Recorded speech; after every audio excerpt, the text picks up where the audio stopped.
Boys, good morning. Hope you're all having an absolutely beautiful day on this fine one. It is fucking gorgeous outside. Carla and I spent some time outside. My forehead's starting to peel, but fortunately, the sun has chilled out. The sun has chilled out a little bit today, so it's not too shabby. It's not too humid or anything. I scheduled a haircut today, so I won't have to worry about doing my goddamn hair through my fucking headphones every single day. We'll keep a lot of length and shit, but let me tell you what. I need this shit trimmed. I need this shit trimmed. Hope you guys are having beautiful days. Leon, what up, brother? Hope you're having a good one. Nin, Moin, Emu, what up, brother? Excellent, you're here. I have a question. Okay, well, it's not like I was hiding anywhere. What up, what up, what up? Also, Leon, thank you again for the first chat. Congratulations, my boy. I hope you're all having great days out there, my lurkers. Hope you guys are having great days as well. Amy said, what airline do you take for your trip to Florida? And what, if any, selfie stick or tripod do you use filming via your iPhone, or if you use another type of camera? So, basically, we took JetBlue. JetBlue happened to be the cheapest for us at the time.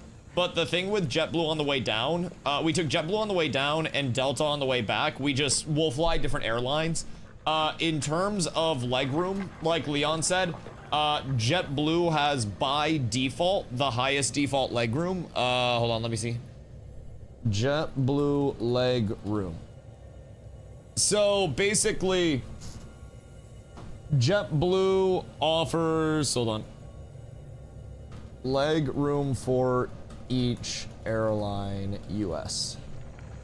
Okay, so JetBlue is 32.3 to 32.7 inches, which is the highest. Southwest is 31.7 to 31.8. Alaska and Delta are 31 inches. American Airlines is 30 inches, United is 30 inches, Allegiant is 29 to 31, depending on the aircrafts they use, Hawaiian is 29, Frontier is 28, and Spirit is 28. So, RIP Spirit. But basically, when, like, we flew... What'd we fly Spirit for? Was that to Iceland? I want to say we flew Spirit to Iceland or some bullshit. Either way, we flew Spirit at one point. That bitch cramped. Like my hip to my knee. No, we didn't. Where'd we fly Spirit? I swear to God we've flown Spirit before. It was Fly Play. Oh, right. It was the red one. Yep, you're so right. It was the European one. Yep. Didn't we fly Spirit at some point? Or have we not flown Spirit? Did I never get to fly Spirit before it died? Because Spirit never crashed or anything, I think. No, I never flew Spirit? Fuck. What did I fly that was super cramped? I have it, you haven't. Did we fly Play on the way back from Iceland as well? Because that shit was cramped as fuck, I can say that. What have I flown? I've flown Delta, I've flown JetBlue. I feel like I've flown one of the non-major airlines as well.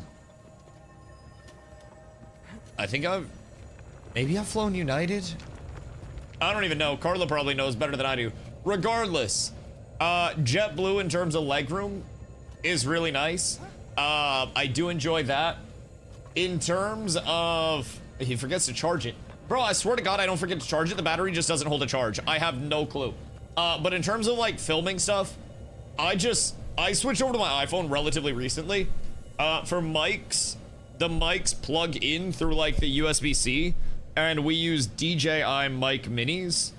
And then we also have, it's a DJI like stabilizer tripod combo thing.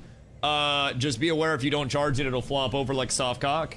But Carla can probably get you the links to everything that we have if you hit her up. She knows. It's like DJI mini lapel mics that we run, and then I don't know the name of the stabilizer that we run, but the stabilizer is really nice when it does work.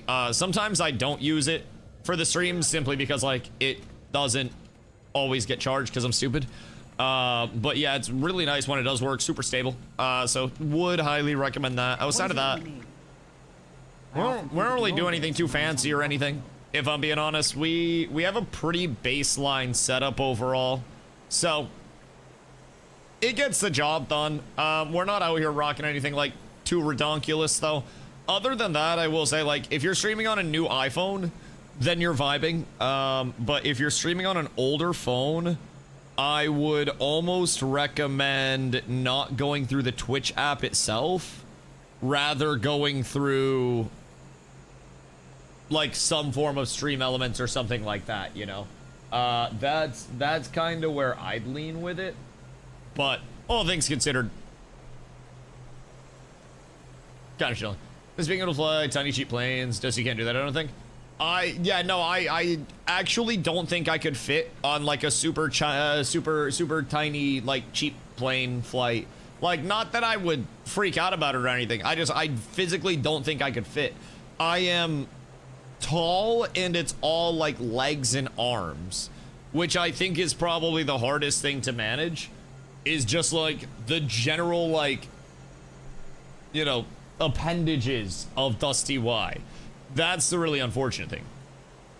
Lens of 14 Pro, which is beyond what I really need. Oh yeah, you're chilling then. You're absolutely chilling. Yeah, it's super simple to run the stream, really. And honestly, you can probably go without the mics. The onboard iPhone mic is actually really solid for just general shit.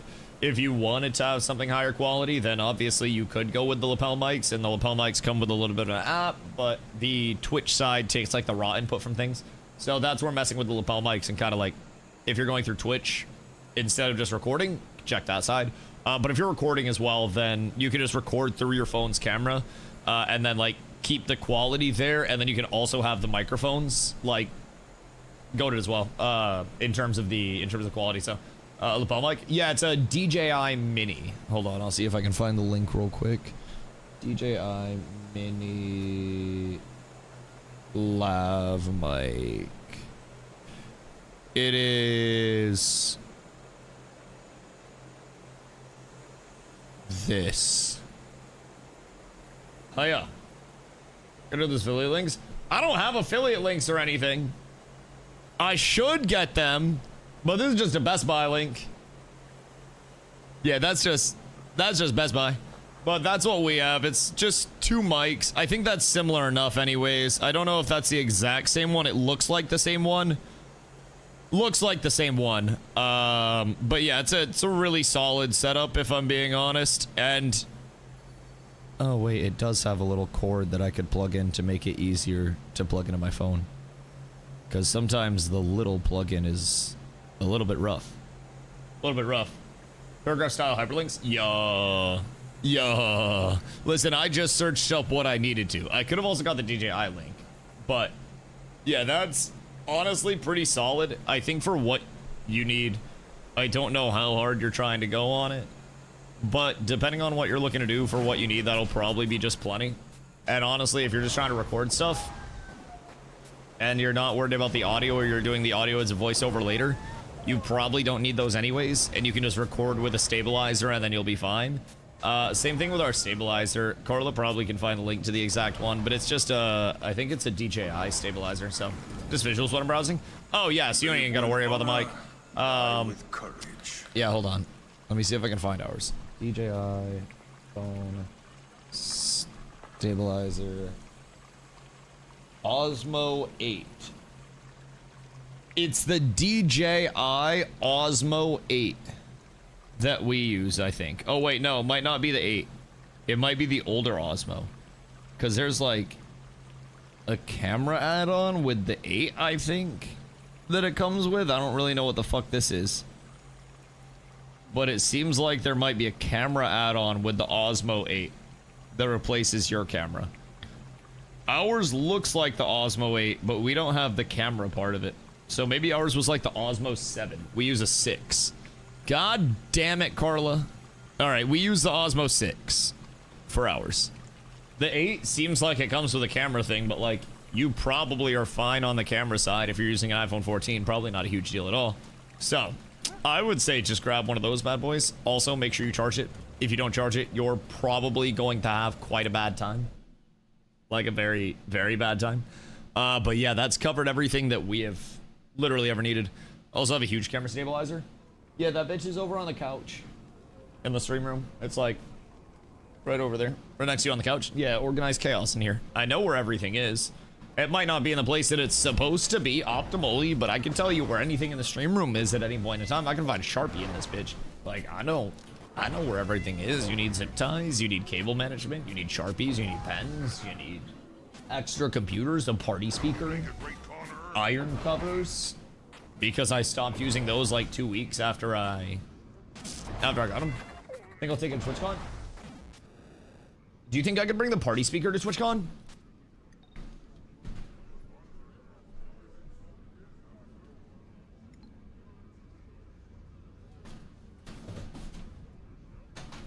Cause like, if we can walk around with this,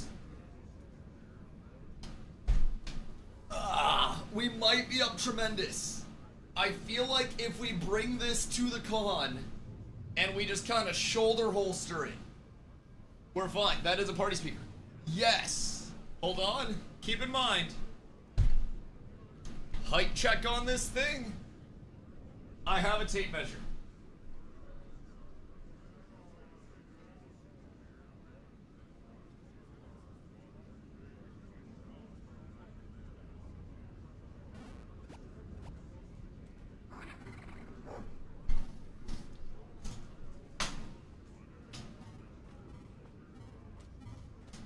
This bitch is a bit over 3 feet tall.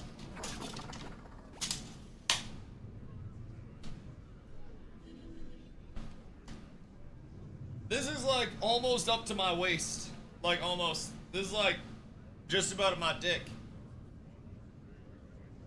Can you turn it on? It has to be plugged in.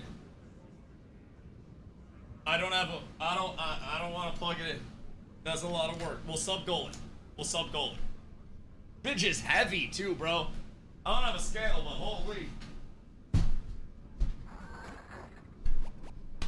Maybe I should use that thing every now and then. Just like watch a fucking YouTube video on it in the morning. I could probably plug that into the TV. And then we could have like movie theater vibrations. And probably break a couple of windows. I haven't used it in a little bit, but that thing fucking bumps. Genuinely. I don't know what we'd have to do to be able to carry that. Maybe it could be like my personal item. And I could just put it underneath the seat. You said it might not work? I haven't used it in a long time. And I'm pretty sure it works.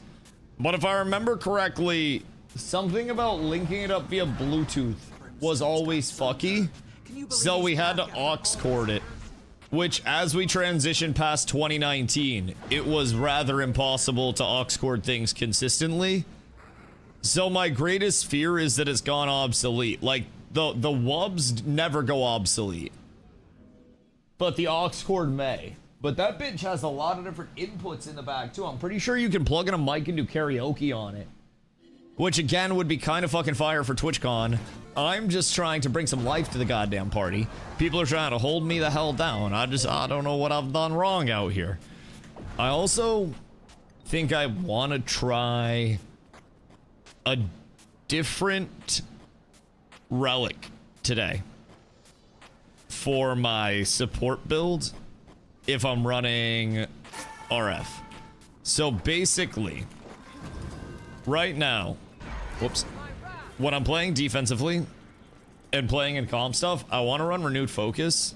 So I have to change up what relic I'm running for the renewed focus build. So that way I can have something a little bit more impactful. I mean, Relic of the Flock isn't bad, but I have a couple of things that I'm interested in giving a shot to that I think would be quite beneficial. So I want to check some of that out. We have Boss Rush, like open world Boss Rush, which is probably going to have a shitload of people world bossing like crazy. Extremely excited for that. I don't even know what we get as a reward from it. All I know is Boss Rush about to be fired. Wait, where's Relic of Earth? Relic of the Earth. Gain protection. Grant protection and magnetic aura to allies after using an elite skill. Like the protection itself,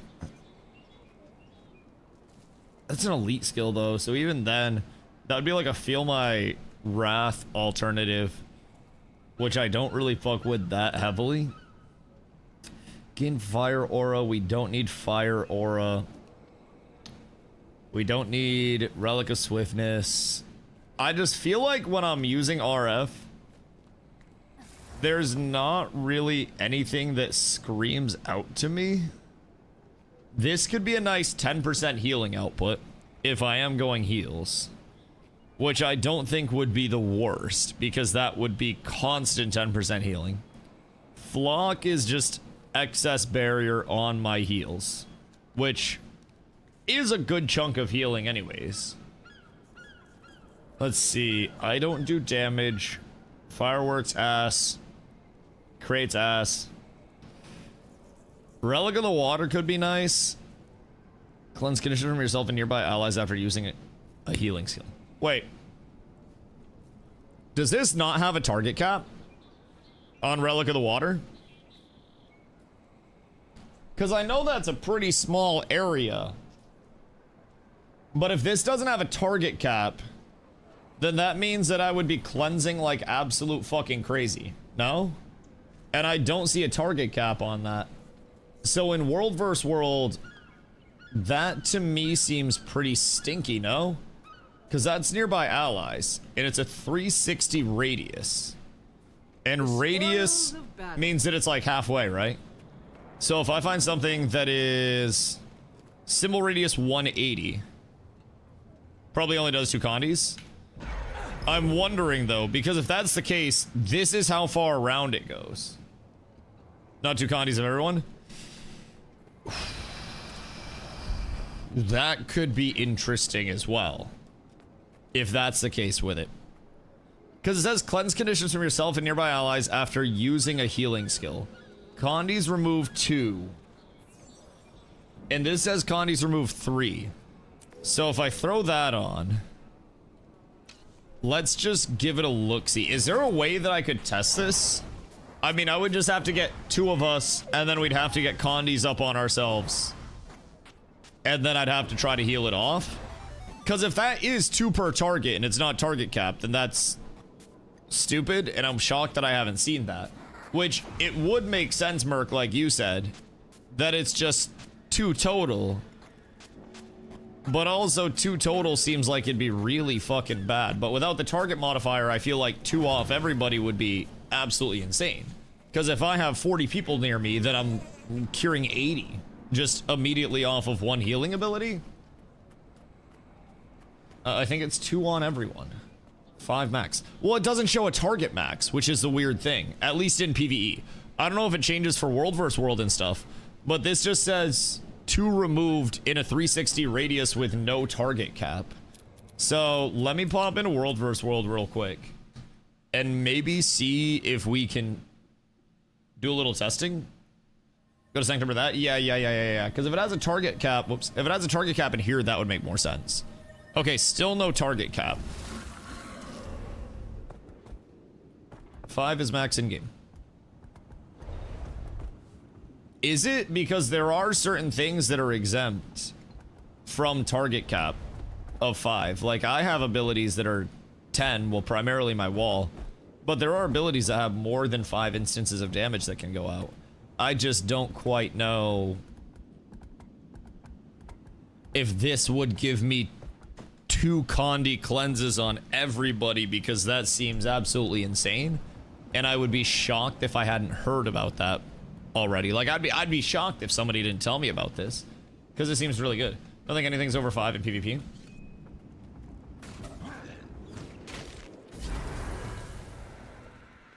Ten. Might makes me right.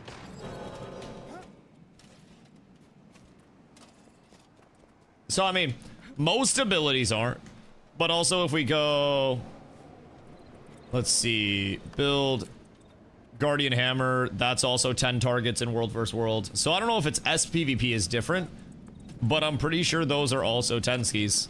So these are immediately two 10s in World vs. World. So I know most things are 5.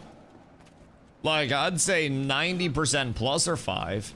But everything that I've seen with a target cap like specifically says it has that target cap. So I'm a little confused on it. Steen, what up, dude? Thank you for the 140. That is absolutely massive, brother. Like, everything has an explicit target cap, which is intriguing to me. So, if anyone wants to come over real quick, I'm on... I don't even know where I went. I think I'm home. Oh, no. I'm on Blue Borderland. If someone wants to come over to Blue Borderland real quick, we can test, because I'll get 2 conditions on me, and then whoever else can get 2 condies on them. And then I'll just pop the heal and we can immediately figure that out and see if it's, you know, see if it's curing more than, or cleansing more than 2 in general. Because if it is, and it immediately goes on me plus friend next to me, then that in itself I think is quite strong. So we'll just have to make sure we have at least 2 condies up on us. And maybe get these lasting long enough to cure. Which seems possible. Shit's kind of hit hard, bro. I ain't even about to lie. We need 6 people. I'm pretty sure Def does 2 on at least 5 targets. Well, so that's the thing. Right now, we're just trying to see if it's 2 total or if it's 2 on multiple targets. Because, like you said, if it's only 2 total and it just fishes for every target in a 360 and then takes 2 total out of those targets, then, like you said, it's actual Garbo. It's unusable. But if it's 2 targets without target cap, as this would assume, then it's really strong. And even if it's 5 targets in a cleanse of 2, then that means I'm now, every time I heal on a 30-second cooldown, cleansing up to 25 condies. So, immediately, my Resolute stance pairs up really well with that, to the point where we'll have a shitload of condies going out. Obviously, I'm not going to be like Druid level of cleanses, but popping Resolute frequently anytime we need that condi cleanse is going to be quite nice. It's big heal, healing per condi removal as well. So if we're just dropping 5 cleanses on that shit, on 5 people even, then that'd be great. If it goes outside of the 5 people, then I think that's an even better set of circumstances. We just need to be able to test. We could probably test in the open world somewhere as well. But I would definitely like to be able to give this just a smidge of proper testing. I feel like I need to go over to a camp so I can try to get some debuffs up without getting my shit rocked. Because those tower guards kind of hit hard, I'm not even gonna lie. That kind of... I'm gonna go home Borderland, and if anybody wants to go home Borderland and help test, that would be greatly appreciative. I don't know what people got going on and shit. But I'm really curious about this. Because I'm trying to figure out which rune I'd like to run with my RF build. So like with Renewed Focus, I turn into a very hard to kill machine in World vs. World. Like, it's a lot harder. Hello, Super. A lot harder for me to actually die with RF on. So I've been running that. It also gives some solid support because it renews my virtues, like refreshes my virtues. So I get insta CDR on that. So I'm trying to figure out, like, you know, I drop Feel My Wrath, so it's a little less offensive. But like, I'm trying to figure out exactly how I can optimize the build more, because Relic of the Flock is cool. It's extra healing on my heal, but even then, extra healing on the heal, it converts, you know, overheal from that heal into barrier, but it also doesn't even do the entire shield into barrier. So if I pop on Flock real quick, Zop, what up, dude? How's climbing today?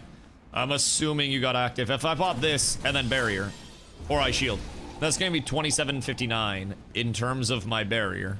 So I mean, that's still great barrier, but it also doesn't last too long. And then if we throw on water, then that's going to give us another going in the tags. I need to test a relic. Okay. We need debuffs.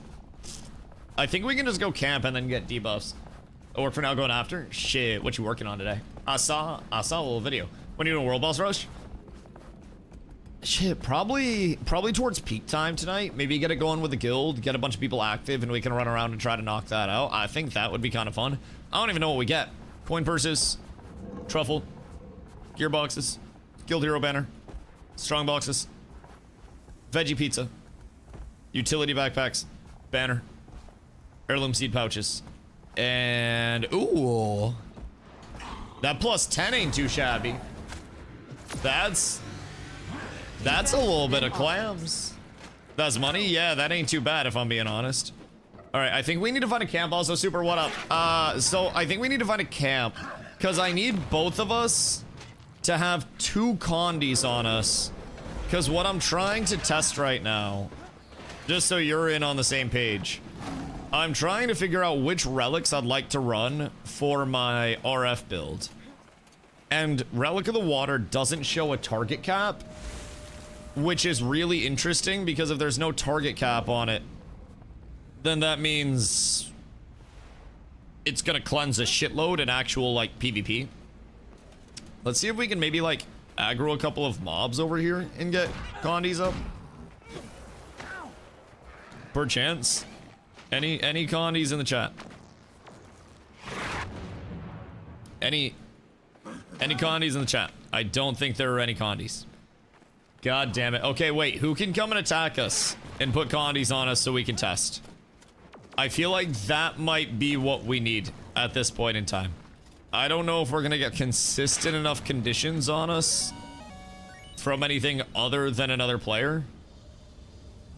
So I'd like to slam that. I can't just go in the PvP hall or something. I could, yes, but we need a third person regardless. So, like, I could go in the arena in the guild hall, and we could just have somebody else come in and test. And then I gotta switch it over to world versus world balance, because we're really just trying to test the functionality of this and see if it is truly multiple targets in an area that I'm cleansing 2 off of, like, each individual target, or if it is capped at 2 condies cleansed in the entire radius, which would be really bad.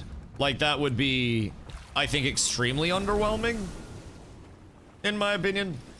So I'm hoping that that's not the case. You know, I'm hoping we end up finding that this is some crazy cleanse tech where I can just slam out a heal and then immediately cleanse, fuck, like 2 off of everybody in a 360 range and then the additional 3 off of 5.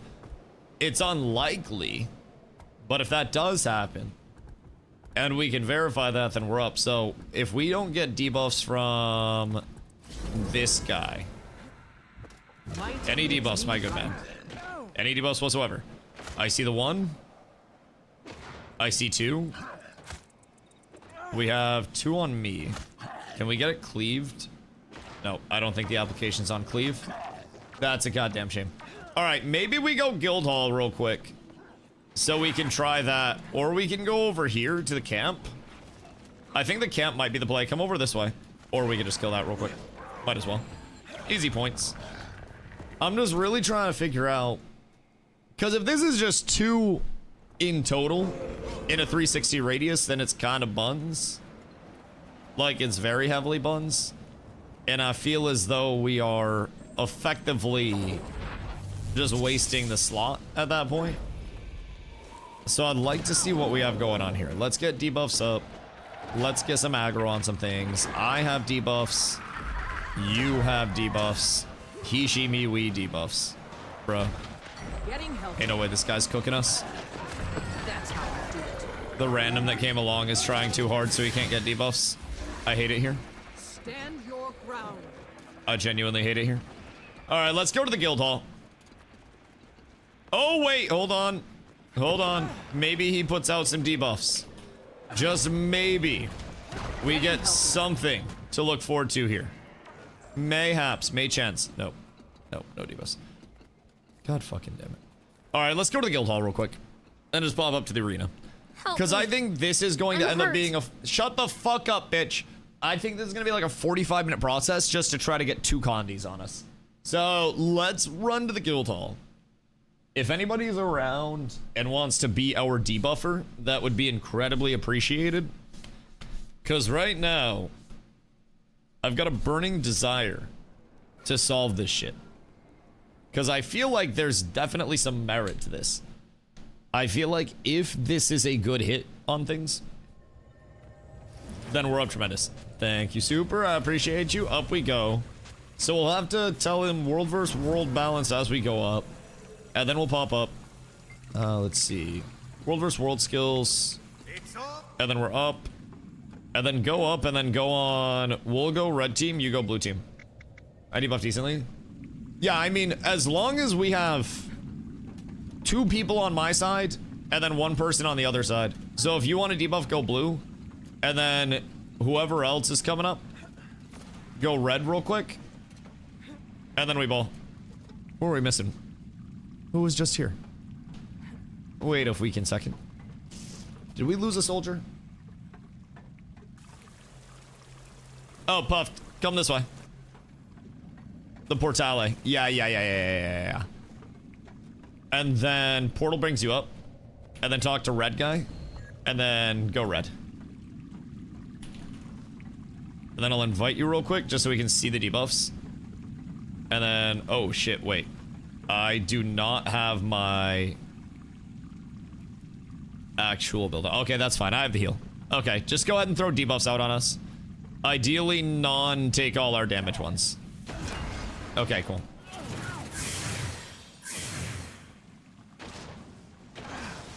Okay, wait.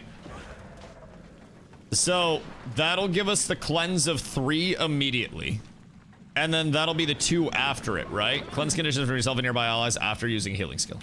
So, let me heal up again real quick. I'll get us topped off.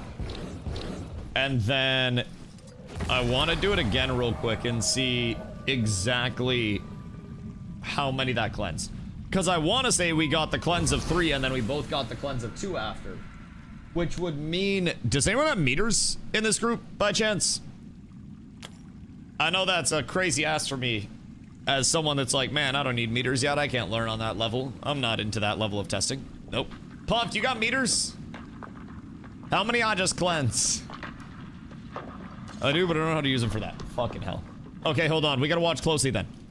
Alright, debuff us again whenever. I'm gonna drop the regen out and then send that shit out. Okay. Yeah, it took the additional 2 off both of us. Oh, fuck. Wait. So, if this is target exempt, this might actually be insane. This might be absolutely ridiculous for me. Because that took the 3 and then it took another 2 after. And if we're cleansing 5 off of that, then I think that in itself is fucking strong, no? I might be tripping, but... Alright, hold on. Throw out another set real quick. Oh, wait, after we heal. Throw out one more set, because I want to make sure that it's on him as well. That's only 2. That is not a lot of debuffs. Okay, thank you. Alright, boom, boom. Yeah! That just ripped all of his debuffs. That's actually fucking insane. Alright, cool. Well, I have made a decision on what I will be running for my relic when I am in my RF build. Because this shit is stinky. That's a lot of debuffs cleansed if there's truly no target cap for that. I'm gonna wiki this real quick as well. Because it seems like that's far too strong. Relic of the Water, Guild Wars 2. If there's no target cap on this is actually insane. Increases the number of condies from 1 to 2. It doesn't say anything about a target cap. It doesn't say anything about only 2 being ripped in total. And it just yoinked off of both myself and Puffed there. So I think unironically, we might have discovered the new relic. Because with this as well, I could run it in SPVP. And then that would give me a lot more cleanse in SPVP for things that are just very assholey in general.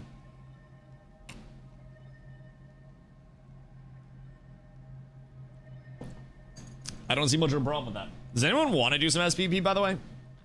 Maybe just chunk around a little bit? I don't think World vs. World is going to be too crazy at this point in time.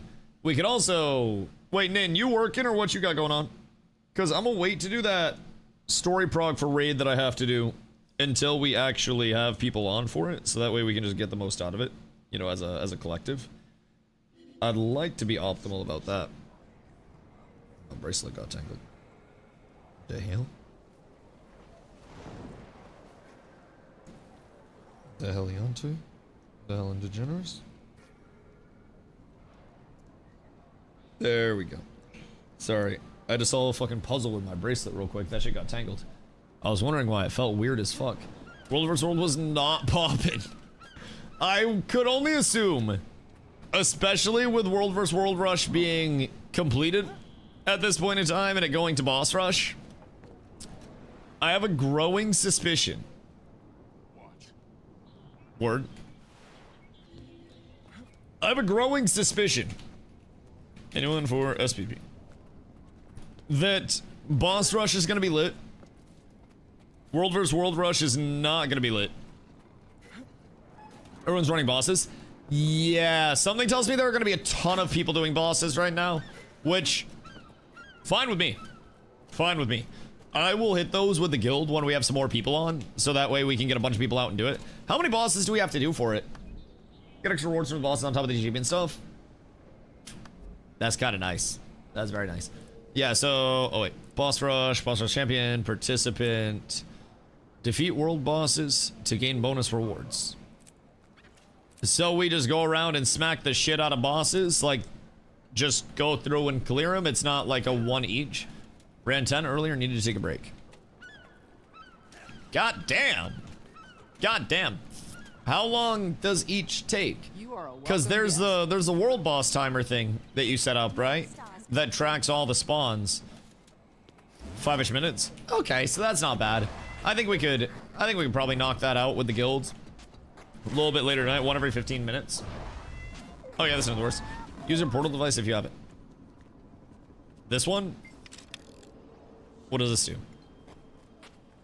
Imminent threat, approaching threat. Oh. So the imminent threat is the one that is like the next boss to spawn. So we'd pop this, and then imminent threat we'd go down to. And then people would teleport to us. Next boss happening next time. Yeah. I think I just ignore those most of the time. I think they pop up, but I just, honestly, I don't really pay attention to them. I'm good at ignoring annoying notifications.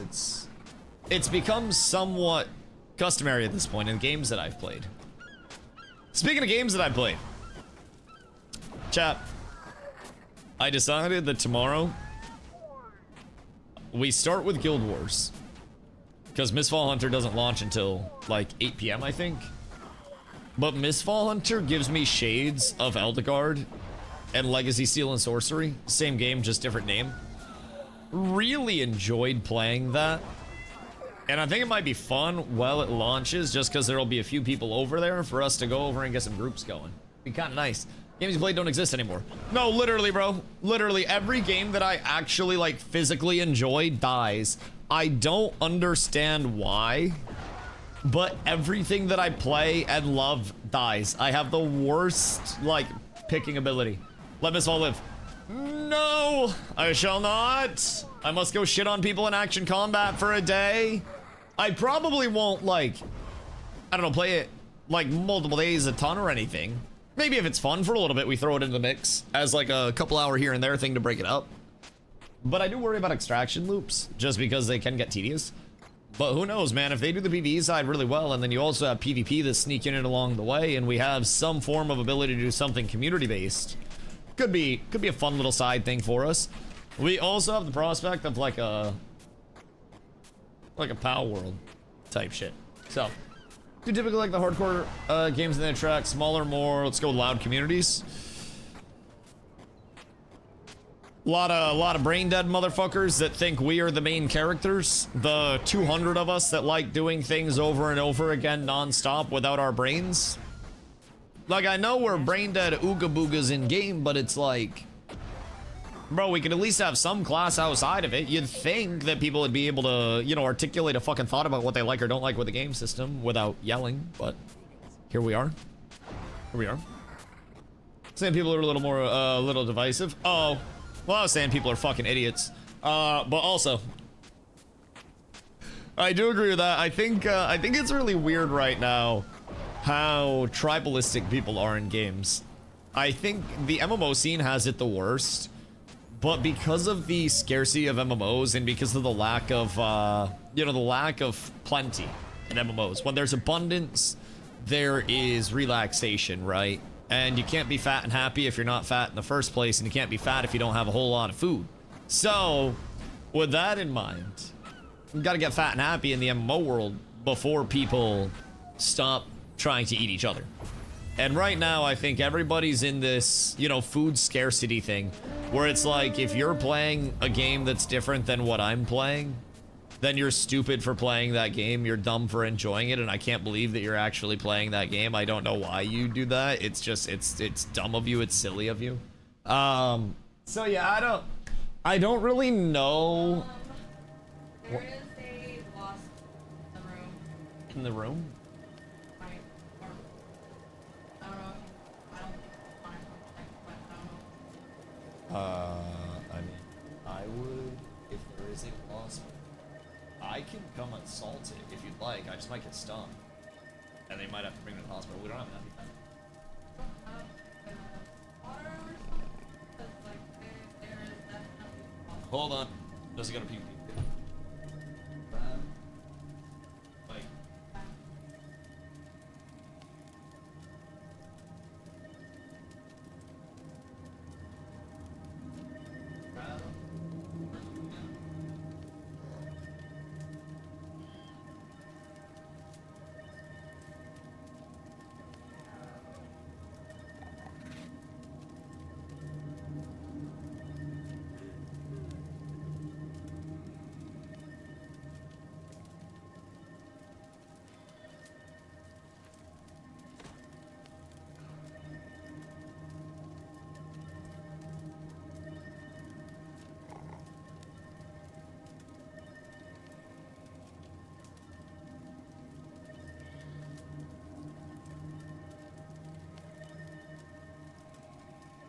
The match starts soon.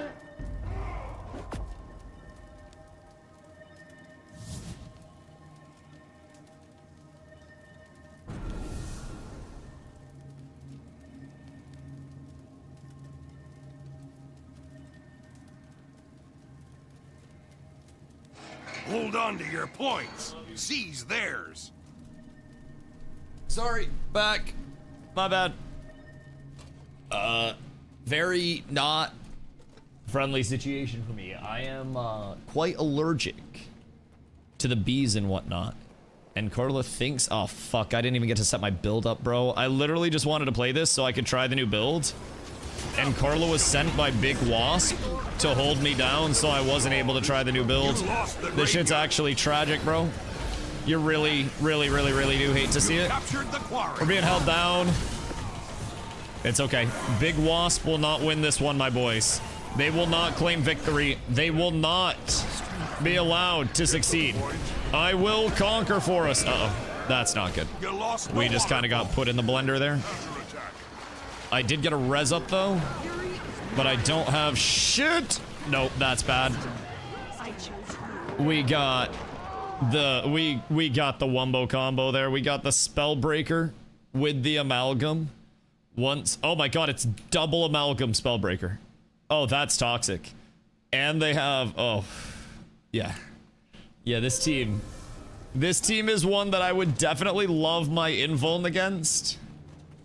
And unfortunately, there was a goddamn invader.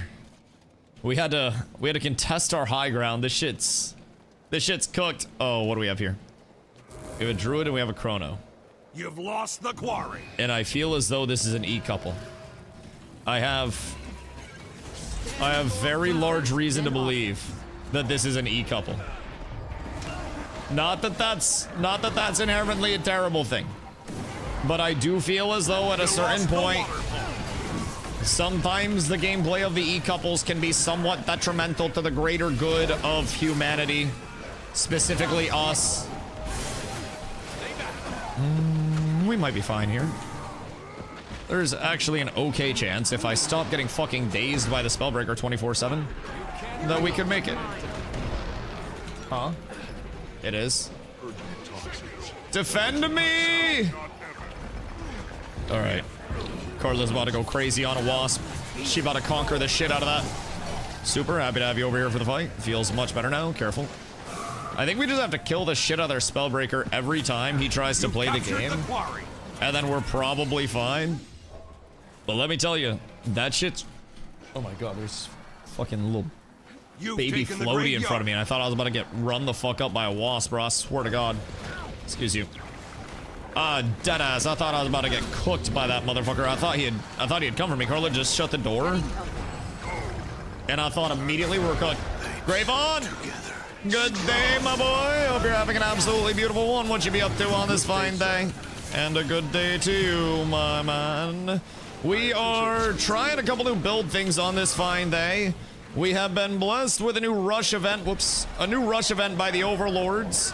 So we have World Boss Rush to look forward to at this point in time.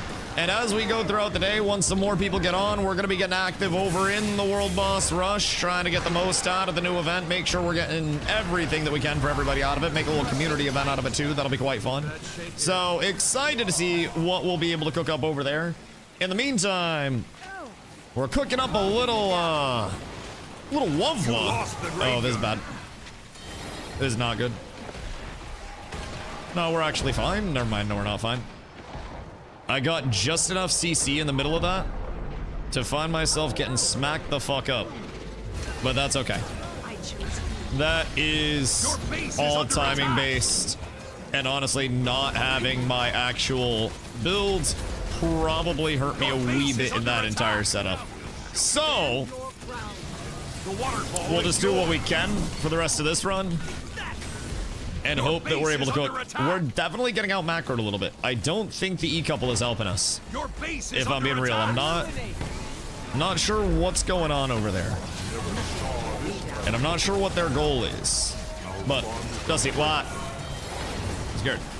Do you want me to come do it? I will hunt down the wasp. It's just, if you get stung, it's a small poke. If I get stung, it's a hospital trip. Like, getting stung by a bee doesn't actually hurt. It's just the actual venom for me. Like, if you've ever had a needle that's, like, at a hospital, that's more painful than a bee sting. It's just, I die. So I'll play the odds that I don't get stung. It's just probably not our best chance. I think you just gotta zerg it out. What if it ganks me? Well, then it dies. If it's a bee, it can only sting once. So you're kind of chilling there. I would just try to wait for it to land on something. I don't know if you like confirmed where it was flying or whatever. But if you can wait for it to land on something, brother, don't run away from your healer, please. You're supposed to give an EpiPen handy when you have that allergy. Yeah, I haven't been to the doctors in a minute to get like a re-up on anything that I need for like prescription stuff because Twitch doesn't come with health insurance. Which is, man, Amalgam is actually so fucking brain dead, huh? Didn't Amalgam get nerfed? Like, just a smidge? But it's actually still just brain dead Omega Ooga Booga easy walk into 1,000,000 damage? Barely? Yeah, like a little baby nerf. Smidge but irrelevant. Yeah, it's, it's kind of brain dead in SPP. I ain't even about to lie.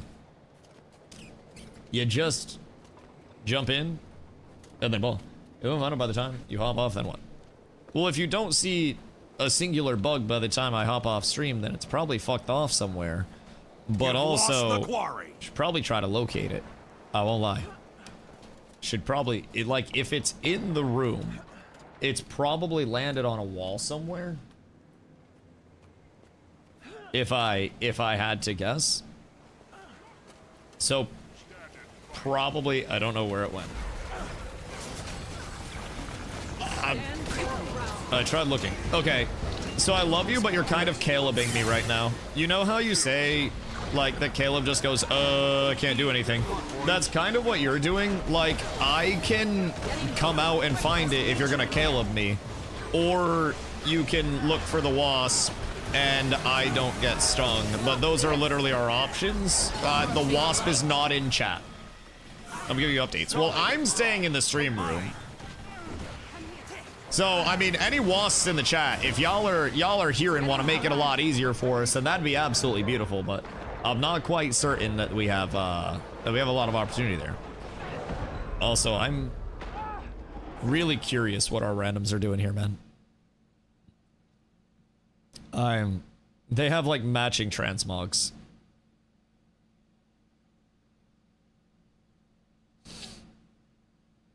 And I think they're 42 years old. Nothing against 42-year-olds. But I think this was a very winnable one, despite our shortcomings.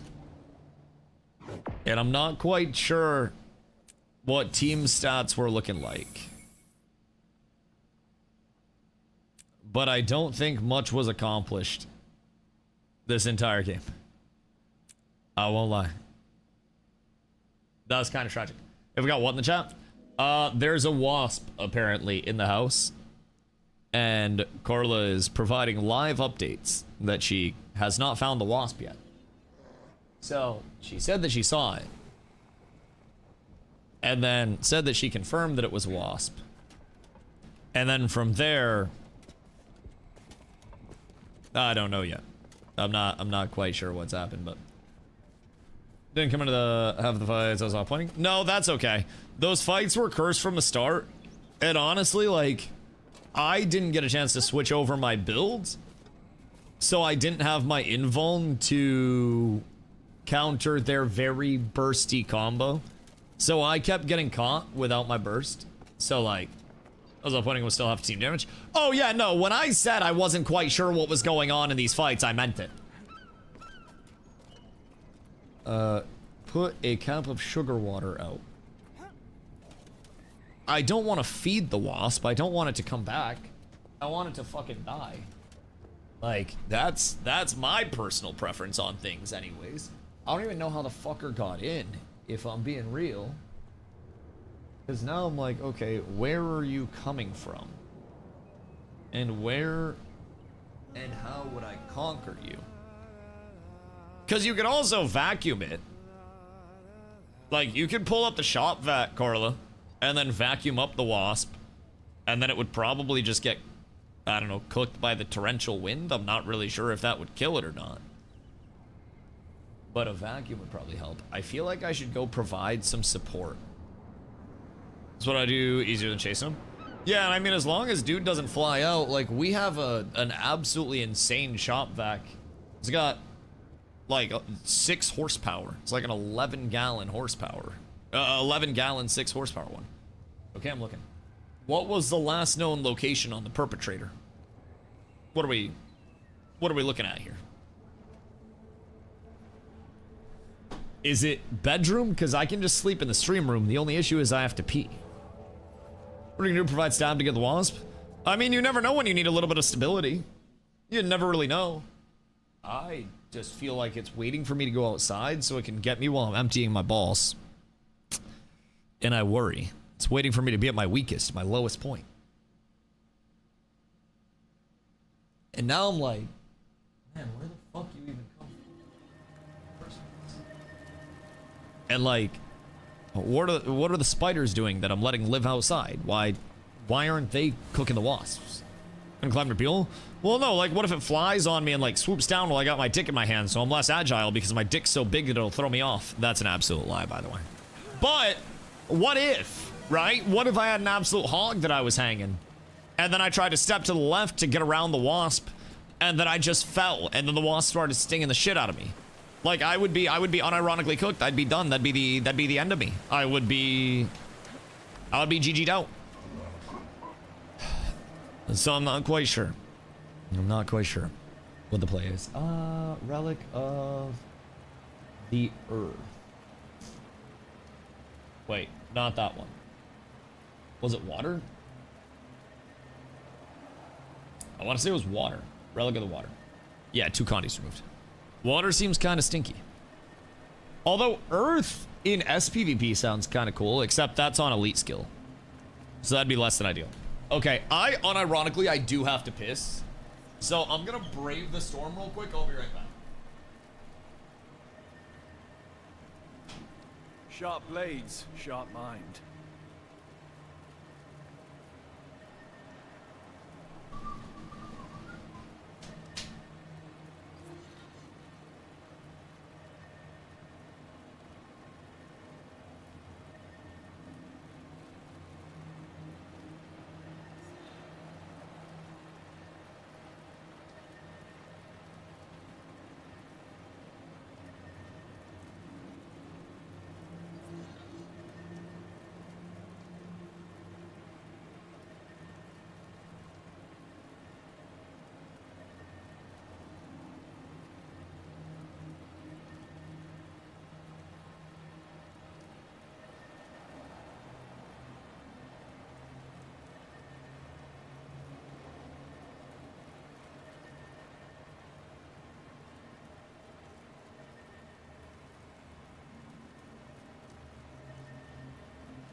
Chat, Carla's located the wasp, and I've armed her with our stick vacuum.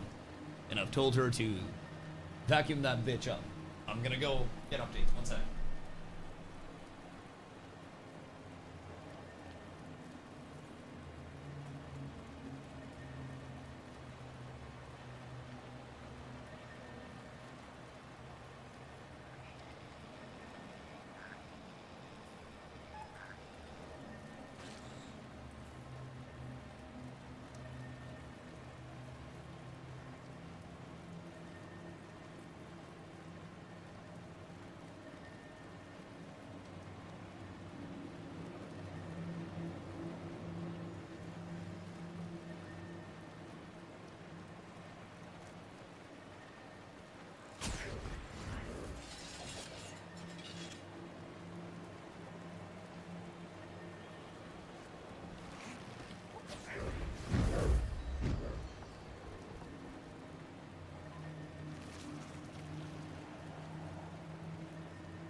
Bro, we unironically have Carla in like a raid boss fit right now. She's got like my big ass bathrobe on. She's got like a snuggie on over that. She got like a fucking scarf on. And she's located it. But now it's a matter of like, she's got to secure the kill. But as far as we know, it's locked in the bedroom. Again, she's armed with the stick vacuum and no allergy. And we might be just up tremendous enough to make this work. Hopefully, hopefully. Now, I'm really excited to test Relic of Water. Because honestly, if this is how we think it's going to be, that is a crazy amount of Connie cleanse. Like, that's 5 stacks cleansed every single time that I heal. Worst that can happen is you get stung once, not like you can go again. Yeah, I mean, certain things can, but even still, like, she's not allergic, so even then, if she gets stung, it's just a little bump up, which, like, that's a sacrifice I'm willing to make. If I get stung, it's basically the same thing as me doing Fent, bro. The last time I got stung, it was in my leg, like, far away from my throat and shit, thankfully. And my allergy can be very bad. I didn't have the worst reaction last time I got stung, but my entire leg from my ankle to my knee ballooned right the fuck up because I got stung in like the outside of my shin area. Ballooned right the fuck up. You can see it through my goddamn dress pants. It was not a comfortable experience, let me tell you. So I'm very thankful that I have a brave babushka in my room right now taking on the hornet demons. Because let me tell you that's not the most pleasant. Not the most pleasant. Anytime I have to solo those things, bro. Nope. Nope. I'm out. I don't like it. I don't funk with it. I don't want it to happen. Calling you to have a grandmother's choice. If you saw her right now, you would completely understand. The only bad thing is that now we have all the doors closed, so like the air conditioner is in the stream room, and the doors closed to the stream room, so now I have fucking goosebumps, and like all my hair's standing up, like I'm coated in goosebumps, and all my hoodies are in the bedroom, I think.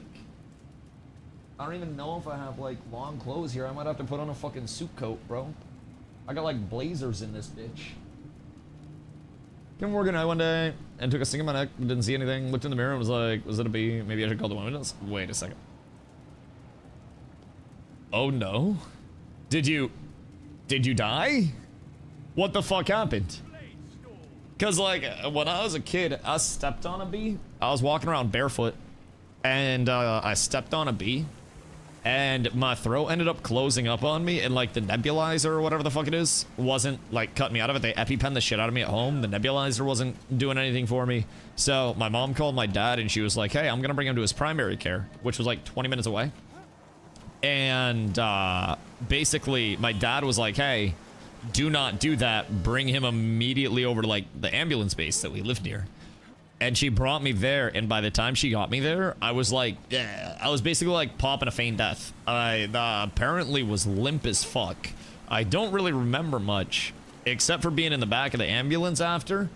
I remember like being at home, and then I remember being in the back of the ambulance. And everything in between is just kind of like folklore that my parents told me. I might have been fine the entire time, and they might have just beat the shit out of me. I don't really know. But regardless, definitely don't like bees. Didn't really want to ego chance that one. Been pumping fast, I give me adrenaline to speed up the reaction to determine if I'm allergic, and that's how I found out. Oh, you got the delayed reaction type shit. Yeah, no, if they gave me adrenaline to speed up the reaction, I'd just be dead. Like, the ambulance base was like 5 minutes away, and by the time I got over to the ambulance base, I was basically cooked, according to my mom. They still say that according to the ambulance people, if my mom had tried to bring me to my primary care physician, which was like 20-30 minutes away, I would have died. And like bringing me to the ambulance base legitimately was what saved my shit. And it was because my mom called my dad, and my dad was like, no, bring him to the ambulance base immediately. So yeah, it was a weird situation. I don't know why we didn't just call 911 regardless. Neither of my parents have a college education. And thankfully, my dad is relatively commonsensical smart. One of the smartest, like, common sense people I know. But my mom, sometimes a panicker. Sometimes a warrior. So, she almost cooked my shit. Let me tell you what, probably would have been a routine thing if my dad was home. He would have just called a goddamn ambulance. Probably would have EpiPenned the shit out of me like he was Mark Sanchez fighting an old man. Flesh to bones that day. I hate that super. I hate that. First time you get stung, it's less severe. Usually going forward, the reaction is supposed to happen quicker. Yeah, that was one of the earliest times that I had been stung. So, like, thoughts and prayers. Thoughts and prayers that I get, like, the diminishing returns, that I build up a resistance to it. Because otherwise, my shit's cooked, bro. Like, I've always said, my two largest worries are, like, airborne fentanyl and just murder hornets. And if the hornets and the bees ever get fent in the first place, bro, we're fucking cooked. Me especially. Like, when they start, like, around and fent trails come out, and they just, like, drive by me and get the fent right here, and I'm like, bro, they don't even have to sting me anymore. They just weaponize their flight. It's crazy. When they realize they can do that, we're fucked. I'm just putting that out there. Give me the 2 amalgams. We have 1 amalgam. That's awesome. Oh, I know this combat thief guy. I played against him yesterday, I think. We have an amalgam. And we are against... Oh, Chrono's cracked? Oh, word. Okay, so we win this one. We're against an amalgam, a rev, a reaper, a vert, and a core thief? What a thief doing? The beginning to recognize names, a true PvPer. You want to know why I recognize this guy's name? Because he was playing a fucking Deadeye the other day. when I ran into him, and I saw him like twice the entire time, but he was just like a Deadeye, basically plays like a sniper, and they just pew, pew, pew, pew. And I never see the motherfucking Deadeyes, bro, I swear to God. So I remember that he was playing a Deadeye, I wanna say, the other day. I don't know what he's cooking up here. He's cooking up Daredevil, I think, right now. And it looked like he had Spear and something else. So now I'm at the point where I'm trying to like, yeah, kind of learn some names, but also I really want to understand what builds people are actually rocking and like the validity of those builds and why they're rocking those builds and shit. It's always interesting to me to see how many potential change-ups there are available within the game. Because there truly is a shitload that you have to learn. Just when you think you know a build or know how to like counter the build or play against the build, there's always another variant of the build that comes out that you have to play against. You're just like, what the fuck? I didn't even know this was a thing.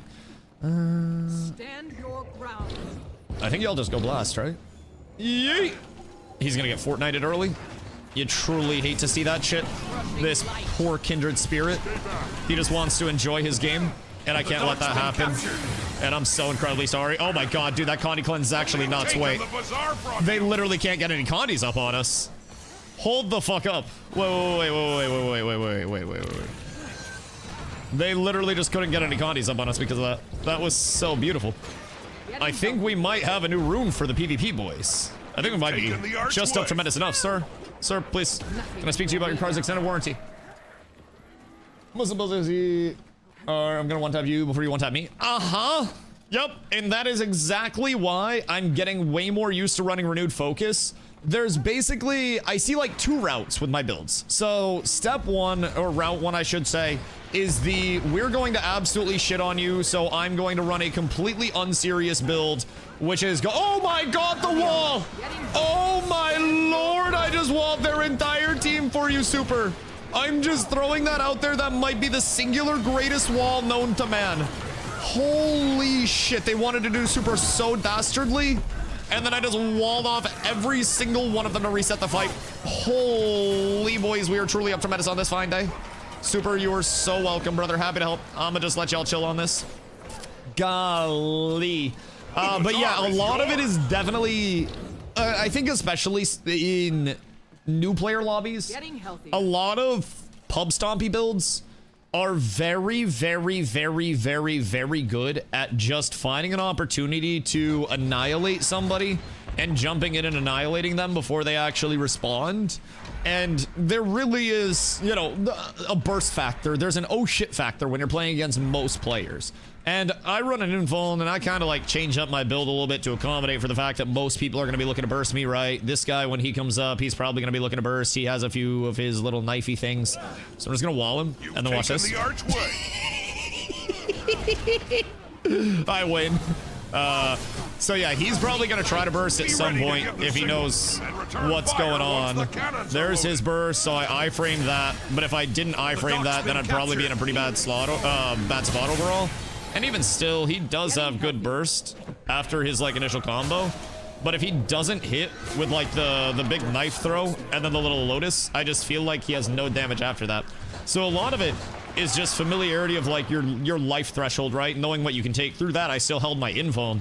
And against classes like that, I can legitimately just drop my invuln at any point where it starts to look hairy. And then we just win off that. I would like it if you ran into this. Bro, I swear to God, SPVP is so annoying. I just get to play like an absolute dipshit all the time. And I just get like rewards for it. It's so fucking excessive how rude I can be within this. I love this shit. Remember some names from like a decade ago for no reason at all. I was in some deep trouble. I always wonder how many people think back on like PvP against us and they're just like, man, I'm glad I don't have to fight those assholes anymore. It's something that's like just mildly intriguing, but is intriguing enough to still think about from time to time where I'm just like, huh, I truly do wonder. Stay with me. Brother, I had heals for you. I don't know where he be going, but I can heal. I need the trust. I need the trust. There we go. We ball. Everything's fine. We just walk up together. Oh shit. I got you. Wait, they kicked it. No. Super, I'm sorry. They literally, bro, they kicked my res. Oh my god, that's the first time their amalgam's actually used his fucking abilities this game. Oh, you hate to see that. Literally entire fight changes if I just don't misplay. Oh, hold on. 1, 2 tick, 3 tick, 4 tick, 1 more tick. They're gonna let me up. They're gonna let me up. From the brink of death to the brink of changing this fucking fight. Uh-oh. Hold on, hold on. I got you, brother. We cook. We ball. Everything's beautiful. Go, combat thief, go. Oh, no. We gotta get the X. If we get the down, we're good. Oh my fucking god, I don't know how I lived that. Holy shit, boys. Whoever just channeled that res on me, your mother is the furthest thing from a hoe that I have ever seen in my life. She is such a respectable, wonderful, and commendable woman. You're a rat for that one. Just phenomenal woman, honestly. Like, International Women's Day is about her. And she has raised an honorable son or daughter or other child of your choosing. Whatever you'd like to be, you can be it on this fine day. Thank you for whoever channeled that res on me. That just improved my day substantially. Don't worry, Super, I got this guy. I won't let him get away with it. I won't let him rest. I'm feeding him the beans, brother. I'm giving him the fucking business. He doesn't want this business. Like he's shying away from Shark Tank with this level of business, big dog. What are our randoms doing over here? Because I do fuck with this Chrono. This Chrono is quite good. I enjoy the way that he is playing. Quite a bit. I do believe. I think he is. Bell. What the fuck? I don't want to go, Bell. Relax. What the fuck you mean? I want to fight here. Why would I want to fight at the Bell? This sounds more fun than fighting at the Bell. You can relax as well, brother. I'm gonna just need you to chill the fuck out. You did it? It's dead? It's not dead, it's out of the world. Oh, did you like vacuum it and then dump it outside? Red team, ring the bell. Fire all cannons. Huh? Oh, yeah. So you put it outside. Yeah, I mean, that's the humane way to do it. Maybe it'll go back and tell its friends to not fuck with us because it just went through a crazy experience. You know the people that are like, I got eaten by a whale and lived to tell the tale? Like, that vacuum probably just fucked up its entire day. He probably had no idea what was going on. All right, chat. Chat, the Hornet's dead. Carla is a brave hero. She has conquered on this fine day to protect her uwu allergic streamer. And for that, we're thankful. I'm not dead and you guys have Carla to thank exclusively. I was not doing jack shit in that engagement. I basically threw in a care package of weaponry and armor. And at one point I was holding the door closed to the bedroom so that way she didn't try to bitch out and like hop out of it. I think we win this one. I'm quite what are you doing? What's going on, Super? Let's go kick the shit out of this guy. Go fuck him up, Super. Kick his ass, Seabass. He's gonna jump me, isn't he? You just start flamethrowing? Bruh. Is he gone? Alright, well, I think he's gone. Yep, he just dipped. This guy just lives to be annoying as shit. That's okay. That's okay. Super, you stay there. I'm gonna go help the team over here. And then we ball. And then we ball. Everything's fine. Oh, no! Puff. Puff, you be zooming away from me a little bit. And I can't do a ton for that. But I think we're fine, actually. Pew, pew. Big spins, large amounts of damage. And then I just walk him down and bonk him down, I think. He doesn't really heal for much, does he? Might be able to trade this shit. Just maybe? Oh, wait. He actually got shit on. We're up tremendous. Sir, please. Need you to fucking relax out here, if I do say so myself. That would just be glorious. Gonna pop a quick invuln. And we're gonna come out of this. And then big heals. Be ready to give the signal and return fire once the and then a wall. Play off the wall with me. Just stay here with me. I got you. You don't die. You don't die. You don't die. And then we cook. We're keeping him so far off point too. Jesus Christ! How are we winning this, Puffy? How are we doing this? Brother, I don't even know what's facilitating this shit. All I know is that I think we just dookied on those poor lads.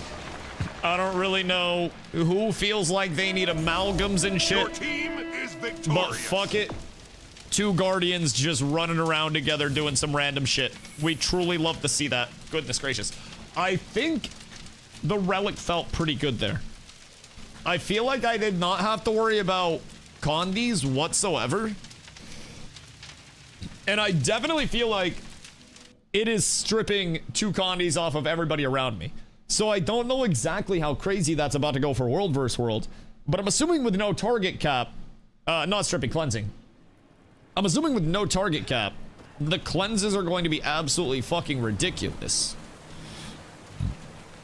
Because if we have 20 people stacked on top of, like, Commander, and I'm popping heal and everybody's within the 360 radius, then that immediately means that I'm cleansing 2 off of everybody in that radius.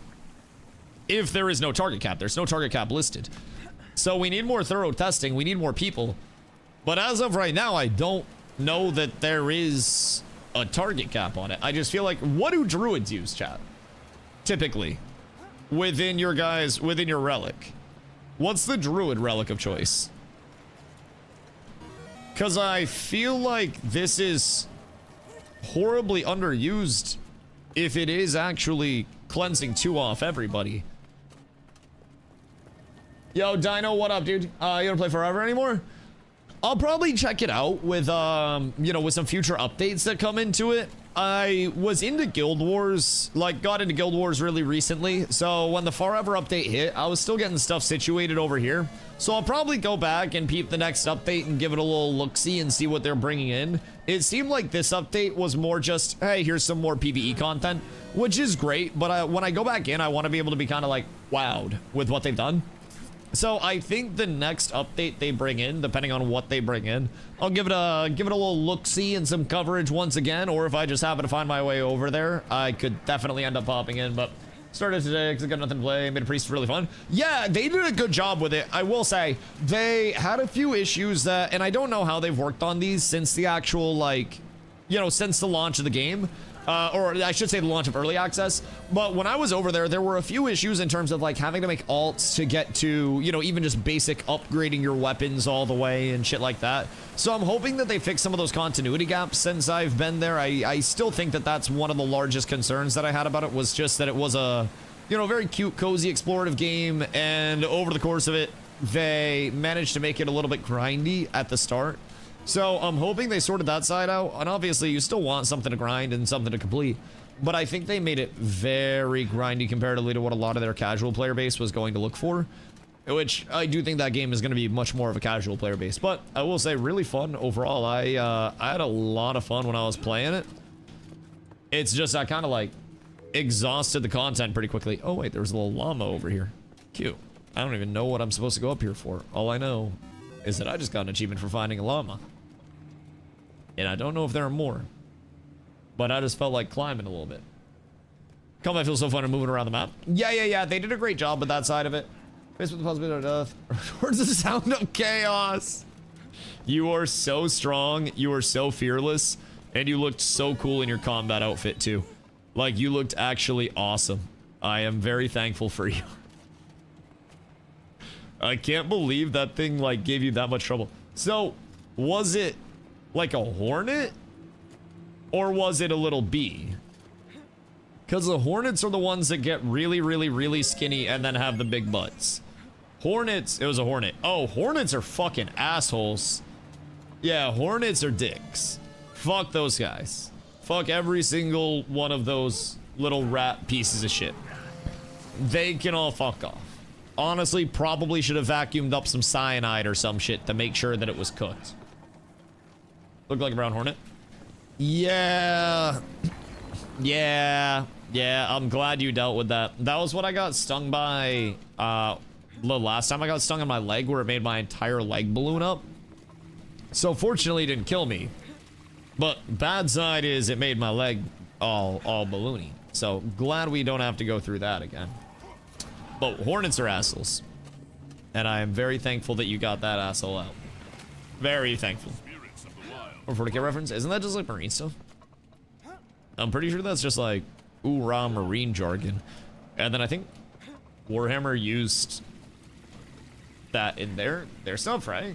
Or been allergic on a hornet made my elbow the size of a tennis ball. They're kind of assholes.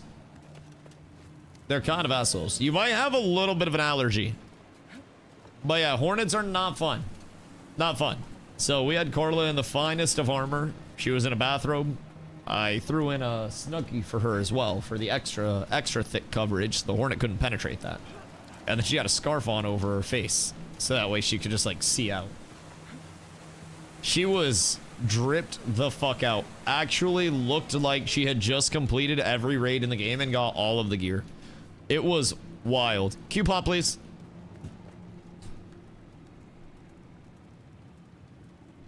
Boo! Boo, this guy stinks. Gosh dang it. What if all the dads just like quit their job and just started playing like 24/7 non-stop Guild Wars? What if we were able to achieve that? This would have been alive. Well, you also had like 6 layers on. So as long as you didn't pass out. At one point you were looking and I yelled in and I was like, "Are you good?" And then I couldn't hear you respond and I thought you were dead for a second. I thought it got you. I thought it jumped you. Gotta walk away to some Q pump.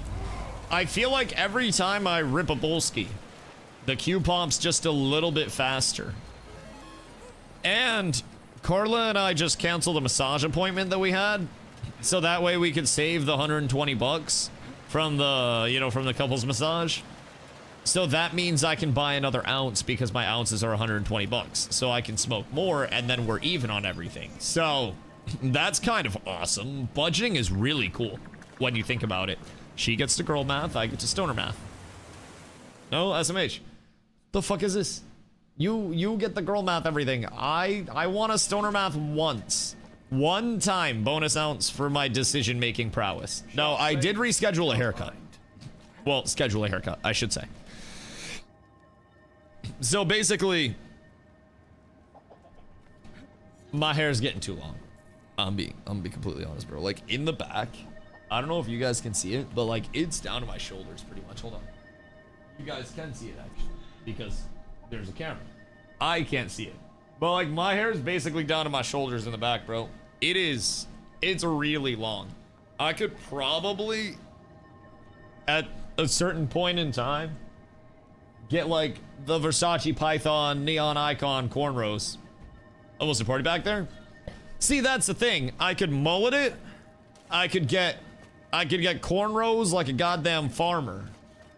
I was also thinking I could cut it short and then I could do like Klay Thompson waves.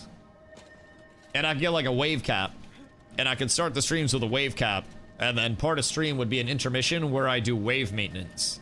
And make sure that my waves are that of the fiercest oceans. This is Daily Mystic Coin again? Daily Mystic Coin? Wait a minute. Oh, wait. Wait. I gotta do my crystal charge up. My quartz charge up.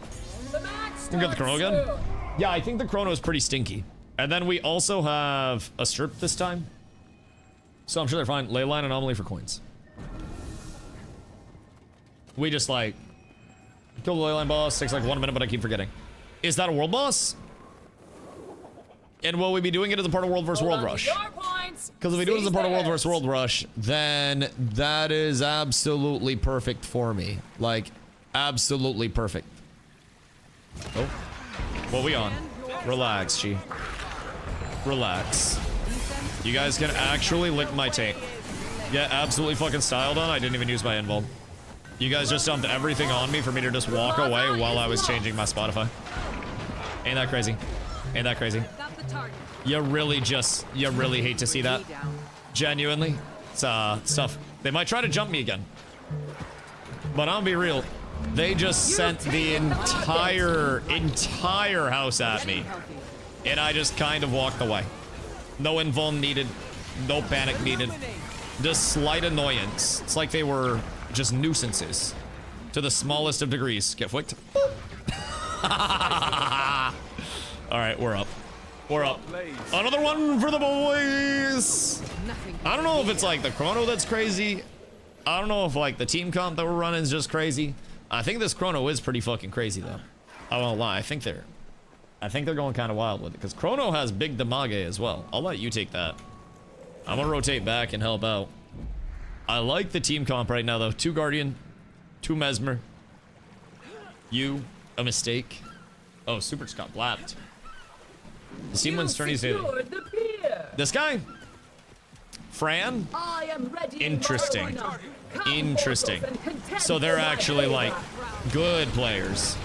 That's very nice to know. Really do love to see that. Because I feel like you slap somebody like that with somebody like me, and they almost play well enough to make it look like I know what I'm doing. Plaza is lost. And I think that's a really impressive thing to achieve. If anybody is ever able to pull that shit off, holy cannoli, man. It's just shit. I'll take it. I'll take it. Because right now we're kind of vibing. And constant cleanses. Bro, I'm gonna be real. Relic of the water kind of stinky. This isn't good. Yep. Yep. That is their once a match wombo combo. And that is slightly tragic. Slightly tragic. That is the only thing that they do. And they just happen to pull it off once, finally. And if we don't lose stab there, then we ball. That's a goddamn shame. Merc, are there tags in EBG or what are you guys doing? Because I do want to get some reps with this relic in World vs. World. I'm relatively confident that this shit is going to slap. One, but it's pretty pug. Okay, word. That checks out. I shall probably hold off on that for the time being then. Are you gonna come try to contest me over here? Because you can. I welcome it if you'd really like to. I'm okay with that. Is it Core Guardian and Pero roaming together? Because that's an interesting set of circumstances. Stand your ground. Very interesting. Oh shit. I can't get up there with you, Fran. I'm sorry. Fran! Fran, I'm coming! Then off. I'm with you, Fran. Don't you worry. Don't you worry. Everything's fine, Fran. We ball. Everything's fine. Everything's fine, Fran. We cook. We ball, we floss, we sauce. I will sit directly in his face. And then I have res. And then Fran's up. Uh-oh. We traded it there. That's not good. That's not the greatest at all. Fran, no! Why are they all five here? We're spreading out and getting picked off. We're getting very spread out and picked off. Yes, we should probably regroup. We should probably stop going in just one at a time on respawn. Thanks, sir. Pleasure to have you. Wait for me to be up. And then we can push in as 5. Hold on. / team. Wait and fight as 5. Then we win. I think that is the only issue that we've run into on this fine day. Is the fact that we're not fighting as 5. It's making it a little bit rough out here. But I think we're fine regardless. We just have to actually like fight together. Okay. Did you not get credit for that? Oh no. Oh no. I'm coming! I don't have much for you. I'm gonna be completely honest with you. I have like next to fucking nothing right now. And I will give you everything that I have, but I cannot promise that it's a lot whatsoever.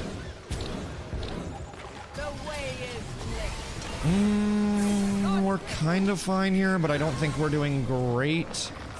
If I can be completely honest. I'll try to get everything up on the corner for you, so you can fight that a little. But I don't know that that's going to go the bestest. Try to work my way over a little bit. See if we can get the refresh over here. Walk forward just a smidge. A little bit of damage out. I'm stressed. Everything stresses me out.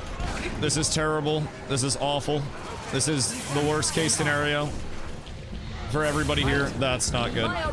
That's not good at all. I can't do shit there. I'm sorry. I wanted to keep them alive. Everybody's just splitting and then crumbling. Nobody's staying together. This is tragic. You really do hate to see this.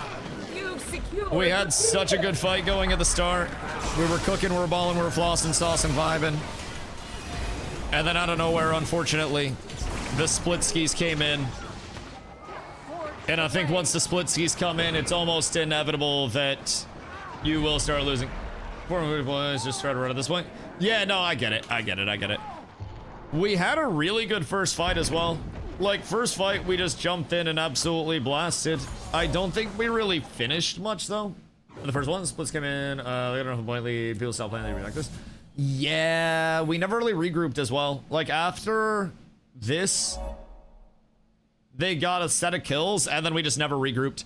We were farming. They wiped us once, and they got Lantern. And then we just didn't do shit. We didn't group up at all. Which I think is probably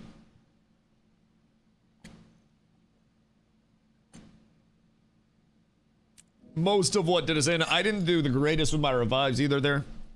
I think I could have got, I mean, I only got one res off the entire time. So I could have got more value out of my reses.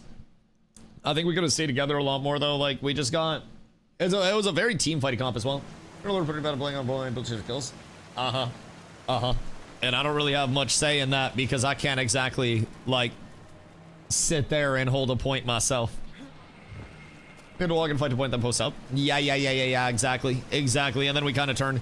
It's like similar concept to World vs. World, where we have to get all the way through the enemy, sit in their back line, and then stabilize, where we just drop things in the back line, get buffs up again, and then once buffs are up, we move again, and then we sit in the back line again, and then we get kills again, and then we can start to swirl around, and then we get some more kills swirling around, and then we stop again to get the tail up and get buffs up. And it's the same concept, it's just your tail's only 4 people instead of like 40 people over here. Which I definitely think there are times where obviously splitting is absolutely necessary. But if we're getting farmed like that and we're down people on the map, we can't exactly split because then they can just like over-rotate. And I feel like ooh, that's a cool sword. I feel like in a lot of pubs, I definitely notice a lot of people that just don't know when to rotate and when not to. Is this a legendary? Because that sword's kind of sick. What does that bitch do when you pull it out? I would have to assume. Pretty sword? Yeah, I'd have to assume that's a legendary, right? Right click his portrait. Inspect. Oh, word. Over here. Shimmering Aurora. Oh, that's not even a legendary. What the fuck? Shimmering Aurora Greatsword.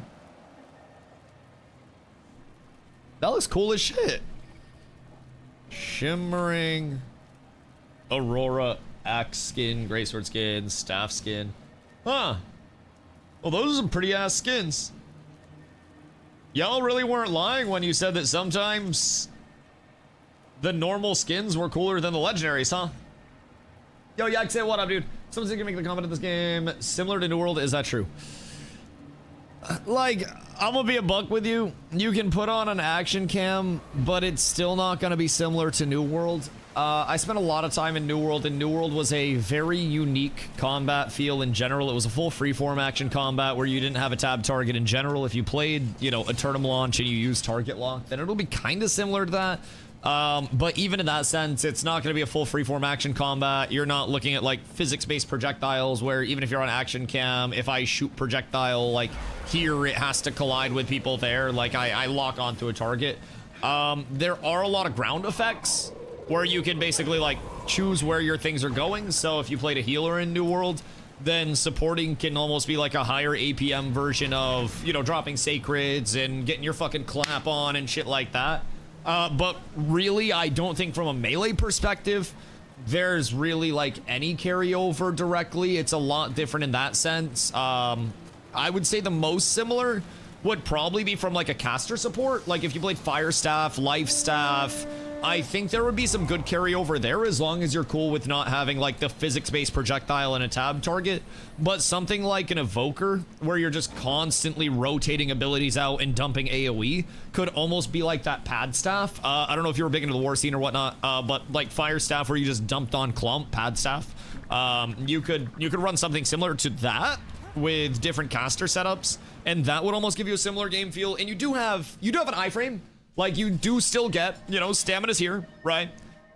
1 dodge, 2 dodge. Cat with abs is absolutely Thank you for the follow, dog. I appreciate you. So you still get your 2 dodges. It is still very fluid and very movement based. I would say there are more teleports, blinks, and like jumps forward in this than there were in New World. So movement can be a lot snappier. There are a lot more buffs and debuffs in this than there were in New World. And they're a lot more impactful than just like, let me build my power to 50% and then, you know, grab auto dodge mail. The movement's very snappy, it's very fast, it's very responsive. So it's, you know, it's not like it's completely antithetical. It's like New World's over here on the spectrum of full action combat and WoW's over here with tab target. And it's not like it's completely, you know, just over to the WoW side. I would say it's somewhere in the middle. And like you said, Guild Wars 3 is likely going to be more of that full freeform if we run into that side of things. So fingers crossed there. Yo, Cotty. Hello, thank you for the raid. I appreciate you. I hope the stream went well. PD, what up, brother? I hope you're having a good day. Cotty, hope the stream went well. Raiders, welcome in, friends. If you guys are new to the stream, I appreciate y'all coming through on this fine day. My name is Dusty. I usually stream every single day starting around 2 p.m. EST. I've streamed over 1,100 days in a row, so if you guys like Yap and you guys like MMOs and you guys like just honestly chilling and shooting the shit, I am here way too much, man. I usually stream around 8 hours a day. I've been in Guild Wars 2 for a little under 2 months now, so really feeling like home over here. I covered a lot of World vs. World content, but try to dip my toes into just about everything because there is so much to appreciate over on this side of things. Tomorrow night, we'll be checking out Mistfall Hunters. I don't even know the name. I think it's Mistfall Hunters. The fantasy extraction, action combat-y type shit that's coming out. So pretty excited for that. I previously played a game called The Legacy Steel and Sorcery that turned into Eldegard and then died. So it kind of reminds me of that, minus the died, if I'm being completely honest. Minus that side of it. So hopefully we don't run into the, you know, don't run into the died element of it. I think that would be quite sad if I do say so myself.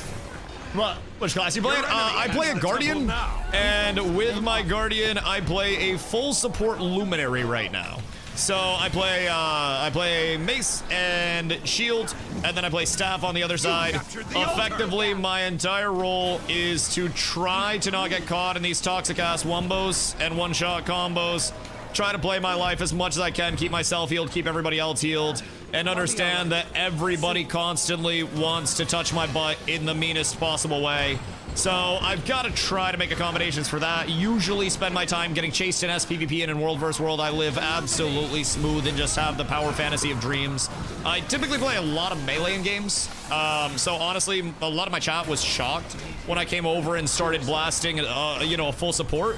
I started out on Willbender, another Guardian build, which was more like Blue Thief, more teleporting around, a lot of killing, getting in, getting out, getting back. And resetting, but I usually play things that are very like, what are you doing? Brother, I'm trying to cap this. Can't you see I'm talking? Rude ass motherfucker, I swear to God. Oi! Hey, rude. Not necessary, my boys. I don't know what the fuck your problem is, but I'm getting kind of tired of it, sir. Anyways, sorry. Rude ass fucking amalgam players, I swear to God. They want one thing and it's fucking disgusting.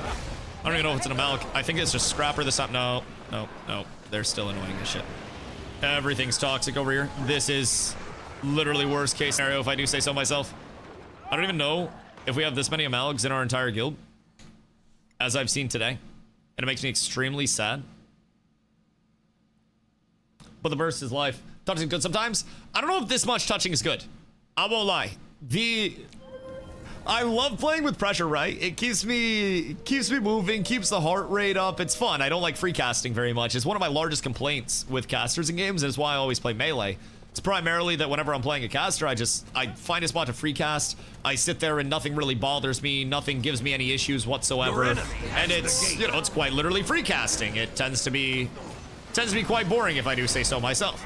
So now that I have a lot of actual like proximity based abilities and whatnot, it's nice to have to work in a lot of like playing within a range, managing when I can go in, when I need to back out, and trying to mix in that free casting with also playing a support in a caster form that's actually quite active overall. Where I got a wall at the corner if you guys want to play that. Should be relatively safe. Where I actually have to mind everything that's going on around me, right? Big AoE damage that comes in that can wombo combo like that, I've got to be constantly aware of. I gotta try to get this res out. We get the res out. I gotta immediately pop a heal so we can turn this fight, which that was actually a game-changing res for the, well, for this fight. I wouldn't say game-changing, but fight-changing for this one. As long as we can get X's, I don't know if we can though. It's looking rough out here. But I do what I can, and with support in this game, I feel like the emphasis on boons, condies, cleanses all the time, it really does make you feel like you always have something to do. No matter what the fight is, you have so many ways to impact it. I don't think there has been a singular fight that I have played within this game at any point where I'm just like, you know, since I switched this board anyways, then I'm just like, oh, I could have done nothing there. I could have had 0 impact. I guess I just fucked myself. Every single one of these fights, I'm just like, oh man, this is completely under my control. If I pop off and make everybody on my team completely invulnerable, then guess what? We basically just are guaranteed to win the fight. And if I let everybody on my team die and drop immediately, then we probably lose the fight and we get our ass kicked. So, I've been enjoying it a lot, but Mistfall is going to be full action combat, so we'll be checking that out tomorrow. Also, that is not sponsored. I just want to check out the game, if I'm being honest. I'm not really large enough anymore to get sponsor, like, offers like that, if I'm being real. Like, back in the, you know, back in the Ashes size, yes. But now I'm kind of like, in terms of the sponsorship side, a bit small to try to chase that shit down, which you can still try. You can still try. But likely won't see much in terms of that for at least a little bit. But that's perfectly okay. So just checking it out, honestly, because it seems kind of interesting. I played Legacy Steel and Sorcery for a while before it died. And that turned into Eldegard. And Eldegard was, I mean, I thought the game and the concept as a whole was fun. It's the same thing as a typical, you know, typical extraction, but it just brings in fantasy action combat and class builds there. So really, I don't think you can go quite wrong with that, if I'm being honest. It's just something that's incredibly solid, incredibly consistent. GG. Absolute pleasure. Excuse you. Don't appreciate that at all, my good man. Kind of fucking rude of you to try to come in with an incredibly telegraphed ability like that. Get that baby back bullshit out of here. Fuck getting your res. GG, my boys. Absolute pleasure. I'll be taking this. And I shall be... Oh, shit. Wait, get down to super. Oh, no. That's not good, my boy. That's not good at all. You might be in trouble. I might be able to save you. But I don't think I can. I'll try to get this res off and then turn. But it's looking rough. It's looking very rough. Become the APM King, go Ellie. Dude, I don't even know, like, I could, but again, that's just kind of like free cast. It's get in a spot where nothing touches me and then just do everything I can to pump in my little protected chamber all the time, no matter what.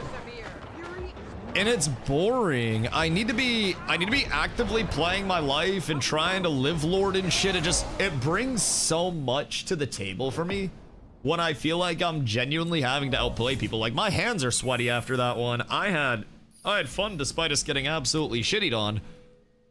I just like the combat. Part of the reason we're playing unranked is because I don't give a shit if we win or lose. I just want to fight. 30 and 20 if we want to find 2 more. I kind of want to go into World vs. World and see what's popping there, because honestly, if it's a quiet day in Wovwa, we could probably just go cap some bullshit, take some fights with whoever we see, run down some smaller groups, and then pop in with a tag later. Around peak time tonight, I want to get us in some world bosses as well. I think tonight around, what, 8 EST, so like 3-ish hours, we should probably get people together for World Boss Rush. And then pump some. What if we have like 20-man squads running around? I feel like if we get 10, we could kill 20. Pull well, if you're going to World vs. World, you can pull yourself out. My pull-out game is phenomenal. I can pull out whenever I want. I just choose not to. But if there's a guild event, I'll leave World vs. World for it. I enjoyed guild events. It's just, I don't know. Usually we're just not doing much, so I've just been running World vs. World instead. Now, I guess it could also be said, like, Dusty, why don't you plan the guild events? You're right. I probably should. Oh, hey, Merc. Merc Furry is fucking crazy.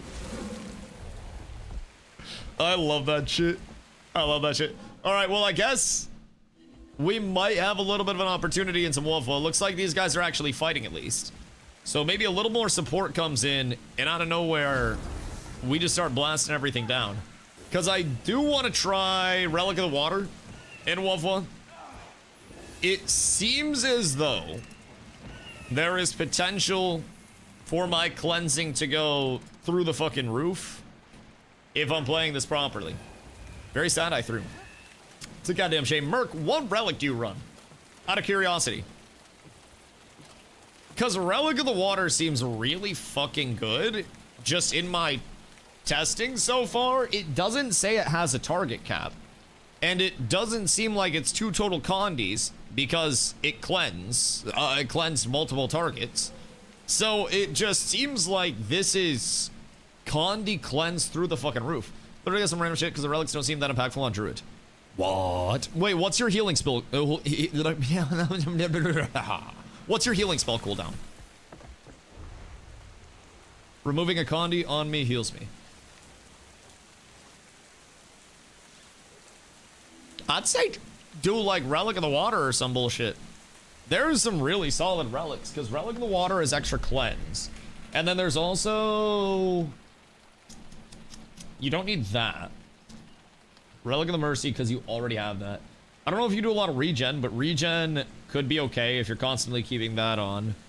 There's also this one. I don't know if you're giving boons like crazy, but this would just be 10% healing increase pretty much all the time for you. Check what the build says. Yeah. Don't trust me more than your build, of course. People know far better than I do. But I'm really intrigued by Relic of the Water and why I haven't heard more about it. Like, this seems really strong to me. Might be crazy, but... Alright, I'm gonna fill up my water before we get active. 1 second.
Focused.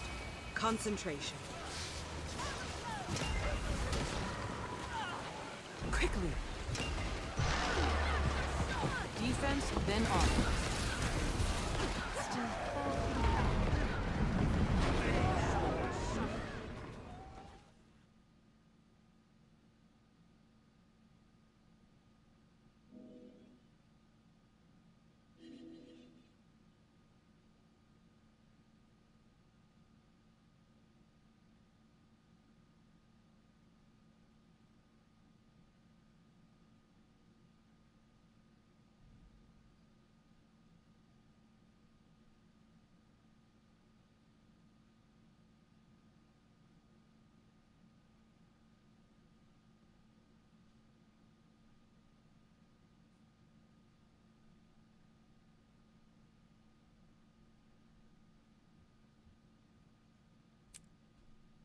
Good day.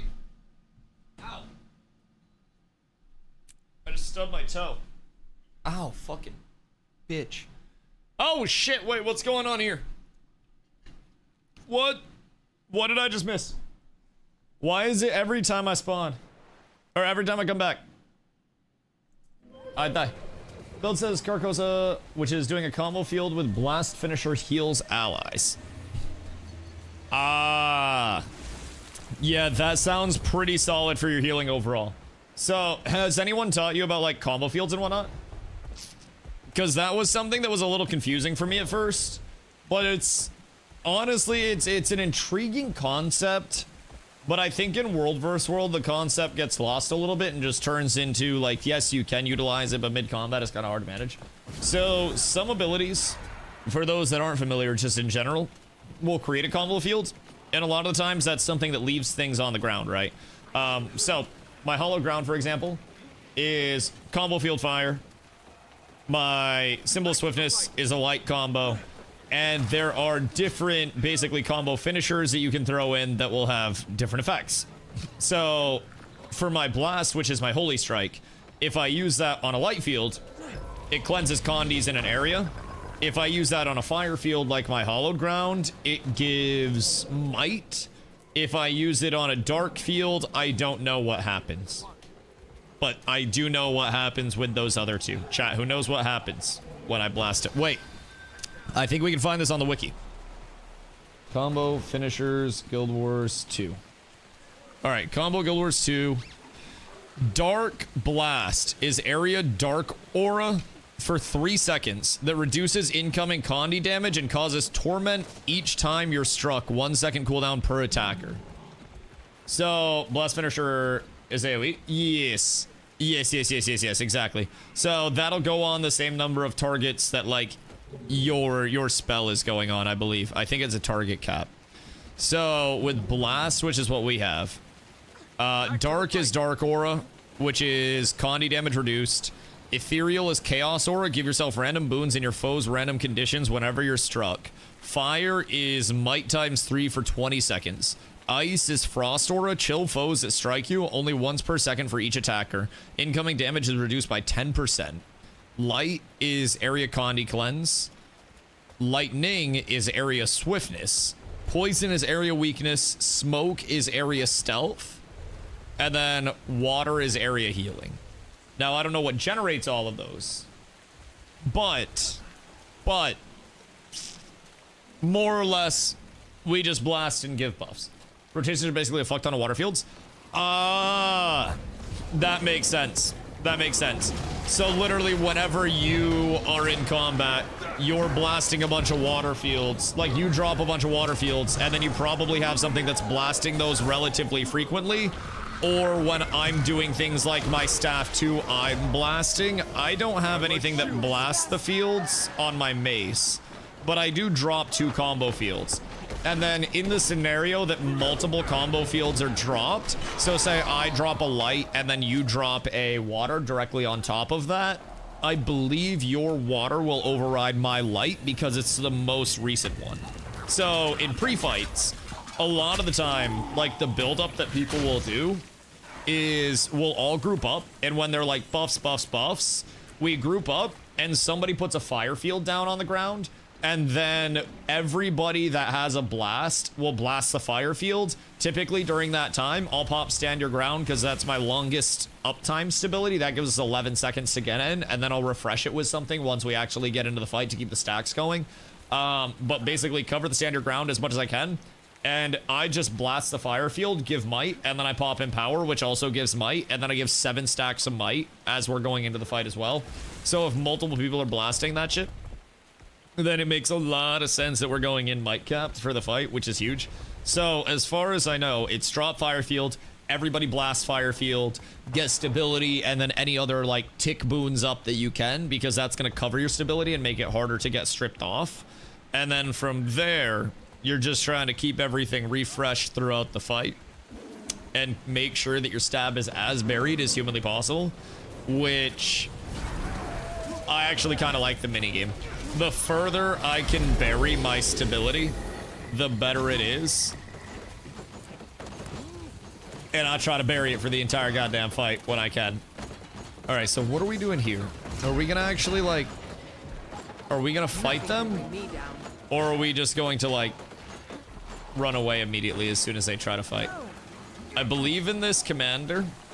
I 1000% believe in this commander. But we also gotta dick up, and we gotta stay very tightly packed in these fights, or we are full cookingtons. But I believe in all, however many we got, 11 of these brave soldiers.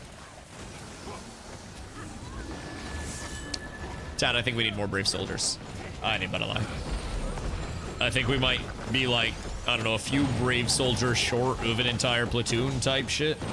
Don't worry, brother, I got the builds. Uh-oh. I'm out of mats. We got 100 mats in this bitch, boys. I believe in every single one of you. Somebody can get builds going out here. So yeah, combo fields are very, very, very, I think, one of those things that gets chaotic. But if your group does know how to utilize those, then it's just another small thing that can help a lot over the course of it. And our back's about to get swanton bombed. Don't worry, I'm ready for this. Everything is fine. Everything is peachy. Surely these guys aren't even gamers like that, right? And we can just stand in. Nope, never mind. Never mind. They have a couple people, and we were not prepared whatsoever. I need about a lot. Incoming. I saw the shit. I saw the shit. RIP our flame rams. You truly hate to see that. We might need... I don't think I can heal that. I think we can heal the initial brunt of it, but I don't think we have the spike. We have... I don't know what spec he is. He had Mace and Shield, so I'm assuming he's support Lumi. So we have one Zerker. We have 2 Firebrands, which I'd be willing to bet that neither of these are Shattered Aegis, so they're probably not contributing damage at all. We have 1 Reaper for strips.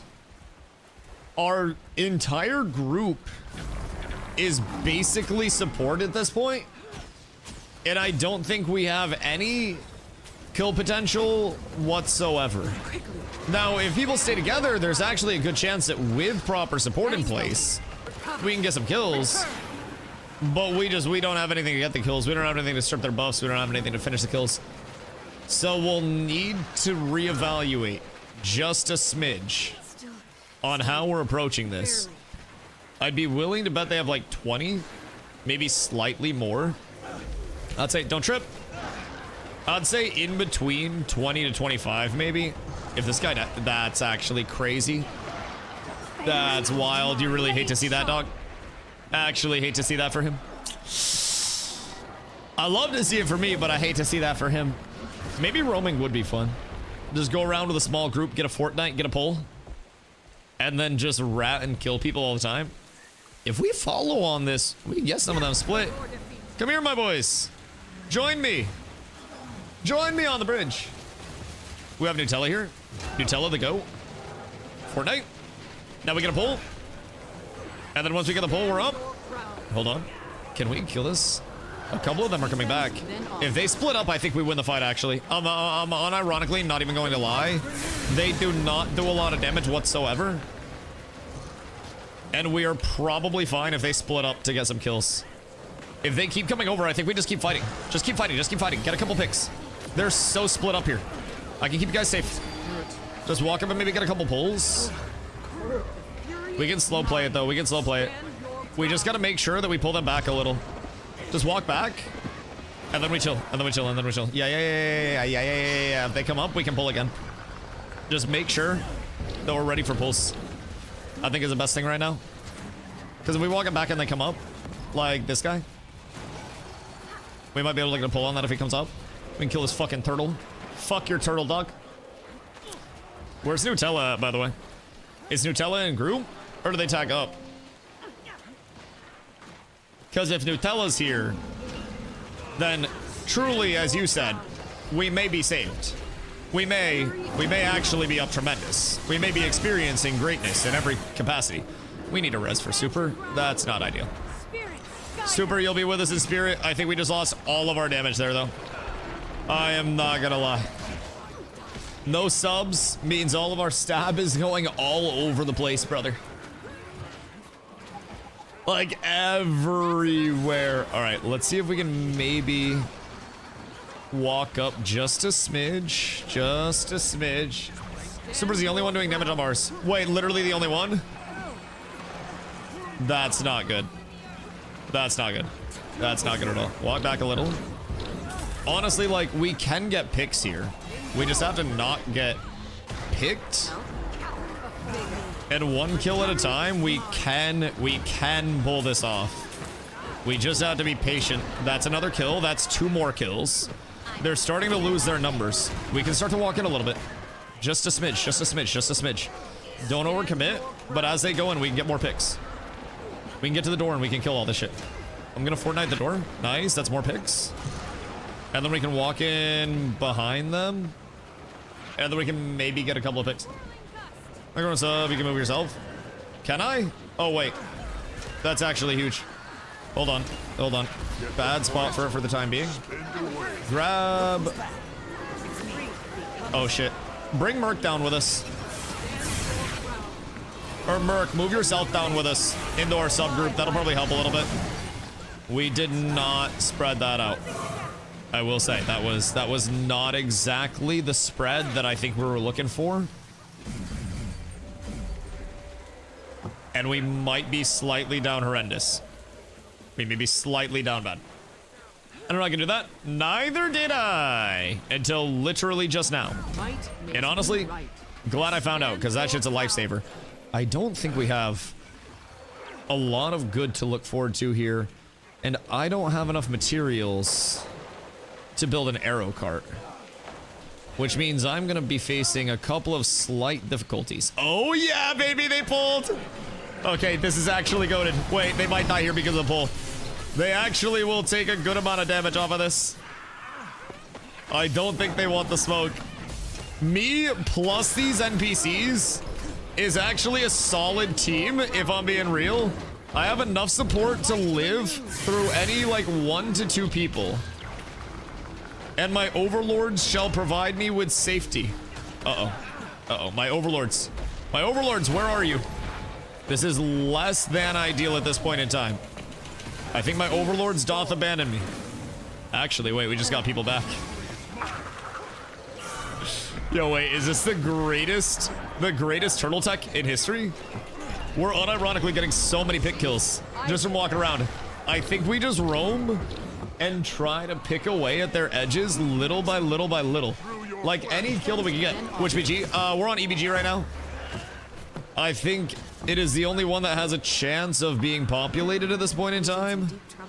If they go in on Lord, we could get kills. We just need them to go in on Lord before they, like, go 2 in on us.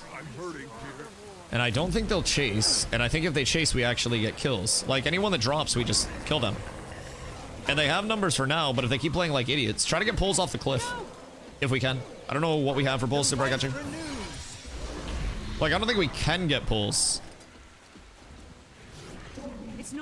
But if we have any chance to, that would be phenomenal. More blue incoming. Oh, shit, wait. Raziel. Raziel's pulling. Holy, so much support and sub. Bro, our entire group support. That's part of the problem. Oh, wait, Bone, move yourself down into our group. Literally, move yourself down, Bone. And then you can actually get some support. I don't think that that's necessary. Oh, careful. Careful. Careful. Careful. I didn't expect them all to be right there. I am not gonna lie. I thought it was gonna be just a couple of us. I went to go in and do some inquiring, and out of nowhere, every single one of them existed. Now, I think we can get a couple kills on this. Big Dog's playing awfully greedy. Man, we really have no fucking support, huh? Or, not no support, sorry. Sorry, not no support. Bowling Dusty wasn't correct. Okay, hold on, hear me out. If you followed Dusty, you'd be alive, because I'm alive.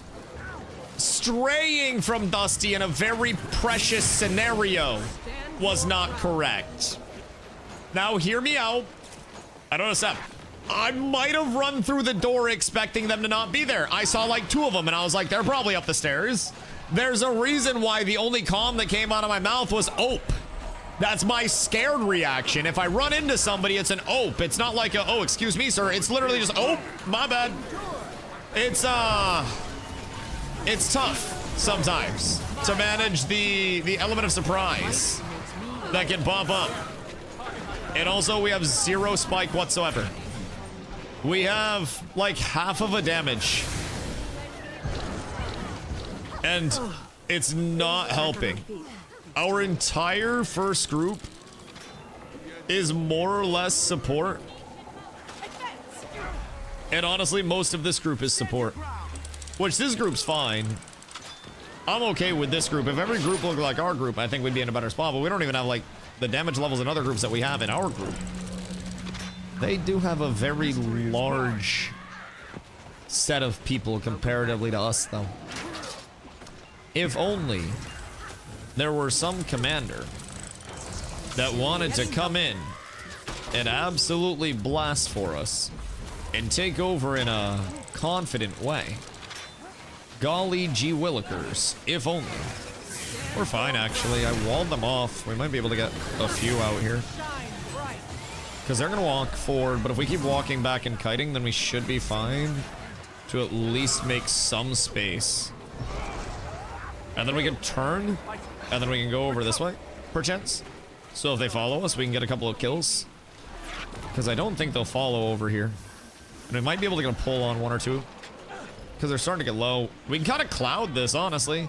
And by cloud, I just mean we don't trust our tags, so we run slightly separated. I think that's actually a solid idea for us, if I'm being completely real. Get a wall on that poor lad. And then we should... Oh, he's back. We can get kills on this, though. I take that. +1 kill for the boys, and we didn't even lose anybody. I think that's actually our best case scenario. Literally up 1-0 in this. I have another wall in 15 seconds, and then we capitalize off that. We can maybe just pick away. Fuck. Nobody saw that. Nobody saw a singular goddamn thing. You didn't see shit. I didn't see shit. Get them to jump, and then don't go past the bridge. And then we just pull them off. And then any one of them that we pull should be a free kill. Unless there's somebody that just happens to have stab. And then when they come down, we back. And we make space. And we walk away. And then once we get over the bridge, we come over to where I'm at. And then you guys have stab. And then we get ready to get a couple of picks. Oh, no! No! I'm so sorry, Bone. We can stay in. Like, they're so non-committal that anybody that walks forward can be a kill target. Like, that vert, we can get picks on people. We could even start to sneak back up here and try to, like, cut them off early with weird walls and pulls and whatnot. And as they're jumping down, we could try to find our... Hey! Fuck you, buddy. Go inside. Go with your fucking friends. Fucking piece of shit. You goddamn rat. I saw that. I saw that. Fucking asshole. Anyways. I think there's plenty of opportunity for us to get some kills. I think a little bit more spike. And we'd actually be up tremendous. Battle, you gotta hop in, brother. We need you getting buff skis. You join squad. And then we might be able to make something happen. We have solid numbers at this point. Because they're really not playing that cohesively. And if we just walk in, I don't think that they're going to be playing together. Slash squad, if we stay group, we win their super split. Thank you. Nothing can bring me down. They may or may not have like 30, I think. I believe they brought in another 5 or so since these fights have started, which for us, not exactly best case scenario. Not exactly the greatest. We're already kind of down bad on the number side, so we'll see how that shapes up. But everything's fine. I'm sure everything is legitimately fine. And we ain't got shit to worry about. We can find plenty of picks. They're gonna swanton on us. Solaris, I wouldn't go up that far, big dog. Alright, cool. Cool, he's alive. Might makes me Chat, are there tags on any Borderland for us right now? Because this is EBG, and EBG is, I think, not going the craziest. Home Borderland looks like it has nothing. And Loot Gardens definitely has fucking nothing. Wovwa might be slightly cooked with World Boss Rush. Granted, it is 5 p.m. It is 5 p.m. I think there will definitely be more players coming in as it goes, but starting a boss train, I want to wait till peak for that. I want to try to, I mean, I guess it's never a bad time to start it up, but I don't want to burn people out on it before guildies actually get on. So when people are on around, like, I don't know, probably 8, I'll put out a ping in Discord actually, if we want to do that around 8, just so that way we can get the most people like active on it. My forehead's starting to peel. At guild, wait. At here. Can I not? At here. I'm just gonna add everyone. World Boss Train starting at 8 p.m. EST tonight. Get your World Boss Rush completion worked on ASAP with the homies. Boop. Alright. I'll put out a ping. So we'll do that at 8. We finally have a guild event to look forward to, boys. And all it took was massive amounts of incentivization to get people into it. And fortunately, open world. I yearn for open world again. I know it's not exactly a selling point with most games at this point in time. But man, I really, really, really yearn for open world incentivization in games. I feel like it just makes it so alive. And I love that world versus world exists in a capacity where it doesn't really grief other people who don't want to be a part of it. But man, full open world interactions where you can be a player that's not getting griefed by PvP, but you just see PvP happening within the world and understand that there is an element of like, that can happen. Oh dude, I miss it. I miss it. Make 500 volatile magic in 10 minutes on Dragonfall. Pardon? Like frequently? Or what do you mean?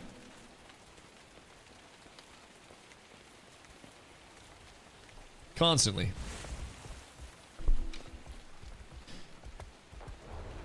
And the map spits currency. What do? Just like go around and gather shit? And it just has gatherables everywhere, or what's... Run events, fly. The magic is literally in the air. Interesting. So... that is... you fly and it goes in your pocket. What if I can't fly, though? Would this be a post-Dusty getting sky scale thing? Because if that's the case, I understand it. I'm not happy about it, but I understand it. Sky scale rentals on the map. That's crazy. Red thing of sky scale is wild. Could I technically just have one of you bring me around in Taxi Turtle? And then we ball out? Well, it's right next to me. Merc, it's okay. It's okay. I'm just trying to help him, bro. We need to point it out. We need to point it out. Sometimes big homie just needs a little assistance. He needs some morale. He needs someone to know that his decisions are good. Or he needs someone to tell him that his decisions are good and that we're with him. Just needs to feel the buy-in. And I wanted him to feel the buy-in. At what point does Blue come in and just swanton the shit out of this? Nah, we got a couple necros. We got a couple necros. We're actually starting to get there. Just a little bit. Just a little. Our troop appears to have left. So if somebody wants to drag themselves down into our group, we do have room for that. Otherwise, I'm cool with this. I am perfectly content. Oh, Bone's in. Wait, Wild's in. What a wild. Oh, it's Zenny. Hi, Zenny. I like this. Do you play SA? Are you Nina Lynn Firebrand? Or are you just like traditional firebrand? I was like, damn, somebody heard me. I like having a firebrand. That's more forgiveness on the stability side. That just makes our fight smoother. I fucking love that shit. I want to learn Shattered Ages firebrand. It basically, I guess, does a bunch of damage, and in fully comped out groups where you have enough stability to go around, it offers very good support still and a bunch of Aegis. And every time the Aegis you grant blocks an attack, the people that basically like block the attack blow up and do damage around them, which is really fucking cool to think about. Like, really cool, just from an additional damage standpoint from a support side. But it's also something where Lumi is so good. Someone pull. Oh, never mind. We're good. We're good. I thought somebody pulled an EWP. Lumi is just so good from like a full traditional support side. It would be very hard for me to, I don't know, feel like I was having the same impact on fights.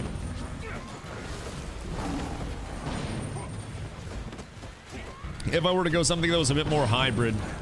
I think it'd be fun to see damage numbers, because honestly, I haven't seen damage numbers in a fortnight. But EWP also sounds like it's a felony. Yo, did you see the EDP documentary? Speaking of felonies, Jesus Christ. Holy shit. That man needs to be like incarcerated for eternity in shackled bonds, the likes of which the most nefarious villains in all of the fantasy stories are locked up with, never to come out again. Jesus fucking Christ, what a monster. Actually absurd if you haven't watched it. But yeah, that was an entire thing. That shit, fucking hell. And he's an idiot in the first place on top of everything else, but I think that speaks for itself. But Jesus Christ, what a fucking freak of a human being. But moving on from that and back to the SA firebrand. We're gonna have to come up with another name for that. I'm not gonna lie. We're definitely gonna have to call it something other than SA firebrand. You guys still recruiting? Oh, always, brother. The recruitment does not stop. Cool thing about the guild is, like, honestly, with our community, we just tell players, whenever you want to come in and play with us, please come in and join us and play with us. Whenever you feel like you want to take a break, please feel free. We'll be here. We hang out. So we are always recruiting. We will be recruiting all the way through the start of Guild Wars 3 and beyond that. And wherever the comm goes, we continue to recruit and bring more players in. So that's kind of the big thing with this. I try to build something that goes beyond just the one game that we're playing at the time, or, you know, the one game in the side game, where people know if they want to come in and hang out with the community and just, you know, learn something for a little bit and practice something new and see if it's for them, they can. If it doesn't work out, then it's not this huge dramatic like, oh my god, I'm so sorry I can't play with you guys. It's just like, hey, I'm taking a break. I'll be back if it seems like it's going to be fun. Or when you guys go to something else. And I think that's one of the cool things about, you know, streaming and building this community in the way that we have. It's something that, you know, a lot of our players might not even be, or a lot of our viewers right now in the chat might not even be playing Guild Wars 2 right now. Might not even be, you know, in the in-game community or committed, and they're just waiting to see where the community goes because they really like what we've built and they really like playing with us. It's a cool thing. So recruitment never stops.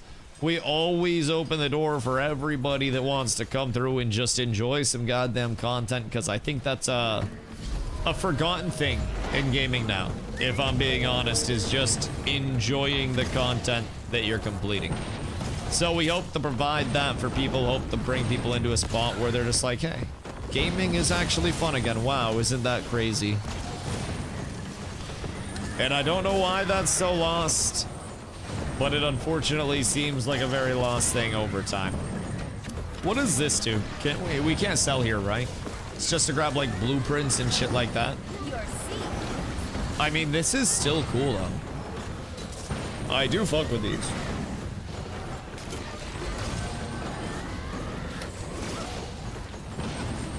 And this is all just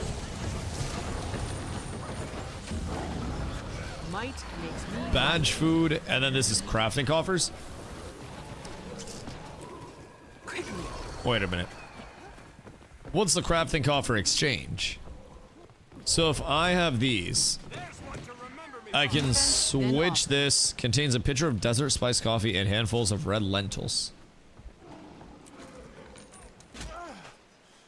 What does this do? Is that account bound?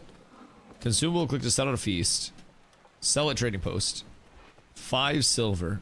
Okay, kind of buns. Kind of buns. Same stuff if you open the chest, but if you have a stack of them, it's easier to use that. Okay, that makes sense. So if we just open the chest in general. I've done that twice now. This is not my greatest look. I should not be driving right now. I like it. Interesting. So it's like the specific coffers, basically. I'm just staying over here. And we're not going to fall off the cliff this time.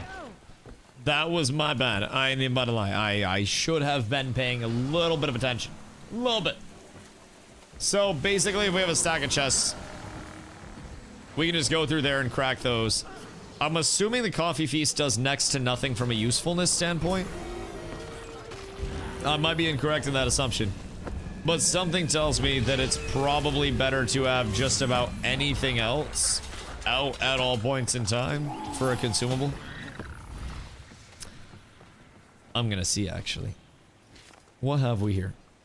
Desert spice coffee, 5 seconds of quickness on dismount, and precision.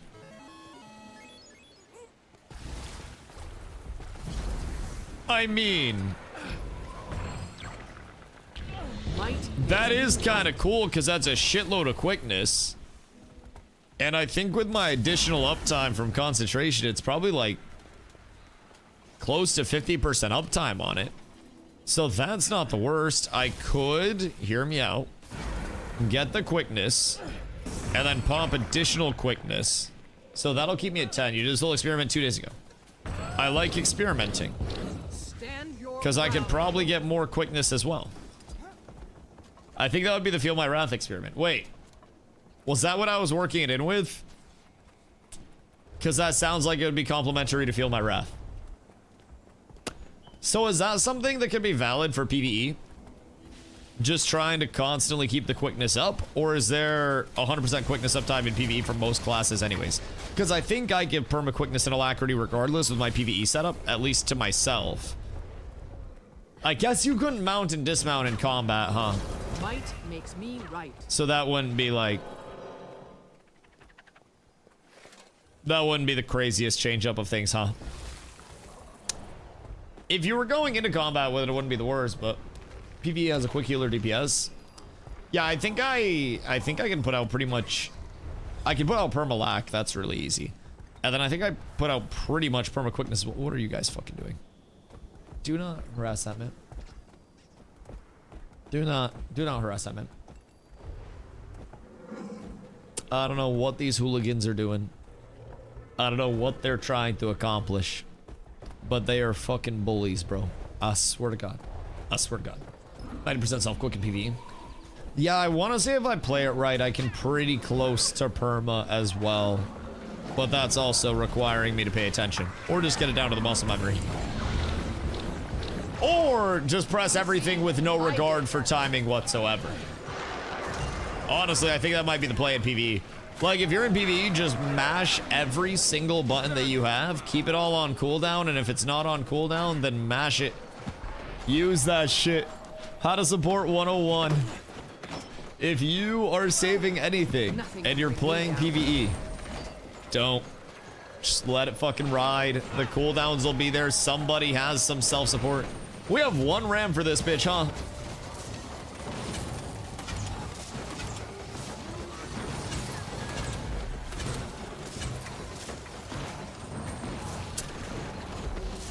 This might be a while. This may take a sec for us, chat. So while you guys are here, make sure you check on your Twitch Primes. Probably go make a little dinner, have some food. Hope you're all having a great day so far. Hope you have nowhere to be, because you're not fucking going there. Who's that tag? Solaris Grey Knight from Guild Solar Suns. I believe he is a son of the sky. I have not seen him before, but he's been vibing so far. I respect his positivity and commitment to the cause. Despite us losing a couple fights, he's been pretty chill with it. So here I am, providing peak support at reasonable prices. Never seen him? I know. I'm hoping that we might actually have some players who caught the itch during World vs. World Rush, that experienced it, and maybe enjoyed it just a little bit. I know that's optimistic to think anybody would enjoy World vs. World, but I'd like to think that there's a chance, even if it's just a small one, that somebody might have enjoyed it enough to come back and play for a little bit. Onward and upward, Mr. Solaris, where shall we go? Alright, he's got his eyes on the prize, baby. He knows where he wants to go. And I know that by the time we get this gate down, I'm probably gonna have to fill up my water again. Because I'm trying to hydrate like crazy anytime there's downtime in World vs. World. I figured that's something I can do to stay extremely productive.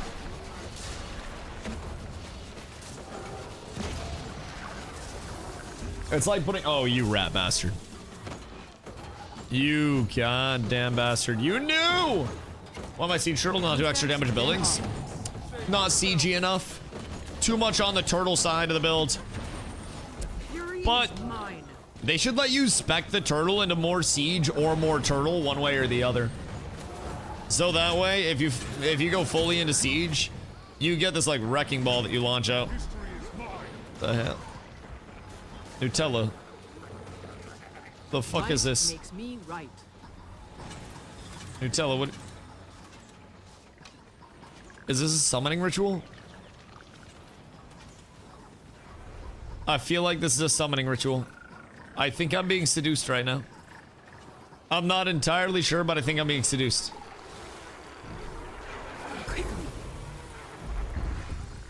Am I supposed to be aroused? Like, was that the goal of that? Told us to be able to spec in a spaceship and go into orbit and nuke like a meteor. Like the birds that swoop down super fast and just spike the prey? You know what? You might unironically be right. We should pass that up. We should definitely pass that up. Are you saying you are? What, aroused? Most of the time? Most of the time. But, you know, I feel like there's a lot to celebrate. I feel like there's a ton to celebrate. The Devil's Rejects claim Stone Mist Castle. Did they cap SMC with nobody to take it previously? Because that sounds a little interesting. I feel as though this is looking too easy right now. And I'm almost certain that at some point, the Swanton Bominski is gonna come for us. But as of right now, we're kind of vibing. I'm kind of sad about that. Oh no, it's gonna be free. Where'd the fights go? Now we actually have enough people to fight. These would be good fights if we had that group from before. Gosh, freaking heckin' dang it. I am awesome. Well, they can't fuck with the spoon. They knew what that spoon was gonna do, dog. I swear to God. They knew that that was a counter to their entire Zerg. Finishes all my World vs. World weeklies. I have to capture another keep. But, still balling overall. Bro, the World vs. World weeklies. Oh, and the Wolfwood tab? Wait. We have more weeklies. What are these weeklies? Where do we have? In the hero panel. Hero panel. Then World vs. World.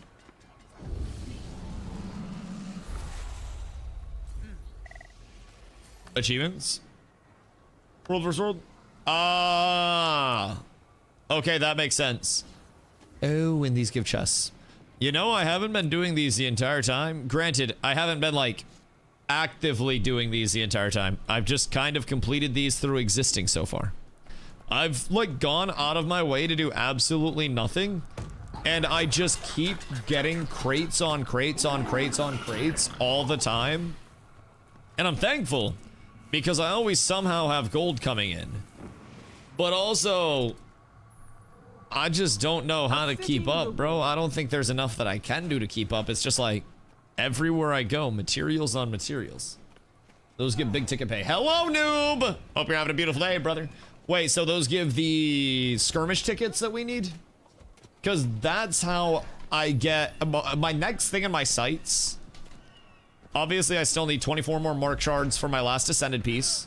That's gonna get me my shoulders, and then I'm full ascended. Well, except for my back. Then I need to get my back. But then I'm full ascended or Lego. So that'll be huge. But on top of that, I'm trying to save for the infinite use primers. So that way I just have 12-hour buffs all the time. That's gonna be so fucking bis. Yo, Siggy, what up, dude? Hope you're having a beautiful day. Leon, thank you for the hydrate, brother. I appreciate you.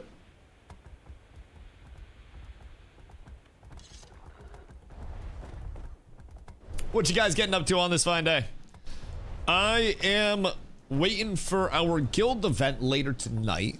We're gonna be doing a world boss train because World Boss Rush has started up. So we basically get a bunch of extra rewards for just going around and killing world bosses, having a good time with the gang.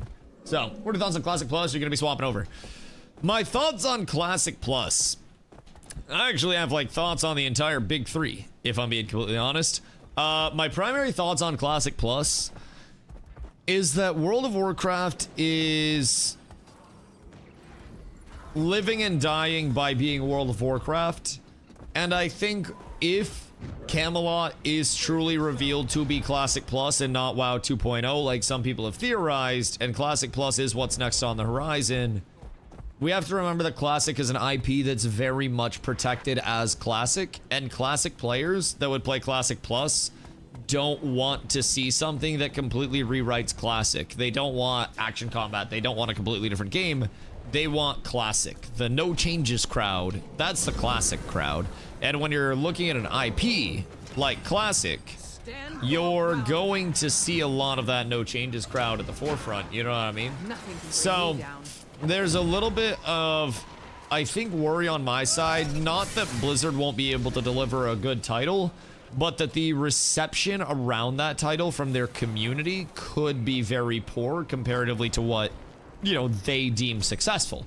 So I more so worry about like their community's receptiveness to titles than I do their capability of putting out, you know, adequate playable titles. But that's just my own personal thing. I do still think that there is a lot of potential for it to be quite solid. It's just, it depends what they do with it. And I think right now we don't know enough to even discern what type of game it's going to be. I haven't been flown out to the stew. I'm not an important enough content creator to have any clue what's going on. Same thing with Guild Wars 3. I have that was scary. But yeah, I have no idea what's going on with WoW's side. I don't know what's going on with Guild Wars 3 other than having conspiracy theories. And honestly, like, it's hard saying. But this is just speculation, but I feel like it might combine SOD and Classic with retail quality of life updates. I don't think that's too far-fetched, if I'm being honest. I think that's the safe play for them. But my worry is that the safe play isn't going to bring in new people. And I don't necessarily know that WoW is worried about bringing in new people because their existing player base is so large. They may just be worried about retaining players for longer, given the size of the player base that they already have. But I feel like MMOs need to be targeting a different audience and a younger audience. And I don't know that, you know, SOD Plus is exactly what they're, you know, going to succeed with there. I'm not, you know, an analyst or anything like that. I just love video games. And I can say in my time with WoW, I don't really think anybody was asking for, oh my god, please give me Classic with the same combat system and the same raid content, just revamped. Please give me another SOD that I would quit Classic for right now. There were some that really liked SOD. but I also don't know that that's warranting, you know, the entire hype around this is going to be the title that, you know, revamps WoW, that revitalizes WoW, whatever it may be. I feel like it's more so going to be, oh, here's something else for people to play under the WoW IP umbrella, than it will be a complete rewrite. Now, with Guild Wars 3, I think Guild Wars 3 is going to be completely different and vastly different than Guild Wars 2. I think we've already received a lot of direct confirmation of that. And I think that's something that we're going to see more and more of as they announce more. And how it'll be different, we can't quite say at this point in time. All we know is that differences shall be there and they shall be pronounced. What the fuck? Bro, they have a golem. They legitimately have a golem. And I'm in a pretty bad spot. I'm not gonna lie. I was not locked in. Can you fucking relax back there, bro? Can y'all chill? I'm just trying to exist. Just trying to exist. But I think Guild Wars 3 is going to be a complete revamp of, like, you know, what people expect with Guild Wars, as Guild Wars 1 to Guild Wars 2 was also substantially different. And Guild Wars 3 is being made in a completely different engine, so really, what's carryover going to be there regardless, right? The Riot MMO, we have no fucking idea. Like, hear me out. None. None. Getting healthy. I don't know if there's even anything to, like, speculate on with the Riot MMO other than they're making an MMO that has League of Legends lore, which will be amazing. And we could speculate on what that League of Legends lore could bring in from a, you know, a functional standpoint, whether that indicates a player-driven open world versus an instance world, whatever. We can speculate. But I don't think there's anything to validly speculate off of.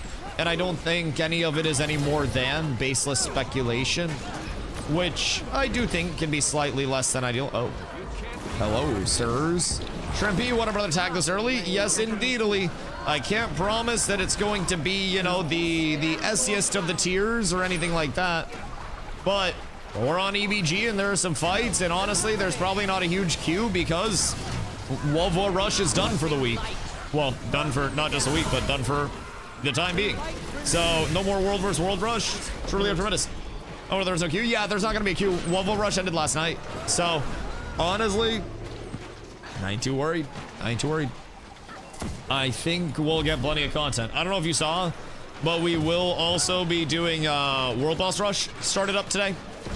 So we'll be doing World Boss Rush later in the day. We're doing that around 8. Uh-oh. I don't have an insta-res. I'm trying! Uh-oh. Super, I want you to know I tried really hard, bro. I tried so hard. What exactly is World Boss Rush? So anytime there's a rush, basically, my healers failed me. Okay, hear me out. I had already popped my heal. It was on cooldown. I only got like one.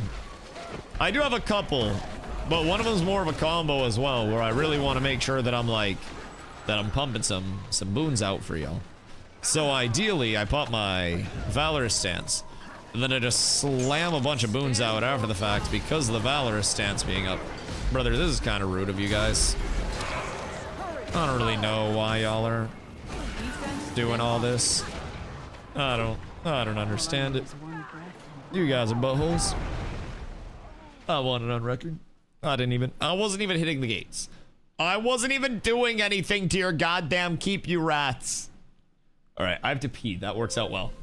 Popped some big burst and got reflected. That's also one thing that I've kind of been intrigued by. I won't lie. There's a relic for World vs. World that I really want to try. It's Relic of the Earth. Grant protection and magnetic aura to allies after using an elite skill. And this would be on my feel my wrath build. But magnetic aura would reflect proges. I don't think there are a ton of projectiles that actually go out, if I'm being honest. So I don't think it'd be too crazy for like hyper organized groups. But I do think there might be a little bit of potential there for less organized groups, to the point where I could switch it in and it could be kind of intriguing. Because it does still give prot, which is effectively the function of... Where do I have to go for a trader? should be one over here somewhere, right? Oh wait, it'll be back. But I don't think it'll be the craziest thing. But I also don't think it'll be the worst. No, that's a 60-second pop. Channel healing and boons in a large area around you, concluding with a large heal if the skill's not interrupted. This is probably ass. I don't think I've ever heard anybody be like, yo, put on that Signet to Courage. Maybe it was Signet builds? But I mean, that's a 3-second interval with 417 heals. What does it actually do for healing, though? Probably absolutely nothing, and I wouldn't use that regardless. So, Feel My Wrath, if I pop this, will also bring in an uncleansable projectile reflect I like it. if I'm running Earth. Because honestly, I don't know if I need the extra Condi cleanse. The extra Condi cleanse is great, and I'm assuming in any organized group it's going to be huge to have. But I also wonder what that uncleansable will do in terms of magnetic. So I'll be right back. I'm going to pee real quick. And let me pull.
Hello, my friends. Oh, God. Every time he's gone. What the fuck happened? Yo, Girth, what up, brother? Hope you're having a beautiful day. What do you... What do you mean? It just blew up as soon as I left. Did we take a fight without me and lose? What facilitated this? Get a macro button set up, around 1 minute of ads every time it stands up. I could set up my stream deck to just manually run ads, but honestly, I try not to run too many ads because ads are kind of annoying for people. But it's not like you're missing much. It's not exactly like it's peak chair content that people would be missing. Everything's good? Oh yeah, living the dream, brother, living the dream. I am gonna be checking out a new game tomorrow. Just checking it out a little bit because launching. Some friends played early access of it and it was pretty fun. So there's gonna be it's like a fantasy extraction. So action combat type shit, different classes. So we'll be giving that a play tomorrow. A new game? Yes. Mistfall Hunters one. It's the one that Early was playing. So he did a little early access on it.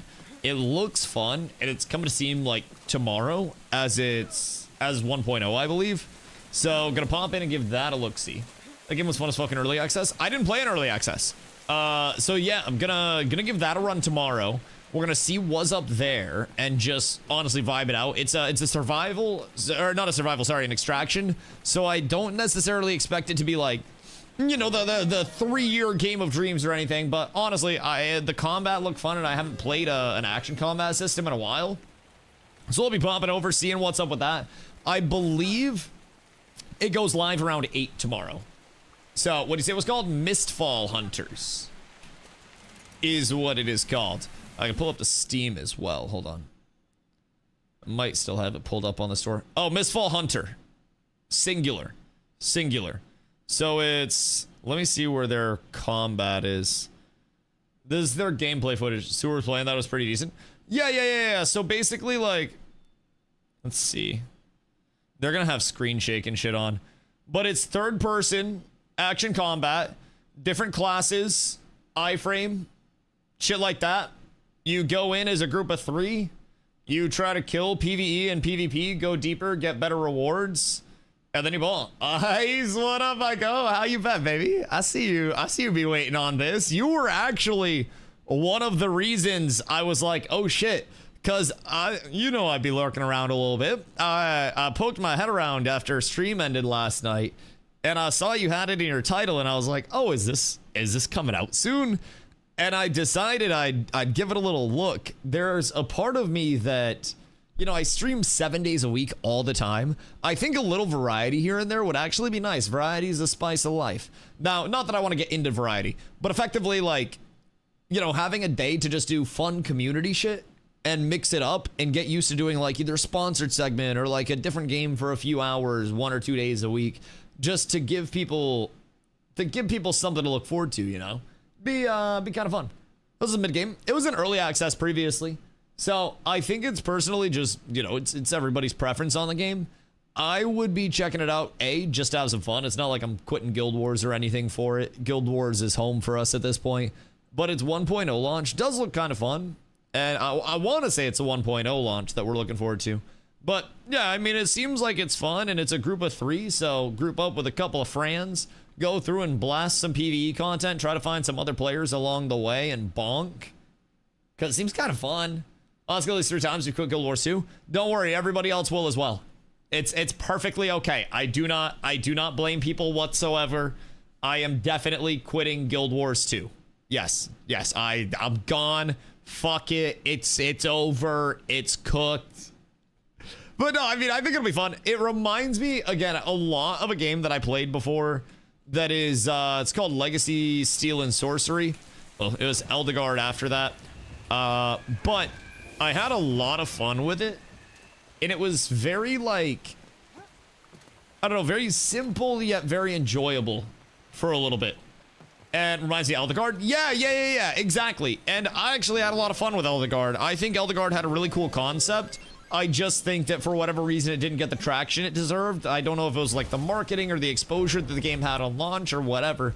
but it just didn't really, you know, have everything to hold players. And I'm hoping this game actually takes some notes from Eldegard, because they actually did have something solid going with Eldegard. I still stand on that business. So hoping that it's, you know, a fun time. Maybe slam a YouTube video up about it. Maybe get some shorts out. So big people crazy fun. Want to play, but Tesla was putzing with the new rig. Oh, putzing with the new rig. Yeah. That was a tragic time. Everything working well now? Like, you get that shit all sorted? Or is it still kind of cooked?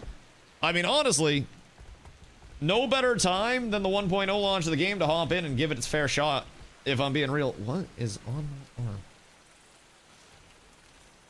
Oh, I brushed up against my plants. I went to brush up against my, like, there was a fly that was stuck inside. I went to get the fly out. And I brushed up against my money tree. Stupid mosquito bit me in the face. Get fucking wrecked. Holy shit. Get shit on. Doth cost lots of doubloons? I don't know, actually. If I'm being honest. The store doesn't have a price for it. I'm not entirely certain, if I'm being honest. But it seems fun. It's around $30, if I remember that, maybe $35. I mean, as long as it's not $60, that's a tax write-off. If I planned it out a little more thoroughly, then I probably could have hit them up for some copies. But I did not. I did not. Standard edition is $25. What's the difference between standard edition and the most expensive one? Break it to me straight. What's... Hey! Relax! Can't see me. Can't hit me. Enas. Moving too good. Oh, fucking piece of shit. He's aimbotting. Actual rat. I may have not thought a couple times in life and slap some people I shouldn't. It's never a bad thing. Unless you're, like... I mean, depending on who you're slapping, you could be like miskiffing. That would be a very bad thing. Be a very bad thing. Exclusive outfit, Forsaken Skeleton. Exclusive background, Shipwreck Coast. Exclusive earrings. What are the earrings? What are those? Are they pay to win? Do I get something from it? Because I will pay $15 to have an advantage over somebody else. And then I will deduct it from my taxes because it's a business expense. We are up tremendous. I would like to thank the United States government. Yes. It's on the main Steam page. Hold on. We do not need the collector's edition. But the collector's edition. Deluxe edition rewards. Earrings, Web of Fate. Exclusive earring, Web of Fate. Fate coins can be used to purchase various cosmetics in the game. What is the earring? Because if I have a helmet on, then how am I going to see my fucking earring? That doesn't really do anything. I don't quite get that. Oh wait, but look at the little emotes. I need to be able to shit on people and then emote on their head. Standing pose justice. Boo. Okay. Well. Just canceled our appointment for a massage. Right, so we have expendable income on this game. So, like, if you get the collector's edition and I get the collector's edition and then I get my haircut, then it's the same price as a massage. And we're at a net even. Which is, I think, absolutely phenomenal. I think that's a big thing for us. What are the developers? Find me the developer's email. And I'll see if I can email that. It's probably too late to get copies. Dusty math? That's good math. If she gets to...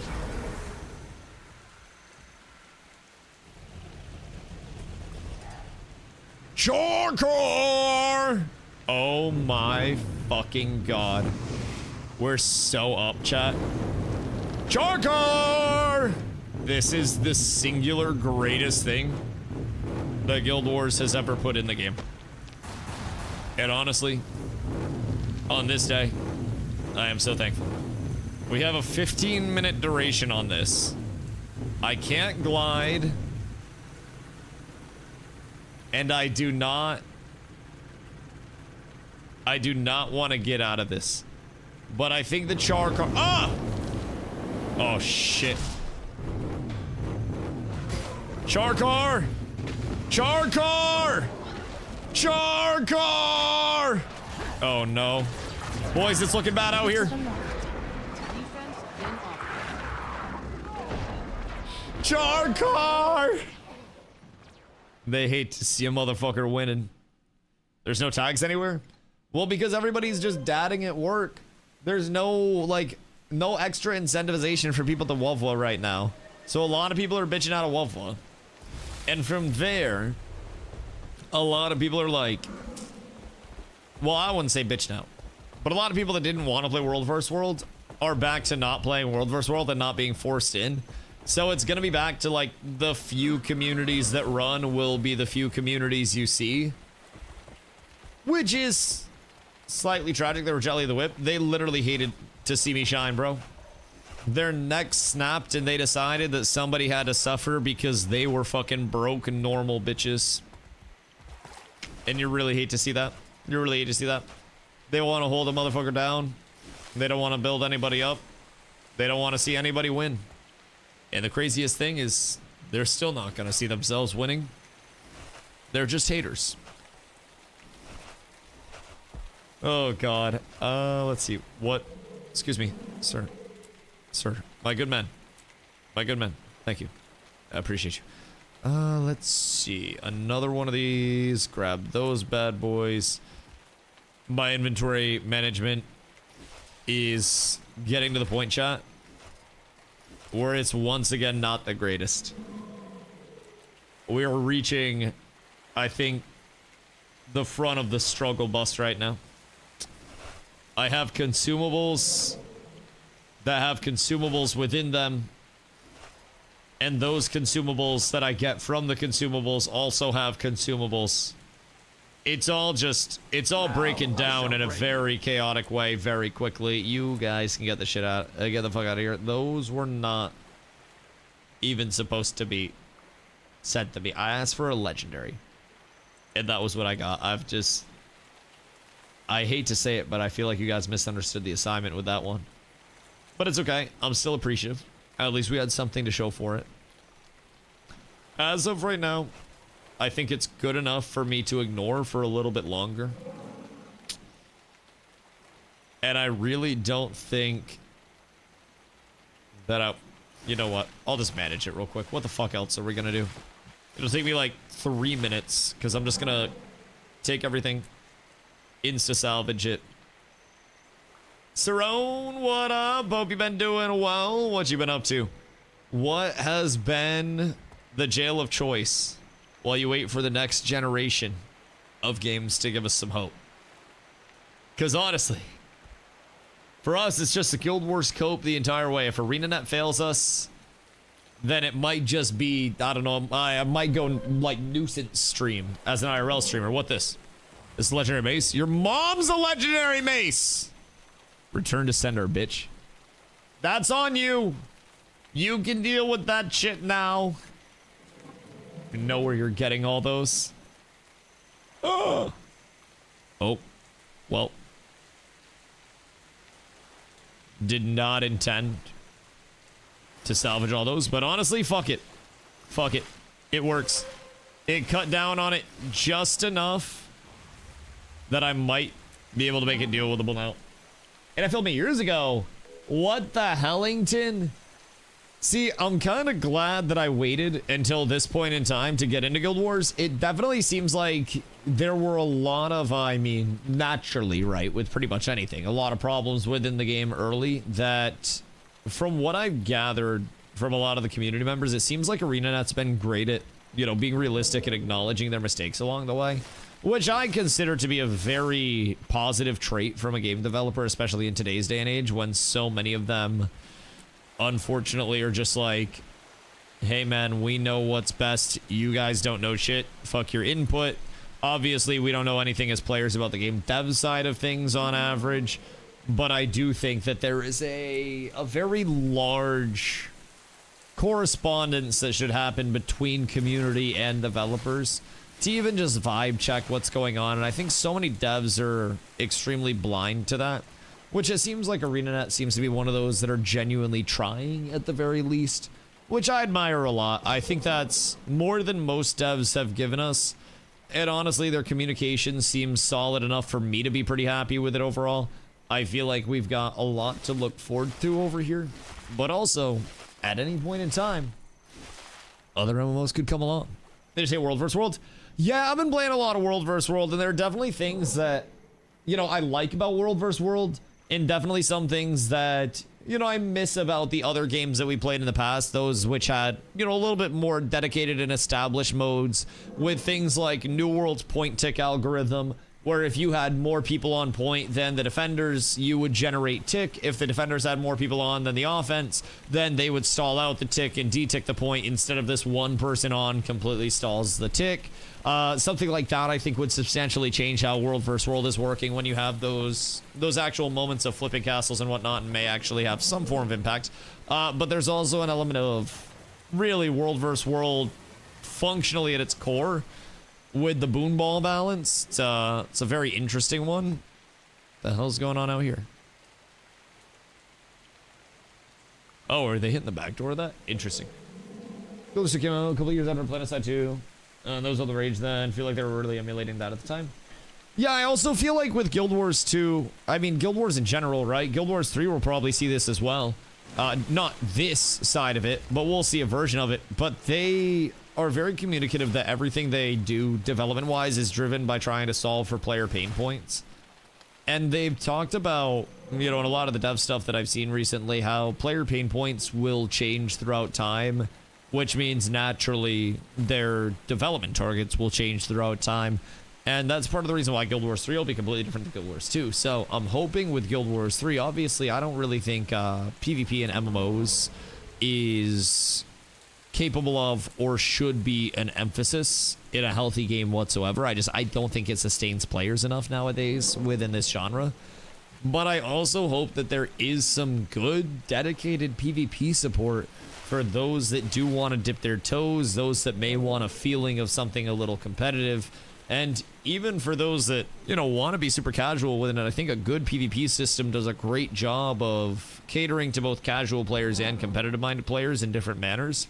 And when we look at things like, shit, very simply, Now I shall break. non-MMO PvP systems, a lot of them do a great job of catering to casuals and competitive-minded players, some of which even have full professional scenes, yet still have an incredibly large and deterministically outweighing its competitive scene of casual players.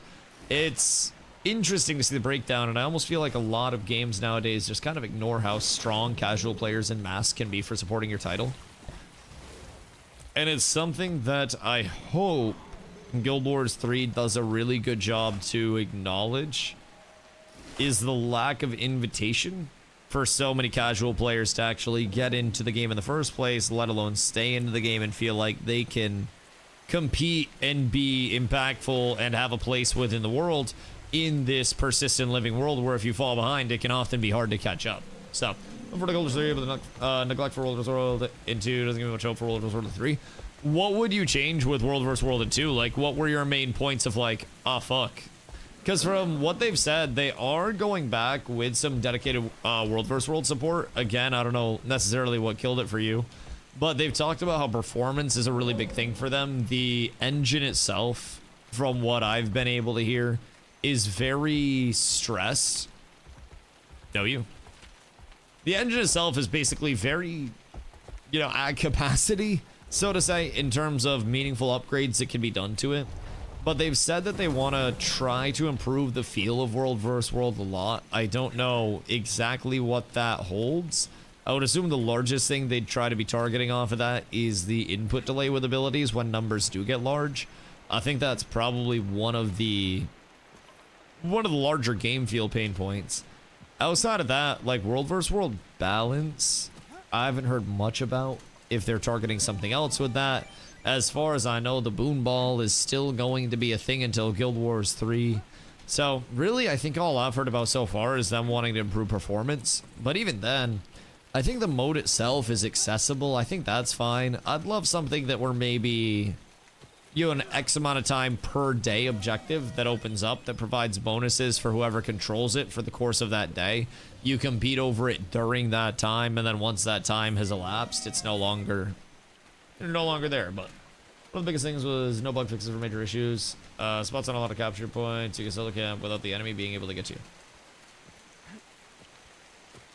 Weird. So, like, you can be on a capture spot and basically just cheesing it. The other thing that's weird about that, too, their point tick is a strange thing to me. I know it's very, like, early point tick stuff, so they might not have had, like, point tick algorithm or whatever. But New World really spoiled me with that sense. Where with New World, if you had 3 people on the point as defense and I had 5 people on as offense, then I would be generating tick on the point still, and you would either have to push us off of the point, or you'd either have to bring, you know, do that or bring more people onto the point in the first place. And that sense of urgency was fun as hell. It was nice. I think Guild Wars 2 fails in its titular name. Titular? I don't know what that means. I don't know what that means. But, a Guild War doesn't feel like individual guilds are about to be that impactful versus just a pug commander. Well, okay, so I do think that the name Guild Wars is oftentimes a downfall for them. Titular means title. Tit. That makes sense, though. But I will say, in terms of, like, Guild War, I feel like us adapting the term of guild and having that utilized, of course, yes, it's still called a guild within the game as well. But the Guild Wars via the title are, as far as I know, supposed to be about, you know, the guilds within the game. The same way that Guild Wars 3, even though it's not guaranteed to feature guild versus guild wars in any capacity, you know, the Veil Wardens that we are when we spawn in, that's like our guild. Everybody that plays is a Veil Warden, and then from there we'll have our player-driven guilds within that, and there may be GVG. But I do feel like with the modernization of guilds and how, you know, how used that title has become, especially with GVG standpoints, I feel like it's almost like unintentionally deceptive, if that makes sense. Where people hear Guild Wars and they're just instantly like, oh, my guild will be fighting another guild.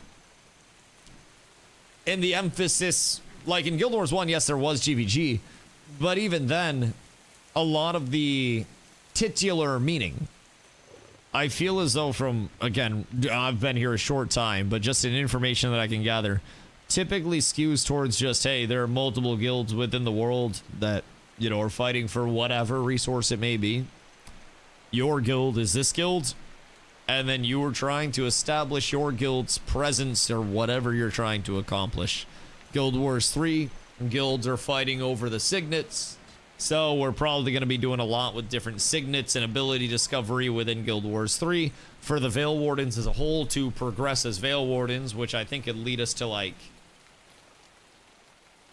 you know, expansion and whatnot. Race War goes hard.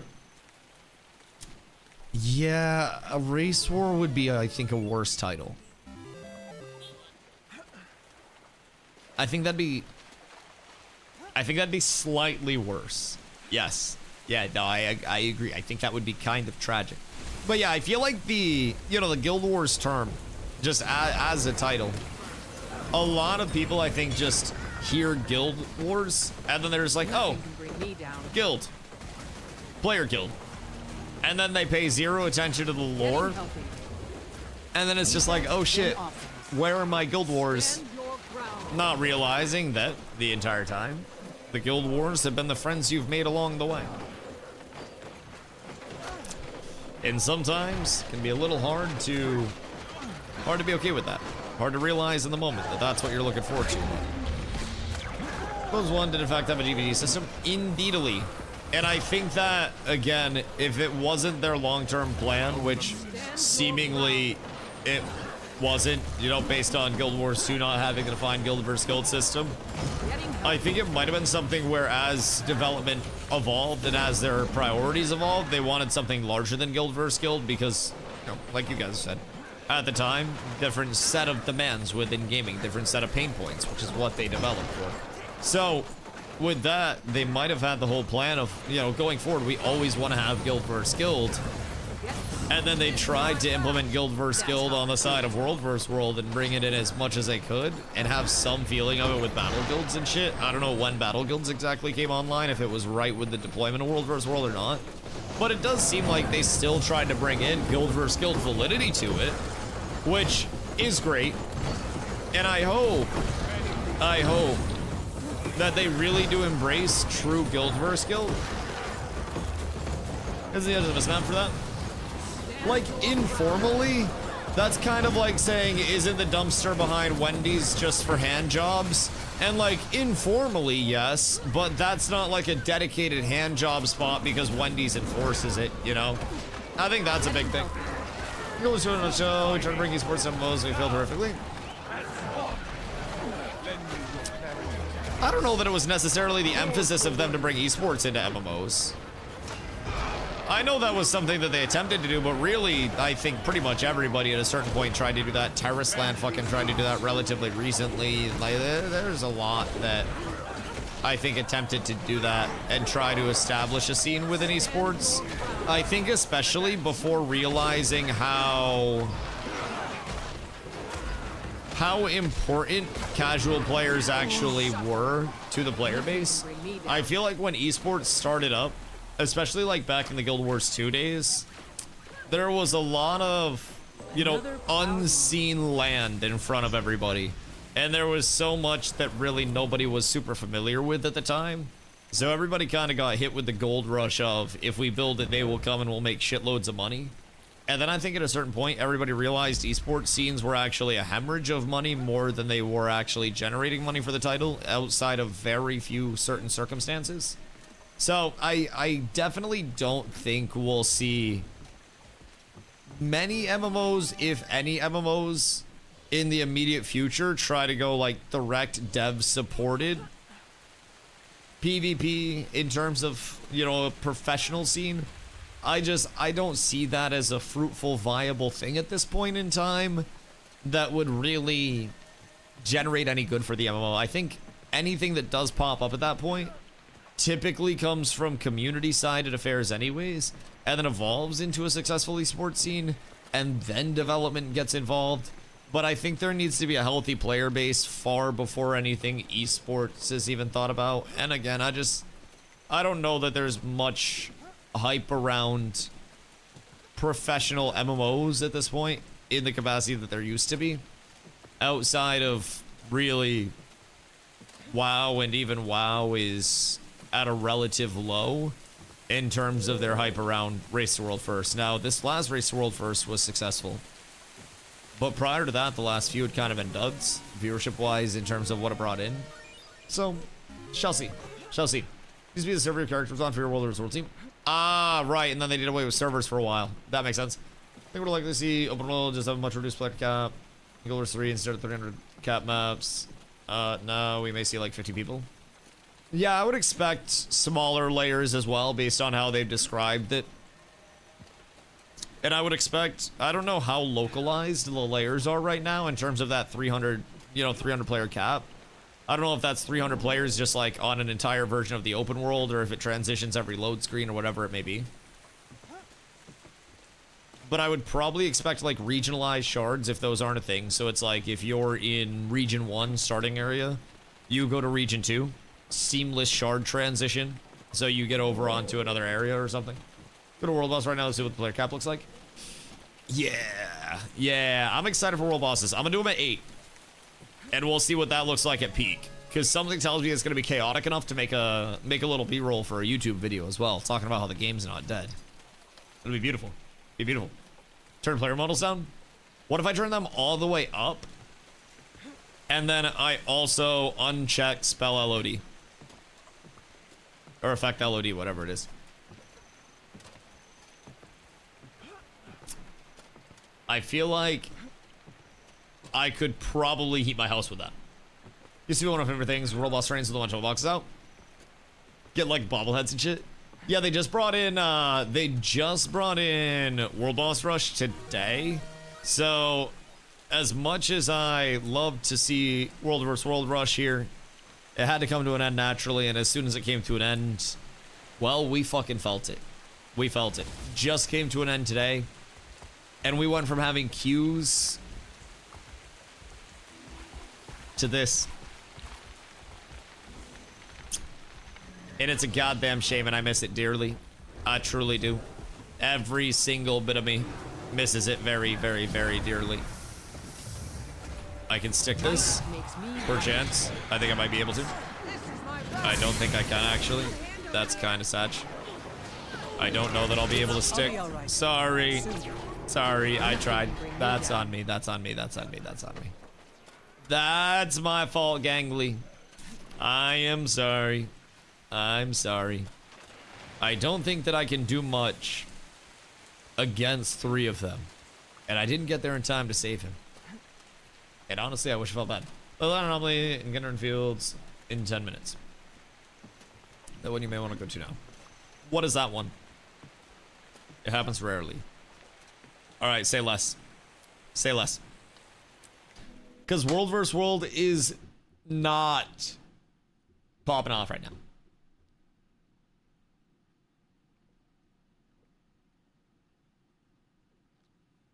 Free Mystic Coin. Is that like a...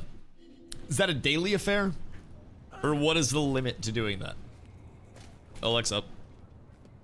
And then slam me an invite, and I will teleport over you. Is that in the World Boss portal device? Or which one is that? Once a day per account. Oh, damn. Okay, word. So I will definitely make sure that I'm slamming that. I also think I still have... Yeah, I still have a couple more Mystic Coins that I can actually grab. Now, we're down horrendous. Walk out the gate to the north. Shrimpy, join up. X, you goddamn red bastards. This is my favorite times in World vs. World because you actually get 1v1s. Yeah, it would actually be a really solid time to bring a small group of our people in there and just roam around and see what we can find for fights. Like, I wouldn't mind just tagging up and chilling and running around through, like, tiny roaming fights with 5 or 10 of the lads. Wait, how many of you are there? Okay, word. Oh, super tagged. We're up tremendous. So you said out the gate to the north? And then we slam? This gate? Or a different gate? Oh, yes, this gate. Bananas roam? I mean, even if we get 10 people and we have any form of composition to it, I think we could take pretty solid fights with what's available through this time of the day. Leyline anomaly? Leyline anomaly! Where is it? Lion's Arch, and then go out the north gate. And then Super's tagged up out here. I don't know how the hell he knows. I don't even know what this is. But supported to CPS. Oh, I have alacrity, you're fine. I got all that covered. We ball. You can just CPS. And then I have Wormy as well. Wormy is like 90% of my damage, I'm not gonna lie. Wormy comes in absolutely clutch for me. I should probably figure out something else for the DPS side of the build. And there's almost certainly something I can run that's more efficient. But Wormy makes me happy. Wormy is a hard worker. He brings in a lot of genuine effort out here. But also it might be kind of troll. It did almost double my damage. But I also don't do a shitload of damage whatsoever. Just kind of chill till X20. What you're telling me is water time. Spawns somewhere on the map randomly. So what happens with this event? Effectively, you know the area that it's going to spawn in from how. And then once it spawns in the zone randomly. We have to go find wherever it spawned in the zone. And then we clear the event. And then we get our Mystic Coin. And then we sell the Mystic Coins. I don't know from event timers. Also a rock in my inventory. Is it this thing? Or no? No sell, keep coin. But if I sell coin, then I get money. And then I can make more money with that money. And then if I need coins, I can buy money with the money that I've made off my money. And then I don't spend any money for the new coins. Now we're thinking. We're getting into having your money technically be your employee and capitalizing on that as much as humanly possible. But also, what if I just blow it all on skins that I'm not gonna wear? I like Because I it. feel like that'd probably be a pretty likely scenario for me. Probably the most likely. Alas, there is no Guild Wars 2 stock market. You say there is not, but what's gonna happen to Ectos? Tell me what happens to Ectos in like a month. Or whenever that shit is. There is an event that drives up the price of Ectos. That happens yearly. And then, price of Ectos drops. And then we buy the Ectos, and then we stock up for next year's event. There is a stock market. There's a stock market everywhere. You've just got to find your stock market. What is this?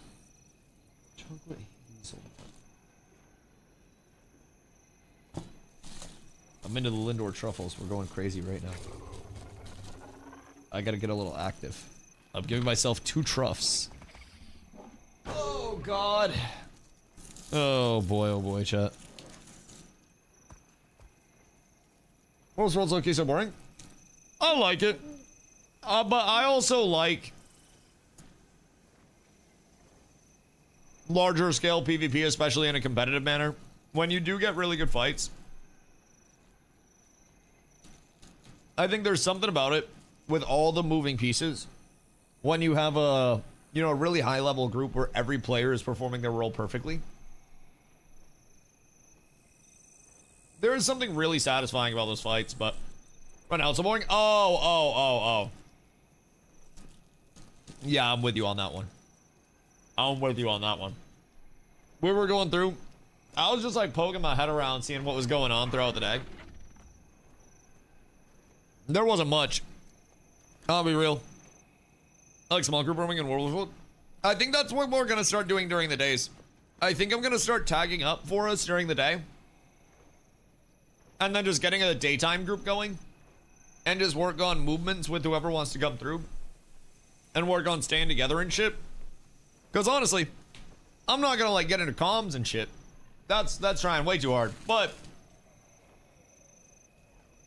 I could definitely tag up in the mornings, just get a small group running around, spinning shit, getting points. Might not be the worst. Tag up on what's going on. If you know how to move and lead a group, then tagging is the singular most valuable thing that you can do. I'll be honest, it's so huge. Zerg builds or roaming builds? I mean, depends on what you want to play and not die, honestly. I think there's value in both. Just depends on what the scope of the day is looking like, right? And I'm assuming most of our people have both as well, so I'll be right back before the event starts.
Cat with abs is absolutely S tier.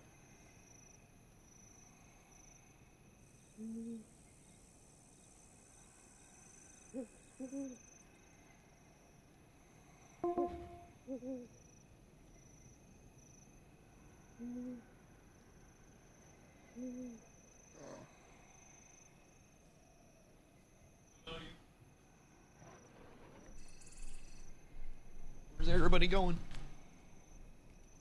Where'd we go? Super, save me. Yo, I swear to God. Largest bailout for somebody that has to leave their desk to smoke. I won't lie. The only other thing that could make it better is if Twitch was just like, yes, we now fully support smoking doinks on stream. But I don't think that's gonna happen.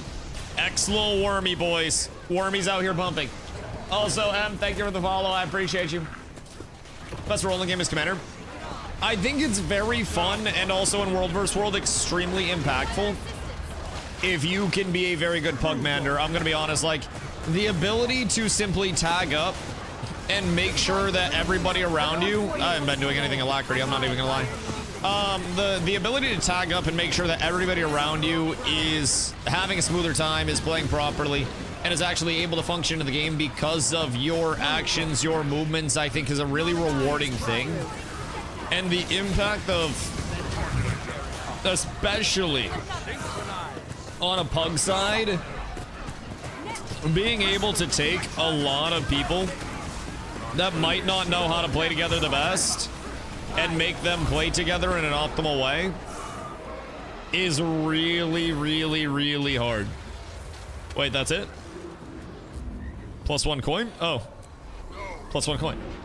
So what's that, like 2 gold? That's it? Easy. What do? What do?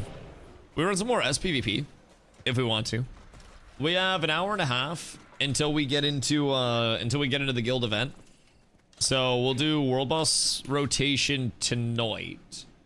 Charge a crystal. I'll charge your crystal, baby. Probably a good comp. Probably a good comp. We have 3k Ethereum in the guild stash as well. So we upgraded yesterday so we can have 10k Ethereum now. And thanks to us switching over the missions, honestly, thanks to me, fucking pat me on the back. I finally did this. I gave up on the whole we get 10% more bonus. And I was just like, all right, fuck it. We'll just run World vs. World missions and make it super easy. So I would also maybe like to run the race tonight. I think that would be really fun for us. Well, I don't think it'd be fun, but I'd have fun with it knowing that we're at 2,000 favor out of 2,000 for the first week since we've been here. I would enjoy that a whole lot. So, all things considered, we have many things to get done still. And at 8, whether you fuckers like it or not, you're showing up to the goddamn world boss run. And if you think you're not, I got terrible news for you. Also, boys. Oh, how much are these? Fuck me, man. But I mean, having us able to claim towers will be nice, right? What do we even get for being able to claim towers? Like, what's my motivation here? Because right now we have World vs. World experience. And then also World vs. World guild claiming towers that we want to get done as our immediates. The world experience up here could be okay, but that's also pretty expansive. Bragging ability to do mission. The ability to do the mission is probably the largest thing. And honestly, having the World vs. World XP adds a 10% World vs. World XP bonus to the boons applied by the guild's aura around claimed objectives. So that is valid for us to have. If we claim a tower and people are constantly attacking that tower and we're defending it, that is a bonus 10% World vs. World XP there. So that's not the worst by any means. So definitely want to work towards it. And also there's so much for us to unlock through this. Like, the aura goes fucking crazy as you keep scaling it up. So aura 3 is movement speed. So we get movement speed around that. We get power around that. We get precision. toughness. I think next is Vit. We get the ability to claim SMC here. So we need to level the guild a lot for that. We get EWP scribing there. Let's see, what else? Watchtower, presence of the keep. Magic find in the area, which seems nice for cracking stuff. And then cloaking waters, craft schematics, and manufacture. Tier 3 improvement that applies stealth to any ally who moves through the fountains at Stonemas Castle as long as it's claimed by your guild. So this would be sick if we're trying to claim SMC. So I mean, at the end of the day, we'd like to have everything taken care of. That's a long term down the road. For right now, we just need more guild XP, which any upgrades work for that. So theoretically, we could also just go through and blast all of the cheap upgrades and try to level the guild as quickly as possible instead of worrying about those for now. So effectively, our two opportunities. We can either try to go for impactful things, or I can just go around and poach every single cheap upgrade that's available, and I can try to blast our guild level as much as possible, which would get us closer to mining rate 4, which is going to produce Ethereum faster for us. And I'm assuming as we keep getting the mine up, that would be just faster Ethereum in general, which is going to be our largest time save. And we'll want to get this done anyways. But this is a lot of XP away. So I could probably catch up all of the cheap stuff, but even then I don't think we're going to be 25. We're 21 and some change right now. And I'm sure we have a lot of cheap shit to catch up, but I think at a certain point we're going to be at the point of like caught up in needing every single upgrade to level. I don't know how restrictive it actually gets, but I'll start slamming these, I guess, and see what it brings us. Because more of these will unlock as we go as well, since we don't have all the schematics and shit. And some looks like even more for the Doliacs. We'll need lodestones. This will all be unlocked, but drop it on. Let's see what I have left. Okay, cool. I can check see if I have any of those. Yeah. Anybody that is crafting up, if you guys do happen to have some of those, could slam some of them into the guild treasure, and then we might be up tremendous. I'll pop over here and see what we've got available as well at our market and shit. Because that was world versus world. The arena guy may have a couple cheapos, because I haven't been doing much through caster shoutsman at all. So let's see what's up here. PvP reward boost. That's 1,000 Ethereum. So this shit's all kind of expensive, if I'm being honest. Kind of pricey. So might put him on hold for a little bit, considering we already have the functionality of the arena. Workshop, we have a lot of shit for already. I think I've bought most of the cheap stuff over here. Critical crafting is 1,500. I don't really think we need to worry about that. The synthesizers are 5k a piece. So those are pretty cooked for now. Next upgrade here is at level 21, which we have. But we have to get the lumber synthesizer first. So we can save up for that. That'll be an expensive upgrade. And then off of that, our tavern, I'm pretty sure, has most of the cheap shit taken. So we might just be into big beefy boy upgrades now, if I'm being honest. This is 3,000, and that's our cheapest at the tavern. 2,000 and 150. Yikers. I got 90 planks. That'll get us an upgrade. I appreciate you, my goat. Yeah, so we might actually just be into some very expensive upgrades now. It might be where everything starts to slow down just a smidge. So I'll slam whatever cheap ones we can get, but it seems like everything's going to start to be right around 1,500-ish. Good news. If we're this on top of our guild missions every week, we're on autopilot. We are legitimately vibing. So we'll get armored Doliacs here. And then we can also get the arrow carts. That's 2,000. The tower claims. If we slam in 50 more, I'll just buy the runes of holding, because we're going to have to do that at some point anyways. So I'm going to go buy the runes real quick. Oh. Oh.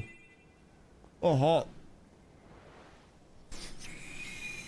Oh. Okay, we're good. Oh, sorry, Carla brought me pasta. And that shit was warm.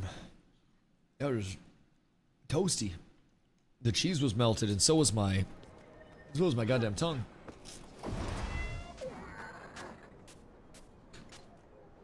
For our deposit, go to the guild hall. And then right where you come in, there's a treasure, and you can slam everything to the treasurer there. Was it too hot? Oh no, you're good. You're good. It was actually perfect once I mixed it. I just didn't expect it to be warm. It's perfect now. I didn't mix it. You are a welcome guest. Everything is perfect, and I appreciate you very much. You've provided me with food today. You've saved me from an invader. You are so strong. So oh-whoa. I need to go to the tailor. Over here.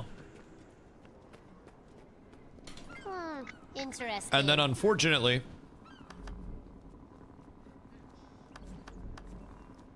it is time for me to fin-cuck myself.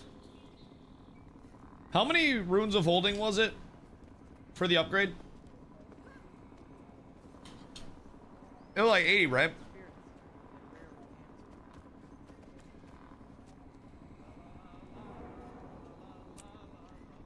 Charger says 80 for tower.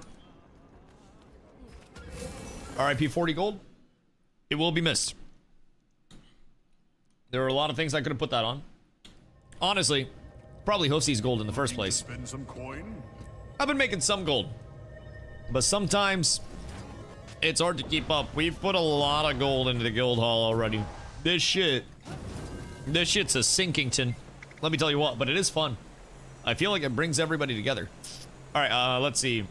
Towers, RIP, all of that money. Oh wait, we have to wait for a little bit more Ethereum. So I'll let the Ethereum tick up. 300 more won't take very long at all, I think.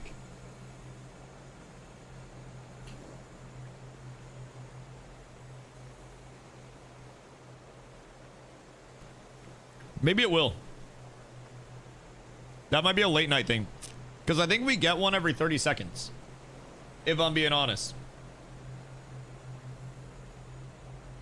Which means it might be a while.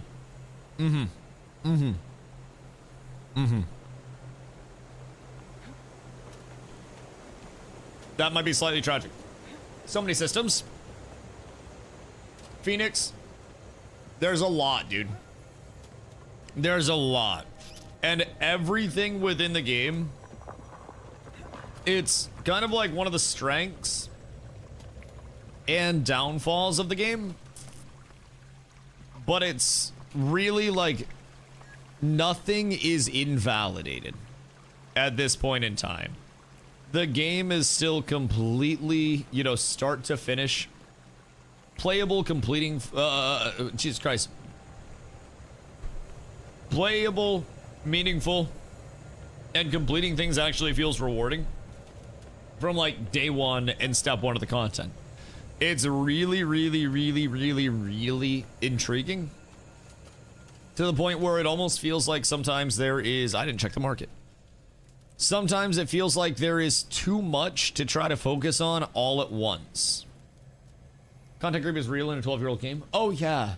Yeah, it's like abundance that becomes somewhat like suffocating to a certain extent because you just have so much that you can do at any point in time. No way to get stuck on a dead end progression. Exactly. Like you can do anything within the game and be making prog, and they've somehow also, when it comes to like crafting legendaries and whatnot, they've found a way to connect a lot of the different game modes, at least to a point of like, you know, do you want to come through? Do you want to make a legendary? Cool. Well, a lot of legendaries may require a gift of battle. Play some World vs. World, get your gift of battle. And they run rush events to help people with those things if it's not your primary incentivized form of content. But they also allow you to do whatever you want to do without really feeling like you have to do much at all. It's really well balanced.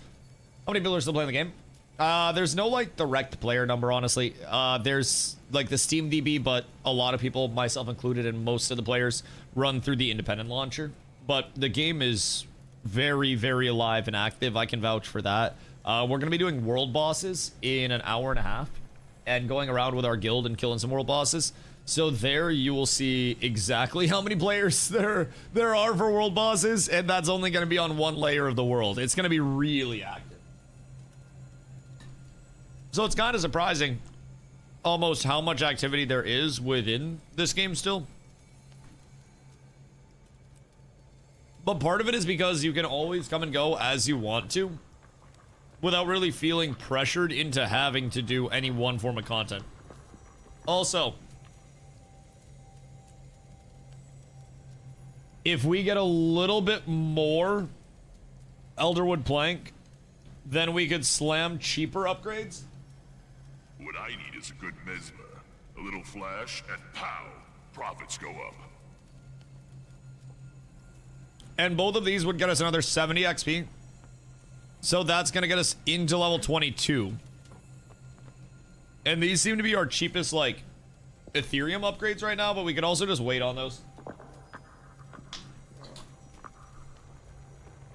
If Elder would send it to me. Oh. Oh, yeah. I have a lot of Elderwood. Do you need anything else for the crafting or no? A lot I gotta salvage also. Define. You have a lot you have to salvage. Elder. 750 and then probably more if I'm being completely honest. Mail item 2. Super. And then we yeet. Yeet. Okay, that's that one. Yeet. Yeet. Yeet. Send. And then you have 2 more coming. There you go. I don't know how much you thought that I had saved up, but I got you, my goat. I got you. Is there like a craft time? Or how does crafting work? Like, how much of a commitment did I just obligate you to? Because thank you. We appreciate your sacrifice. Craft time, but it goes fast. Okay, cool. Cool, cool, cool. So, as of right now, we can get those 2 at the market. Keep a steady eye.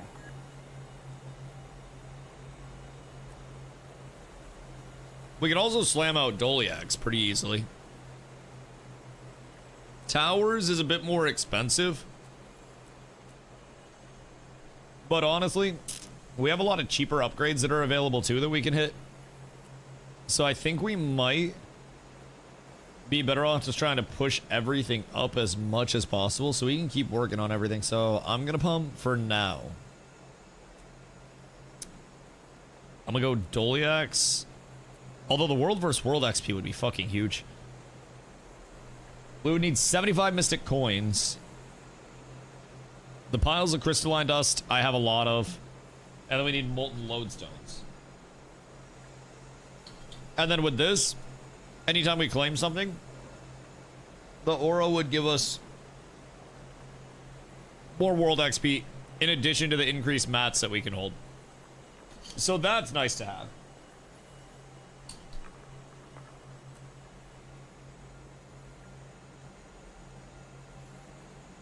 Bad side. Lot of mystic coins. Craft is done. You fucking legend. You legend. Alright, so for now I'll just start slamming what we have. So we can start working our way up. I'll go over to the market. So we don't have to worry about those. Because he's tucked in like... He's bumfuck nowhere. I don't really want to have to run out here. 575 added. You fucking legend. Thank you. Alright, so this... And then... What do we need for these? Vial of linseed oil. And then sheet of extra coarse sandpaper. That's another cheap upgrade for us. Guild Trader 1. We'll get this taken care of. We're good to go there. His market restoration is expensive as shit. Jesus Christ.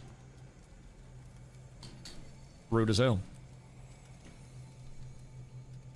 Guild Trader 2 includes random crafting related items. I'm assuming some of these are going to be relatively cheap for him as well.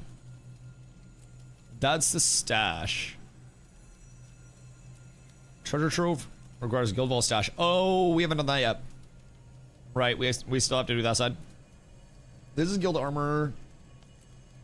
These are all relatively expensive. So how deep is it to get these bad boys? I'm assuming the linseed oil we can just buy.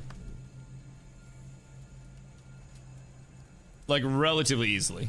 Oh! Oh!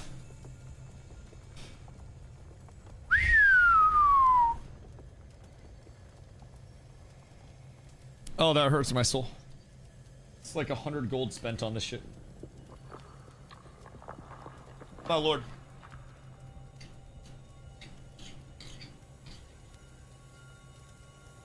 Is there a cheaper way that I can amass these, chat, before I buy?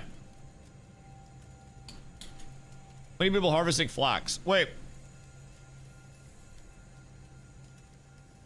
What makes flax so worthwhile? 15 flax into linseed.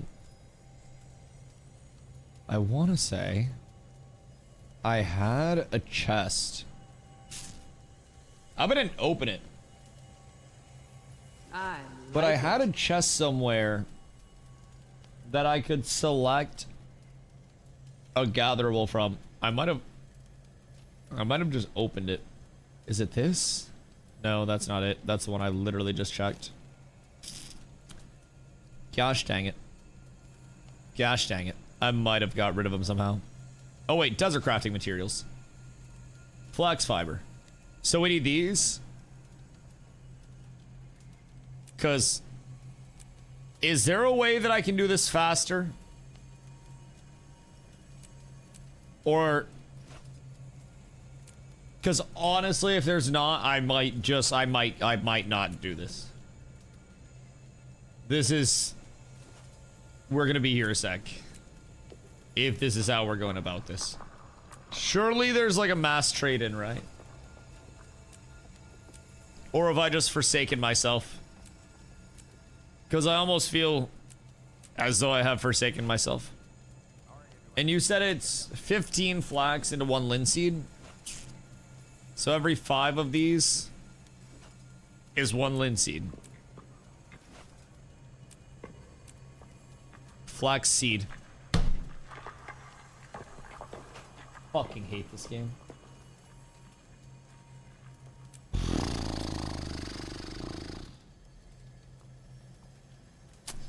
Everything's terrible.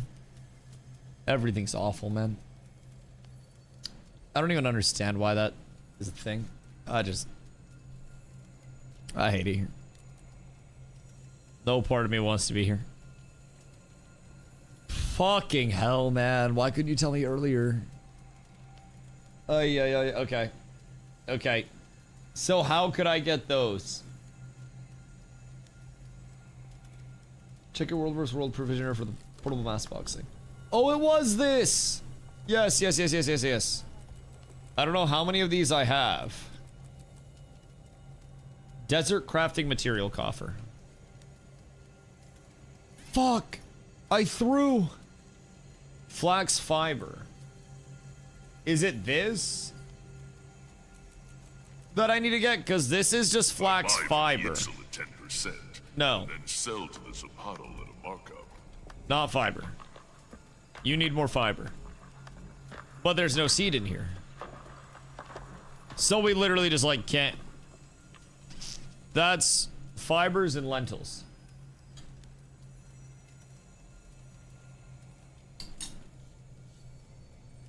Seed comes from plants you find outside. Hear me out. Hear me out. That's why it costs money. Should we just do gathering train? Greetings, featherless one.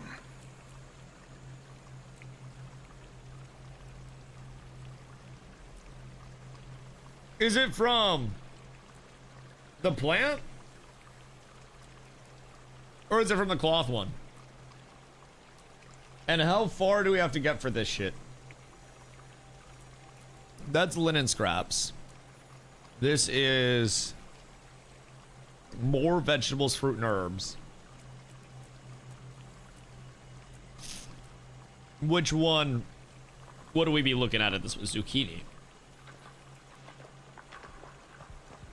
Fubo, I feel like I have to repost this on my Facebook wall. I feel like I have to email it to 6 people. Or there's gonna be like a very spooky ghost that shows up. What the heck is this? I believe I'm being sued for the act of particulating. Worked on it? No, I see that. I see that. I ain't reading all that out loud, but I see that. That, I feel like I'm in an SVU case right now. For just being me. I feel like that's fucked up. Never really experienced that before. It's like persecution. It's a weird thing. This is my seven rise. A ring of 10 nodes can be found at the back of Druid's Grotto. And that's just where the flag seed comes from. Okay, well, regardless, we already got one upgraded. And as of right now, we have plenty of room for more Ethereum. So I ain't about to stress over it. I got shit that I want to test in the Wolfwas. And I don't know if there's a tag anywhere. I would assume, considering we have 0 tick points, there is not. There is! Gregory! Everybody get on EBG. Everybody to EBG. Gregory's here. Our king. Our god. Gregory has arrived, chat. Holy shit. There was no content. And then, on the 8th day, God said, let there be Commander Gregory guards, keeping us safe. Thank fucking goodness, and thank America for Gregory guards. Holy man. This is phenomenal. Honestly, the best news that I could have gotten was that Mr. Gregory Guards is out here for us, setting the example. He's gonna leave. Really weird feeling he's just gonna leave. Not quite sure how to feel about it. Wait, we have Carl Franz. Where's Farrell Kranz? Farrell! I know he's out there somewhere. This is his chance for the ultimate stare down. So dusty in this house? I mean, is that a bad thing? Do you hate having the presence of dust in this house? Is that something you're not comfortable with? Because I feel like that's something you might have to just adapt to. You might just have to live with it. Everywhere I go, it just poofs directly off of me. Just grabbing guildies. There's a tag in EBG. Come world vs. world before boss event. Boss event in 1 hour. Be there or die. I'm not saying in-game to that. Not in-gaming that either. I'm gonna let them think. It's like one of those open-ended movies. I feel like this is a really bad choice. To have the water going directly onto this wood, especially with the metal here. It seems like this would rust this out very quickly because this is presumably iron that's used to hold this together. So you would effectively have rotten wood directly above your doorway. And any time that somebody catapulted the doorway, your doorway would collapse and then your gate would just fall because all of this would just run down your gate. It would hit this, it would trickle down, it'd run down the gate, and then it would rot all of that shit out. That's a terrible place for that. I don't mean to be shallow, but goddamn, whoever designed this, like, this deck layout, the rampart area, I feel as though they did not realize the implication of constant water on wood. Even if this was pushed out, like, I don't know, to here, and the wall was here, and there was enough room for the water to fall, it's just bad engineering. Exactly. And I know they're game devs, not engineers, but as an unofficial OSHA certified inspector, I feel as though this level of neglect, of haphazard construction,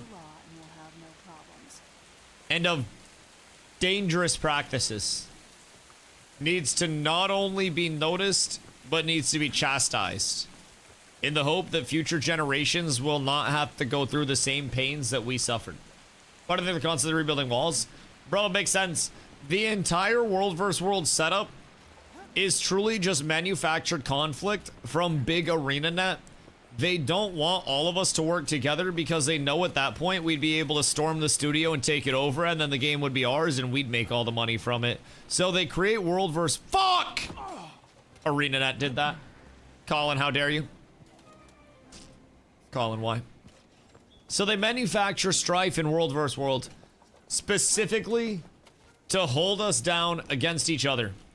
Pit us as animals against one another. And stop us from achieving what is truly possible when you have a bunch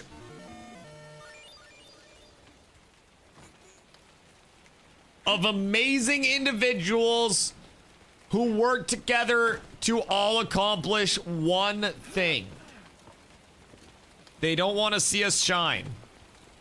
They don't want to see us succeed, and that's why they're taking control of my character and forcing me down to the ground whenever I have momentum. That's why they want to see me fall. Can I take you to Sorrow's Embrace? What the fuck is Sorrow's Embrace? It's a great jumping puzzle. Brother, I feel like I'm too good at jumping puzzles already. I feel as though if I just immediately skipped to the endgame jumping puzzle and I didn't encounter all of the jumping puzzles naturally to begin with, then I would exhaust all of the content within the game at piece of shit at far too fast of a rate. Better Chalice of Tears are both loads of fun. Why do they call it Chalice of Tears? Is it because it's so beautiful from the top when you get there extremely easily that you'll cry?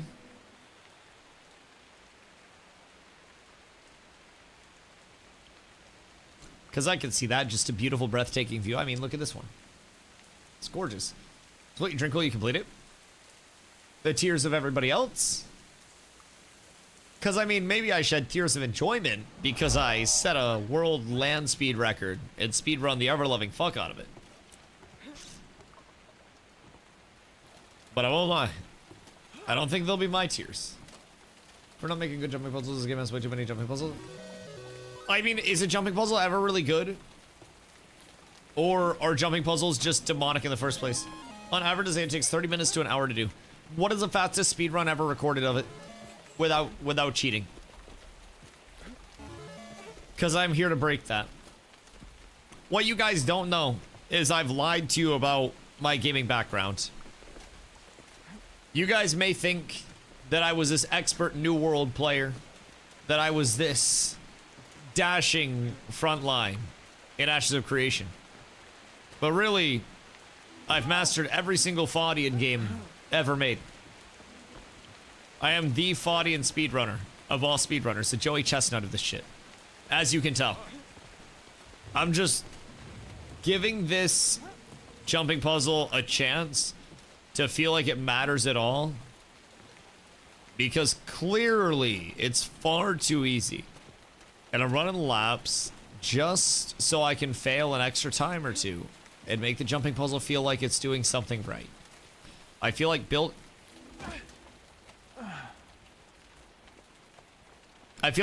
up the confidence is a very important thing with the jumping puzzles. How do we only have 13 people in this group, by the way? Just like real, genuine, honest question. What is going on here? Rashaya. Wait, there are 3 tags and they're all pink.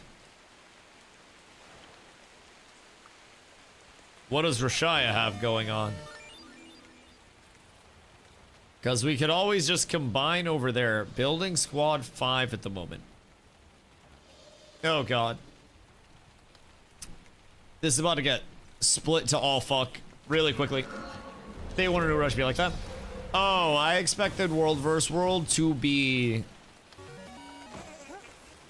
a ghost town for the next few days, probably until the weekend, if I'm being honest.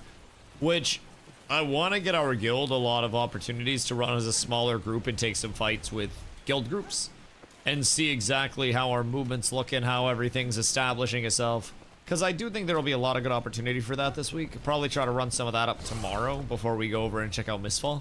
But really, I expected it to be a bit slower, all things considered. I did not expect it to be this dead, though. What it is? You ever watch an old Western movie, Grenade? Where there's just like that, you know, that ball of grass that rolls across the screen? And it's basically just nothing's happening. You ain't missed much. You ain't missed much. It's been World vs. World today. I think tomorrow, like I've been saying... Oh, there's a group here. I think tomorrow, I want to tag up during the day and have us get into a guild group and just run around and try to take some fights, and I'll work on moving us in a relatively smart way. Tumbleweed, yeah, that one. It tumbles through. Yes, the tumbleweed. But yeah, I think I want to tag up and get us a couple of reps tomorrow, even just for a little bit during the day with whoever's around as a small group, trying to go around and pick some fights with whoever we can. If it's a larger group, try to whittle down their numbers type shit. But definitely want to get active with the remainder of this split. Greg still isn't moving, so I guess I just pop in here. I'm not entirely certain how this whole situation is gonna end, because I know there are 3 tags active right now, and something tells me none of these tags are gonna see more than 25 people at this point in time. I have a very... What is happening here? What do we have going on here? How many? Whoa! Excuse you. Excuse you. How many are out here? Oh. Oh. We might actually need some people to fucking play the game, boys. I know that sounds absolutely wacky and wild, but we might need some people to play the game after all. It might just be one of those almost necessity. Oh shit, Blue's in here as well. Man, if only we could get a solid fight with our group of doom that we have established here. Because we are few, but we are wait. Is Blue dying?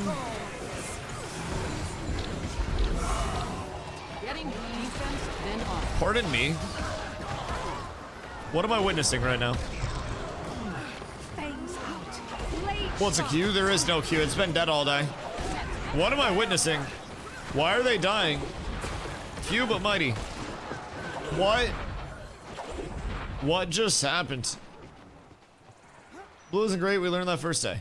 Well, I think this entire split is an opportunity for us to fight against groups that may not be the most, established, and get really good fights on our end.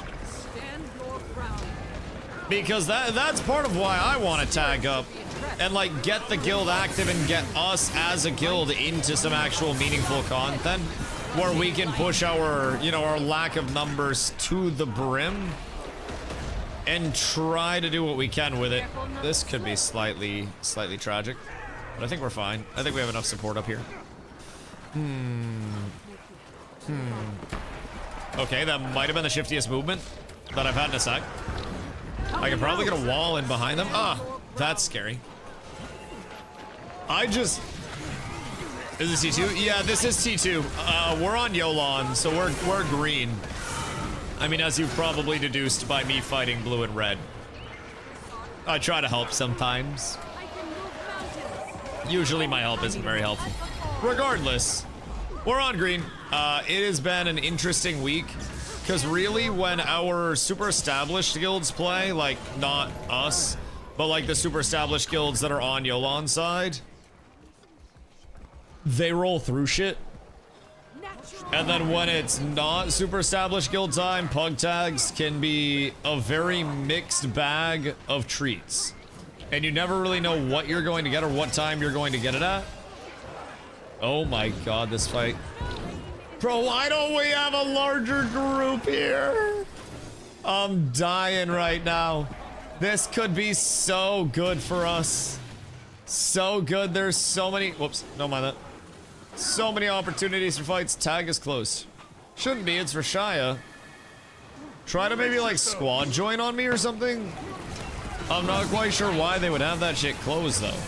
That seems like an interesting decision. I most definitely think that we could use some more people at a squad join. Very odd. Very odd. They were posting that they were pub tagging. Maybe they had some bad luck with that or something. Not quite certain. But they posted that they were pug tagging and they wanted more people to join, so. Black Hunter, skirmish timer, scores apply in the middle of the top, reflects the color of your team too. Yeah. There are like 1,000 indicators and the literal color of my entire outfit. I like to help, Gravy. Sometimes people don't pick up on the subtleties. Might makes me right. I do have a habit of sometimes pointing out the most obvious shit in human history. But again, I chose you. I like to help.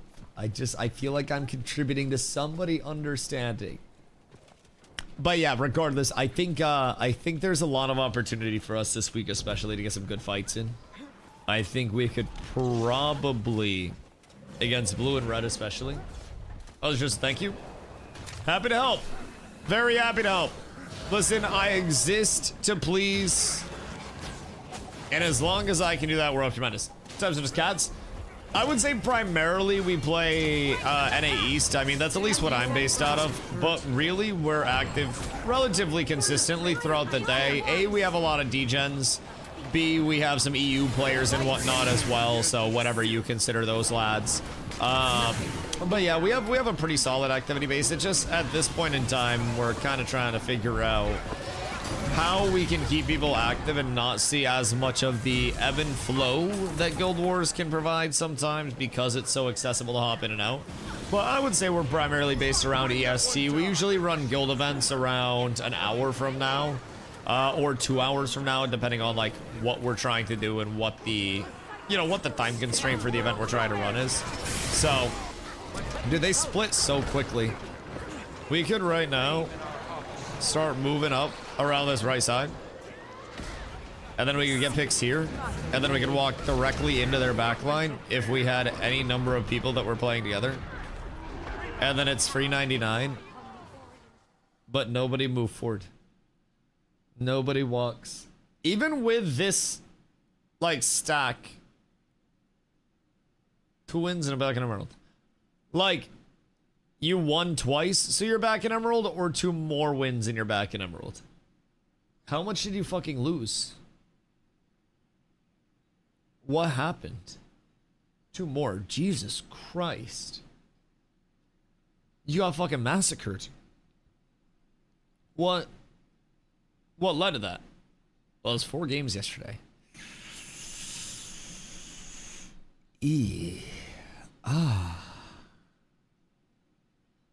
Like, all at once? Then offense.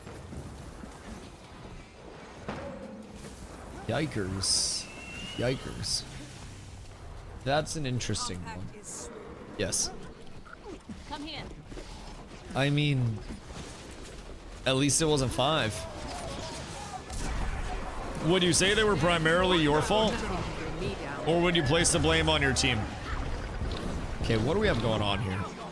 Because we clearly have the people to link up under one tag and be just fine. Unbroken, unshaken, resolved. But I think this is like 3 fucking tags. I genuinely have no idea what is going on with this. This is like... This is the most disorganized set of tags that I've ever seen. I do not quite understand. But as long as all of these groups somehow stay directly inside of each other, then we're balling? Question mark? Alright, fuck it. I think we just walk in and kill these guys, right? Right, guys. Right. Surely we all just march in. Whichever commander goes in first gets me in their group. One of y'all gotta not be a pussy. I swear to Christ. Somebody go. Somebody go! My brother in Christ. All right, here we go. We're up tremendous. We're up tremendous. Now we actually have an opportunity to pump. Brother, we have like 4x their numbers. We have so many more than they do. And I believe we can just walk forward. Wait a minute. Walk forward. Walk forward. Walk forward. Walk forward. Yeah. They're my commanders. Yeah. AoE, run! What if...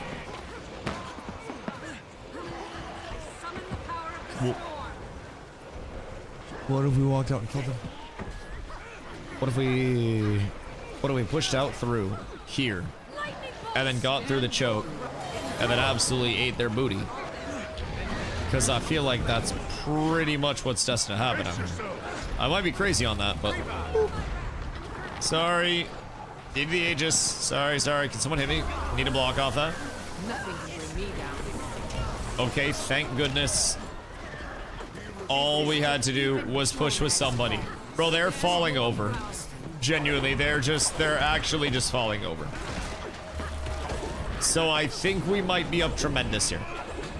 I think everything is just fine. I really want to try Relic of the Water. That's been on my agenda today. Let's see. I want to test this and see how much I'm actually cleansing. Because if this does cleanse twice from everybody in the area, like no matter how many targets there are, and it's truly a target cap exemption, then that is actually kind of fucking stanky. Like, it's kind of very stanky. And it seems like that's the case. I'm not quite certain, but it really seems like that's the case. Character doing Lizardman cosplay? Not by choice! Not by choice. I have team colors on for World vs. World, so it's easier to see like clump movements and stuff. So you get like the little pip above their head, and then I also have all of them set to like base character models, so they look similar. And then I also have them set to team characters, so they all look, you know, just red and don't have anything really remarkable about them. So if they're ever moving as like a big group, I see the entire group moving as one color, and it scares me because it's a big wall of red and it's coming right at me, so that I can get the fuck out of the way. I will say I think green is the most auraless out of all of the teams. I think green definitely lacks a little something in terms of the drip factor, but it's still okay. It's still okay. At least we're not whatever is happening to red right now, because this is like a walk down. I think we just continue walking forward and sprinting at them, and then they just die. This is T2.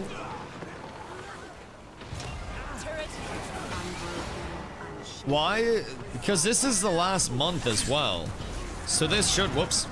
I was not paying attention on the invuln there. I'm not even gonna fucking lie.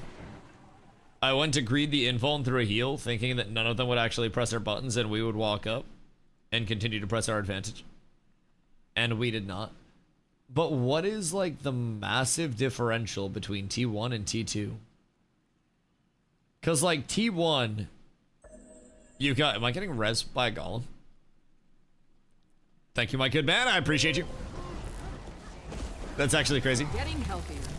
T1 was lock in all the time or get actually cooked.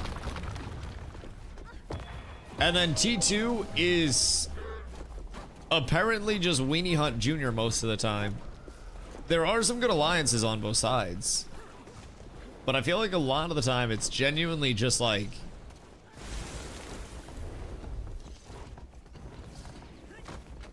super easy. Shrimp, what are you playing now?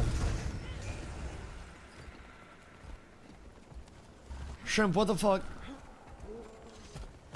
Water. Learn about I'm testing shit. What the fuck are you testing, bro? Ay, ay, ay, ay, ay, ay, ay, ay. I don't know if I like this test, Shrimpy Wimpy. I don't know if I'm picking up what you're putting down. I don't know if I'm eating what you're cooking here. All right, take me through it. Take me through it. Is this... What is your intent? What is your intent with this? What are you looking to do as a Tempest? Are you trying to collect the bodies? Because the body play might be berserker from what I've seen. Part of me is really intrigued. If I were to make an alt at this point, I think I would make an Ooga Booga berserker. Or maybe a Spellbreaker. Collect bodies as a range.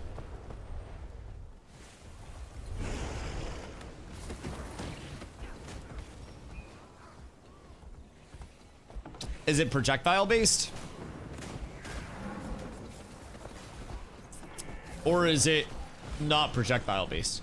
Because I feel like if it's projectile based, that's as good as GG's. And you just put a plug on it.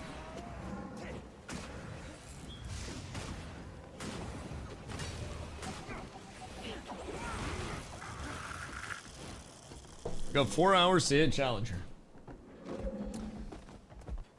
If you hit Challenger in the next 4 hours without buying an account, I'll buy you a League skin up to $100. Can't buy an account though. You have to hit it organically. Congratulations, soldier. You've now got a task. How evil would it be if I got off stream early? Just like, oh man, really feeling a movie night tonight. You can do it! Noob, don't lie to her. Don't lie to her. She's trying to go on a 4-game win streak to counteract her losses yesterday. History is So mine. that way Little help. You can't keep a good she can get back up to Emerald. I don't want to say it's hopeless, but I don't think it's filled with hope. Should we go to a borderland? So we can get some fights? Because right now it just seems like there are a bunch of tags running around. It's kind of chaos. I mean, it's nice because we're pumping, but if we get back to Emerald, we can buy me a skin. No, because you never should have dropped below Emerald in the first place once you got it. Dropping below Emerald by multiple games is an indication of failure, and I don't support you failing. If you were succeeding, then perchance, but no, you've already been there. No, that you should be beyond Emerald. If you're regressing in skill, then I can't reward that. Well, listen, don't suck. Just feel it's very simple. Why would I buy you running shoes if you were running less? Your mile times got slower. Here, let me get you some new shoes. No. No. Show that you're gonna put good miles on the shoes in the first place, and then shoes. You gotta break through the Emerald wall, and then greatness shall find you. And drip. But also, I'm pretty sure you have too many League skins already. You played 2 champs. You have a hero puddle. Or a champion puddle, I should say. Like, your depth in the pick screen is effectively leaving the faucet running and the drain fully open. There's no pooling of water there at all, just there's no water accumulated. Defense. There and is none. offense. Jefferson, I had to say water one too many times. God fucking damn it. Well, Jeffrey's about to get all up inside my bladder, isn't he? I have a feeling that I'm about to have some Jefferson injected directly inside my veins. What up, brother? How you doing today? Oh, hey, listen. You're the one that's established that reputation. You're the one that set that standard, bucko, not me.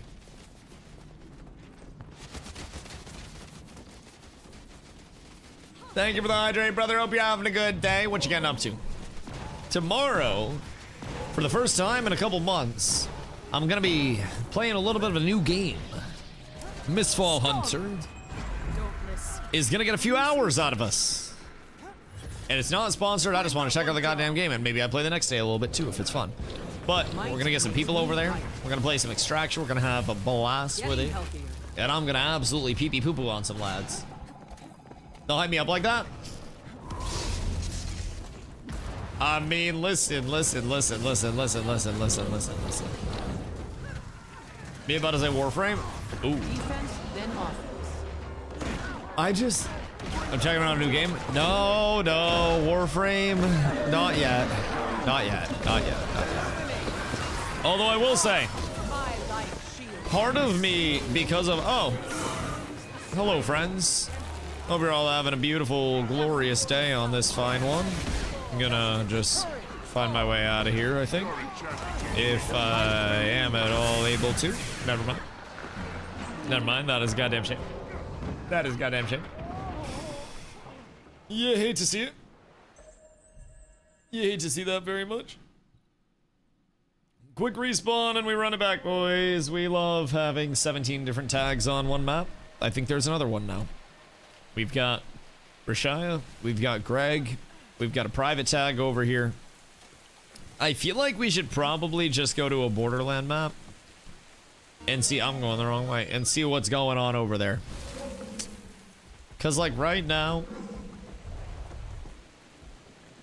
I think we're a little bit overly split amongst our commander tags. I feel like we just can't get like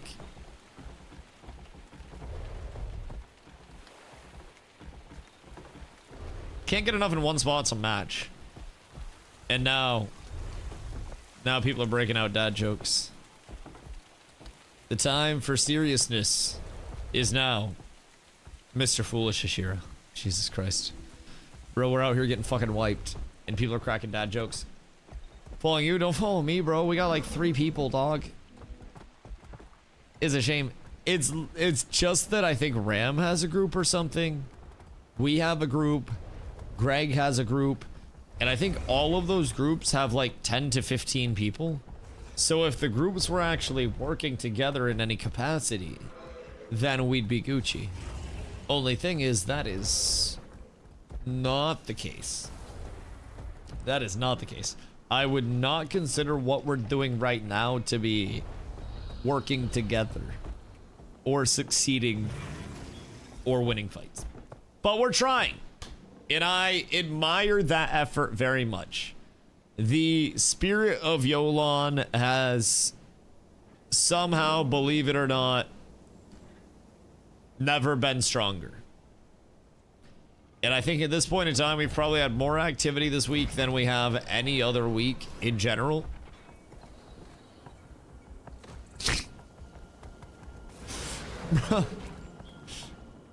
He hit this countdown, right?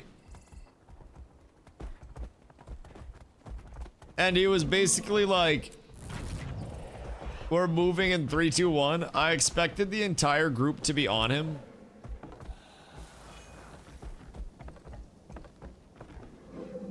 Dude, it was like 2 people. I'm gonna drop this one and go to Sin's group. I don't know what Greg's got going on either.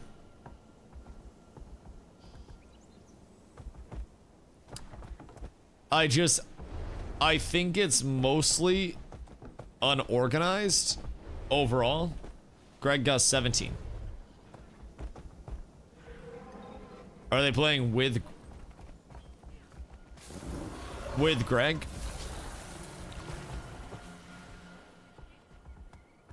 My cook was burnt. I'm not ready for it. You tried to overseason a little bit.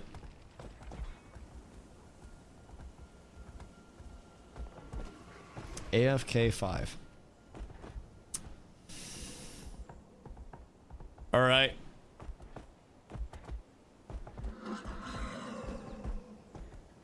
I think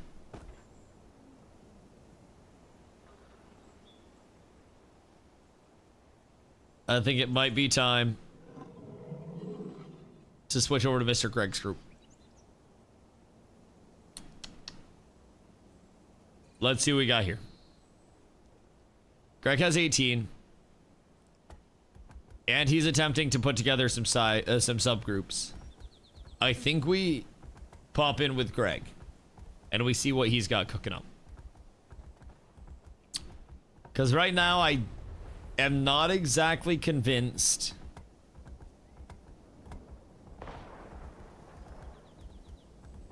that the other group is the play. I think they might just be vibing. I think they're chain smoking ciggies and trying to go about it very, very casually. I don't think I can invite you. Just join on Greg. He's public tagged. Should be fine. So many loomies. I don't think I've ever seen this many loomies in one place. What the fuck? Where are we all coming from? And are we all supports? I got a 3 loomie group. There's a 2 loomie group. We got 6 loomies out of 20 people. Stand your ground. This shit kind of crazy. I don't know exactly what's going on with it, but I'll absolutely take it.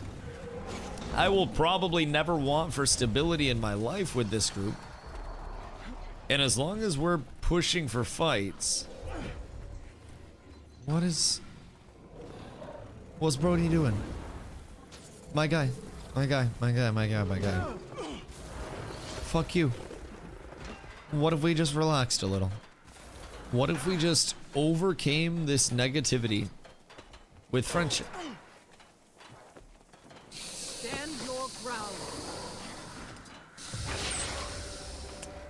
What if we were just friends? Instead of launching shit at each other. Nothing can bring me down. That could be... I hate this game. Could be such an amazing set of circumstances. If you guys literally just fucked right off. I hate it here. I hate it here so much. I despise it here. Everything is terrible. Everything is bad. Getting healthy. Everything is awful. Your ground. Do these... Sleazy, what am I going? What you be up to on this fine day? What is happening here? Spirits should be This is like... odd baby cloud of like 5 people.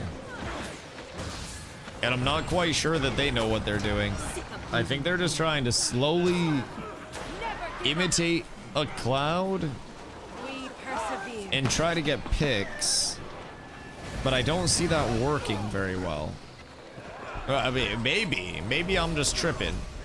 Maybe they'll actually pull this shit off like absolute mad, but... 40 pounds down? Oh my god, wait, that's fucking huge, brother. Congrats. Congrats. I'm excited to have a new game that is kind of, I don't know, spoken out to me as a potential side game to play every now and then. That's coming out tomorrow. So I'm excited to check that out. It's been a minute since I've had any games even like on the horizon that I think would be fun. And this one's not exactly an MMO, but still could be fun for you know, for a play every like day or two, like a day or two a week type beat. So was that one? Mistfall Hunter. So I don't know if you remember Legacy Steel and Sorcery from a while back, but it was like fantasy extraction-y type vibes, where you could basically, you know, go in with a group of 3, different class balance and everything like, or different classes and shit like that. So picture like action combat, fantasy extraction is the easiest way that I could put it. PVX, you can go in, find other threesomes to fuck with. Wait. Find other threesomes to fuck. And then Concentration. gear up, loot up. I think their biggest thing is that they're trying to make it like friendly for casuals, which is a little interesting of a concept with the whole extraction side. It makes me wonder if it's going to play super PvE and there aren't going to be a lot of good opportunities to find fights and whatnot. But even still, I'm excited to give it a fair shot, give it a few hours. I think it comes out at like 8 tomorrow. So we'll see what's up with it then. And then it's back to the Guild Wars grind. So it's been fun though. I think Guild Wars has treated us great. Guild Wars is a nice consistent home to come back to, like, at all points in time for all of our players here. So while we wait for Guild Wars 3, we at least got that, like, Kobe. We got that high level of security. Did someone post schooner content in the Discord? What happened? What? Oh god. That's less than ideal. Very less than ideal. It's okay. I got us out. I saved the important people. Myself, and I also happened to save Greg. Just happened to. But, bro, who's posting Gooner content in Discord? And, like, why? What's going on here? Why are you guys the way that you are? And, like, what if you slightly just weren't for a second? Golly. Wait, what was it, like, was it boobies? What is going on here? It was a meme of come to the point poopy or some shit.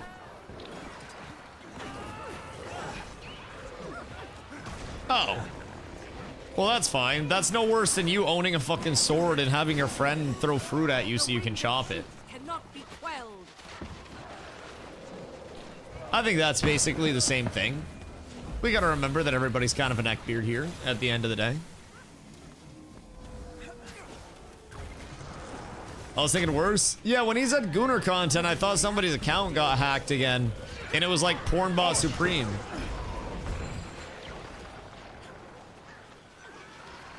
Happened once. Happened once.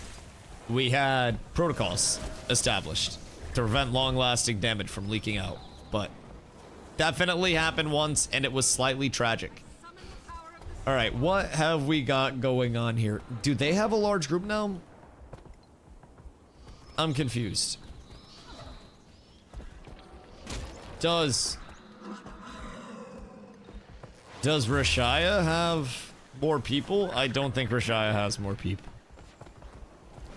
I'm not quite sure what's going on. Stand your ground.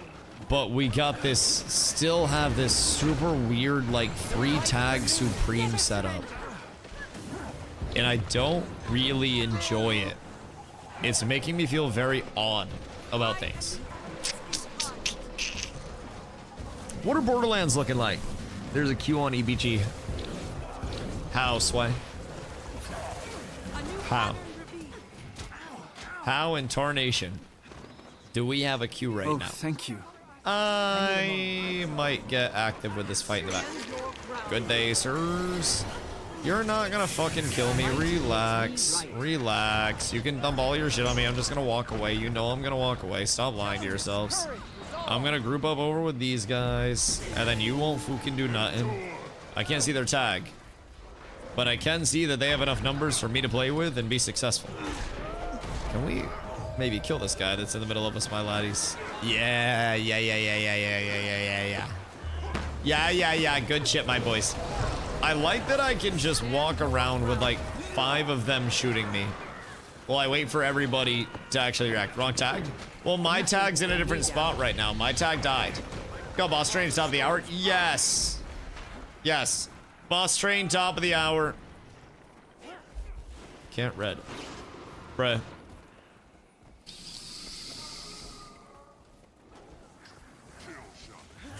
Brett, why we scare? Why scare? No need scare. No pussy. No pussy. We win fight. No need scare. Need be opposite scare.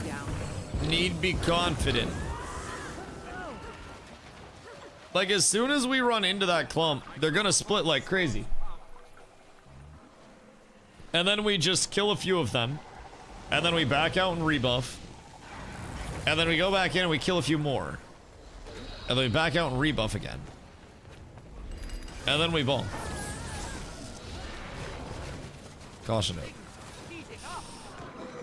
Rashai, you gotta get control over your group, dog. They are not respecting your authority right now, brother. You gotta start yelling or some shit. Back in my abusive relationship with Star Citizen. Oh no. Oh no, not like this. Not like this. How has it been over there? Oh! That was rude. That wasn't the nicest. Rashaya.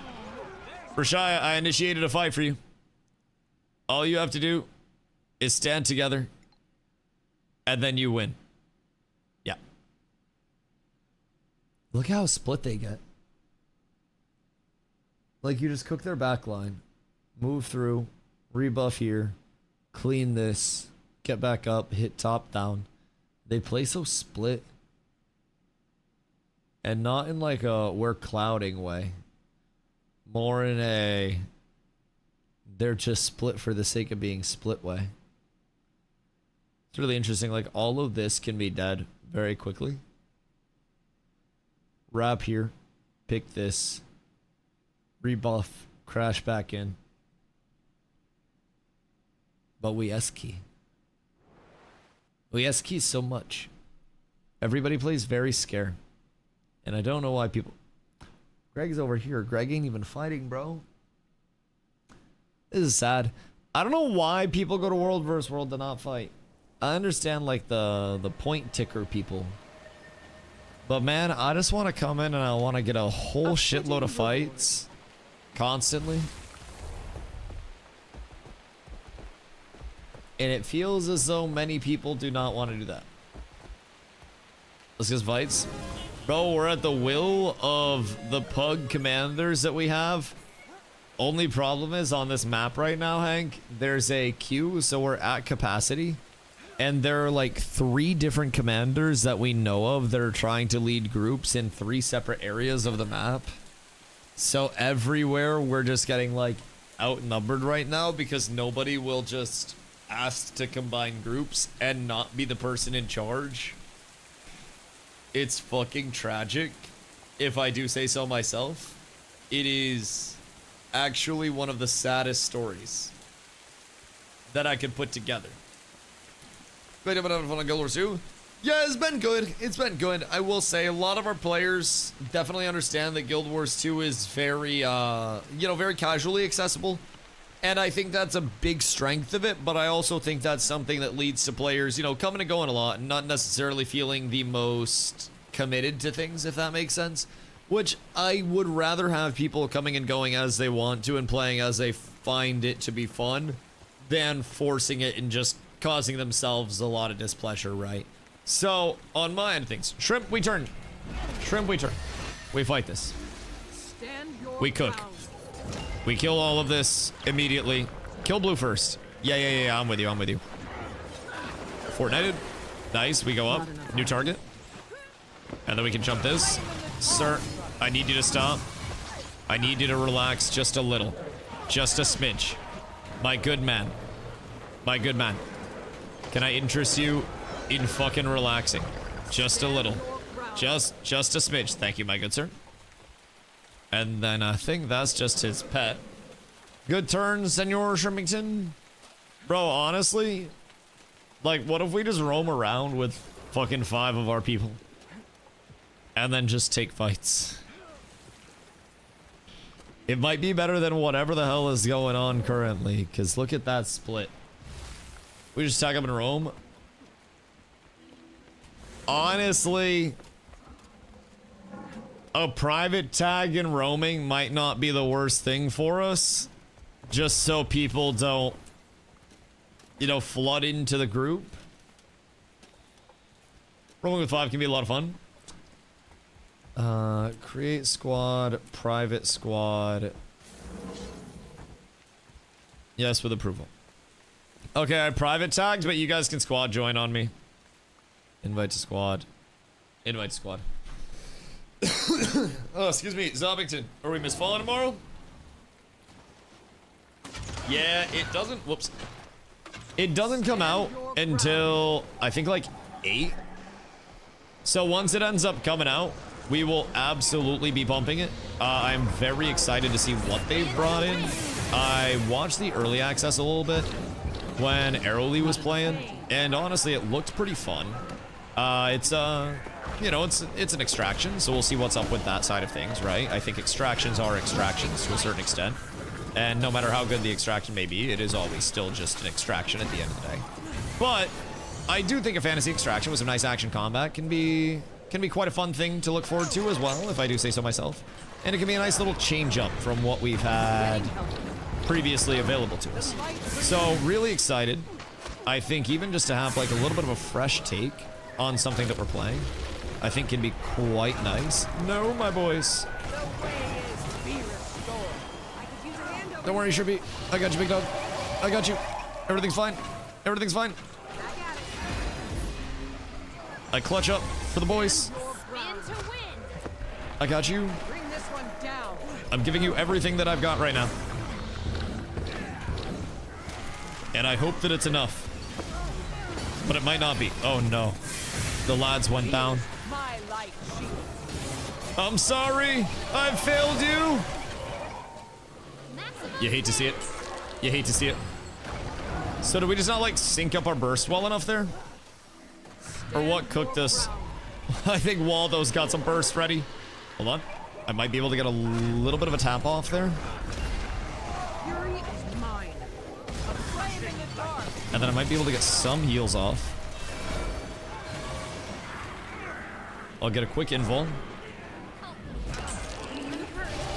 And then Waldo and I can play together here. I don't have the wall ready, but I can super speed us a little. I'm with you, Mr. Waldo. We're pumping. Core necros are so stupid. Necros in general are kind of stupid. I ain't even about to lie.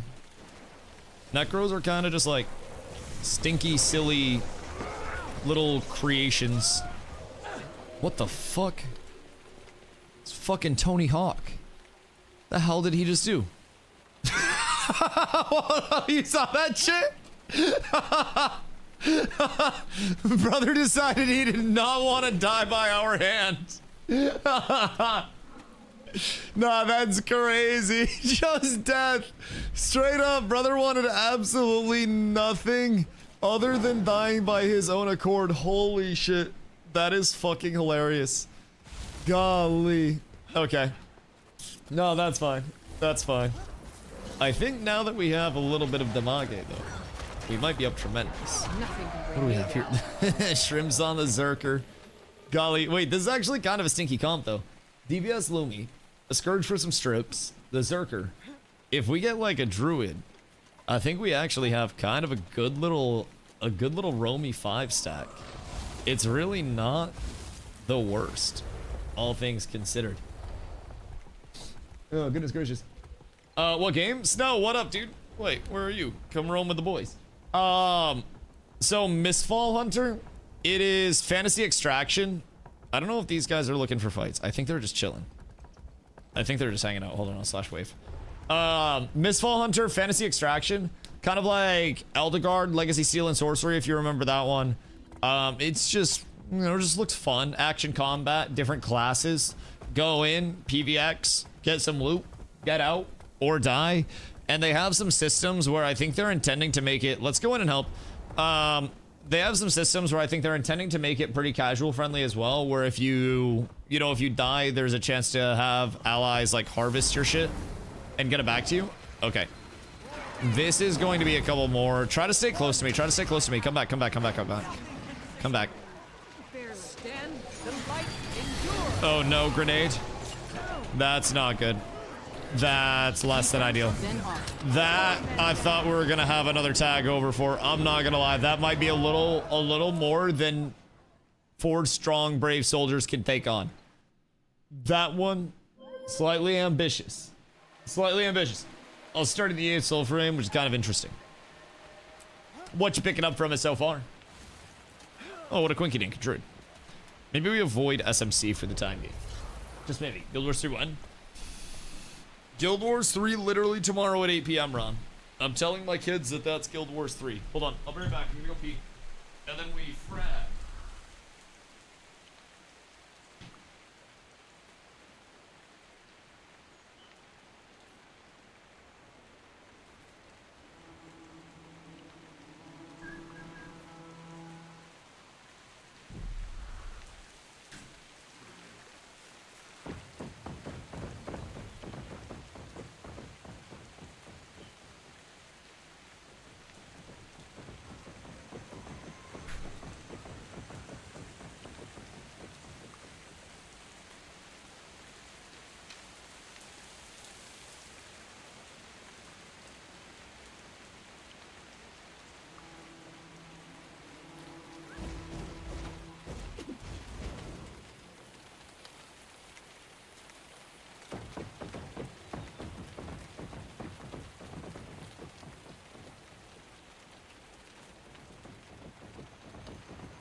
out.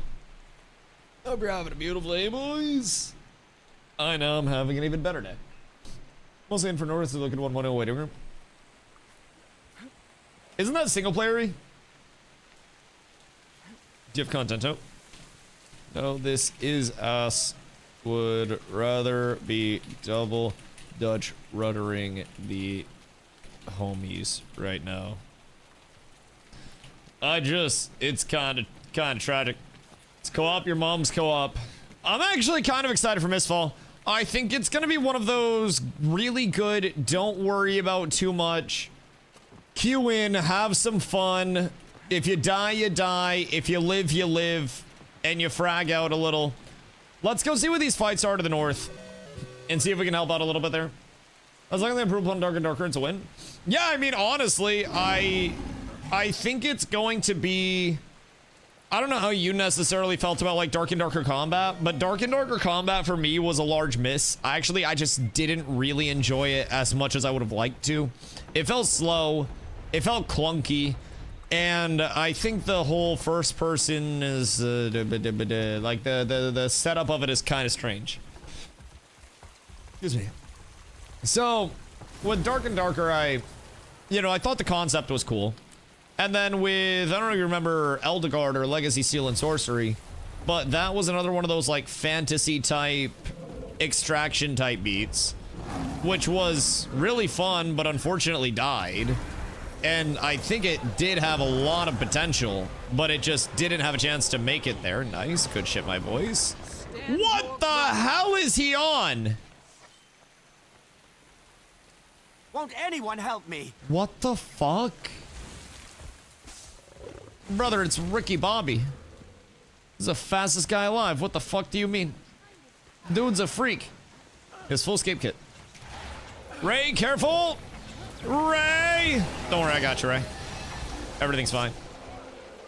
So, he just goes in and then turns and uses, like, 17 abilities to get out. Because that's fine. Just catch him around the corner. Hold on. Make him come up here. Make him come up here. Get him around the corner. And then when he turns, just jump the shit out of him. Just Fortnite this shit.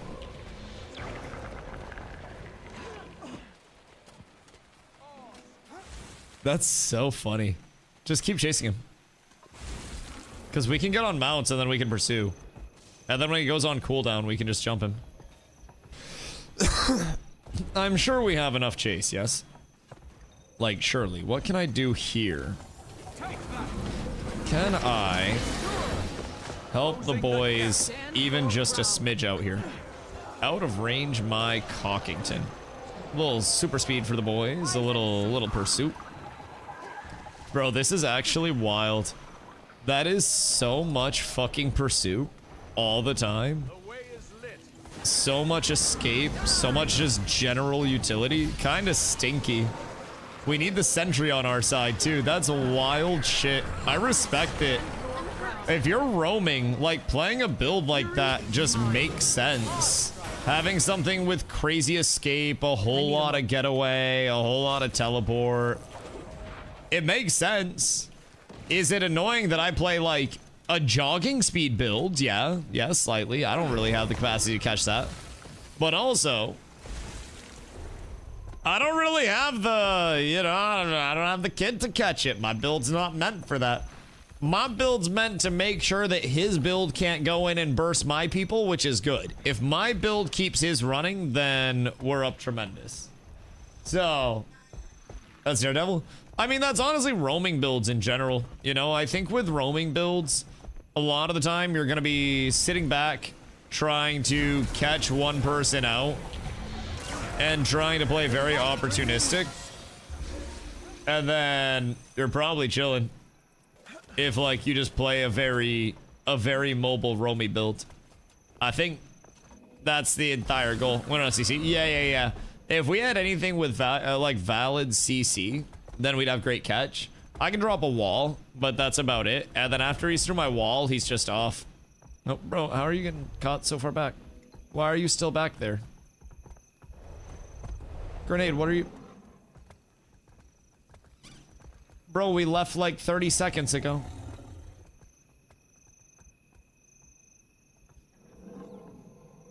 There's on me. Everybody turned and then he ran away. We cleared you out when you said help last time, and then we were talking about how we don't have CC to chase. Sir, what is your purpose? What are you attempting here, my good man? Quickly. You hit me before bout. You were in the same place! I blame Obama. Honestly. If I could put it in any way, shape, or form, I blame Obama and Obama exclusively. I respect the effort. It's just like... not gonna do much. Gasp. If it weren't for Obama, amalgamations wouldn't exist in this nation.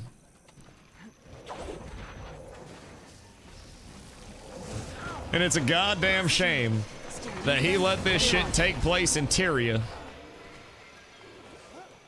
It's a goddamn shame the scum of this earth is allowed to exist like this. So what does he even do? Just like go in and try to amalgam blink in? His mortar doesn't really do much. So he just tries to go in and like amalg telestomp basically. And then in the event that he doesn't get it. He wasn't he scrap earlier? No, he's been amalg the entire time. So what's that little like rocket boot thingy that he does? Meiotic state heals him like crazy. This is cool actually. Why don't people run this in like SPVP? Because it seems like every amalg build in SPVP is like, I don't know, more get in and stay in type beat, you know? He's trying to separate you guys. Well, I know, but why don't people run like this in SPVP with the amount of movement that it has? Because it seems like amalg builds that I run into in SPVP, they're not the tankiest, but they usually get in, stay in, and then if you can catch them in, then they just kind of die easy. My good sir. I don't know what that means, Varian. I'm not quite certain what you're talking about, sir. I'm not exactly understanding. I'm not picking up what you're putting down. Movement's less useful in SPP. That's fair. Less movement, more burst.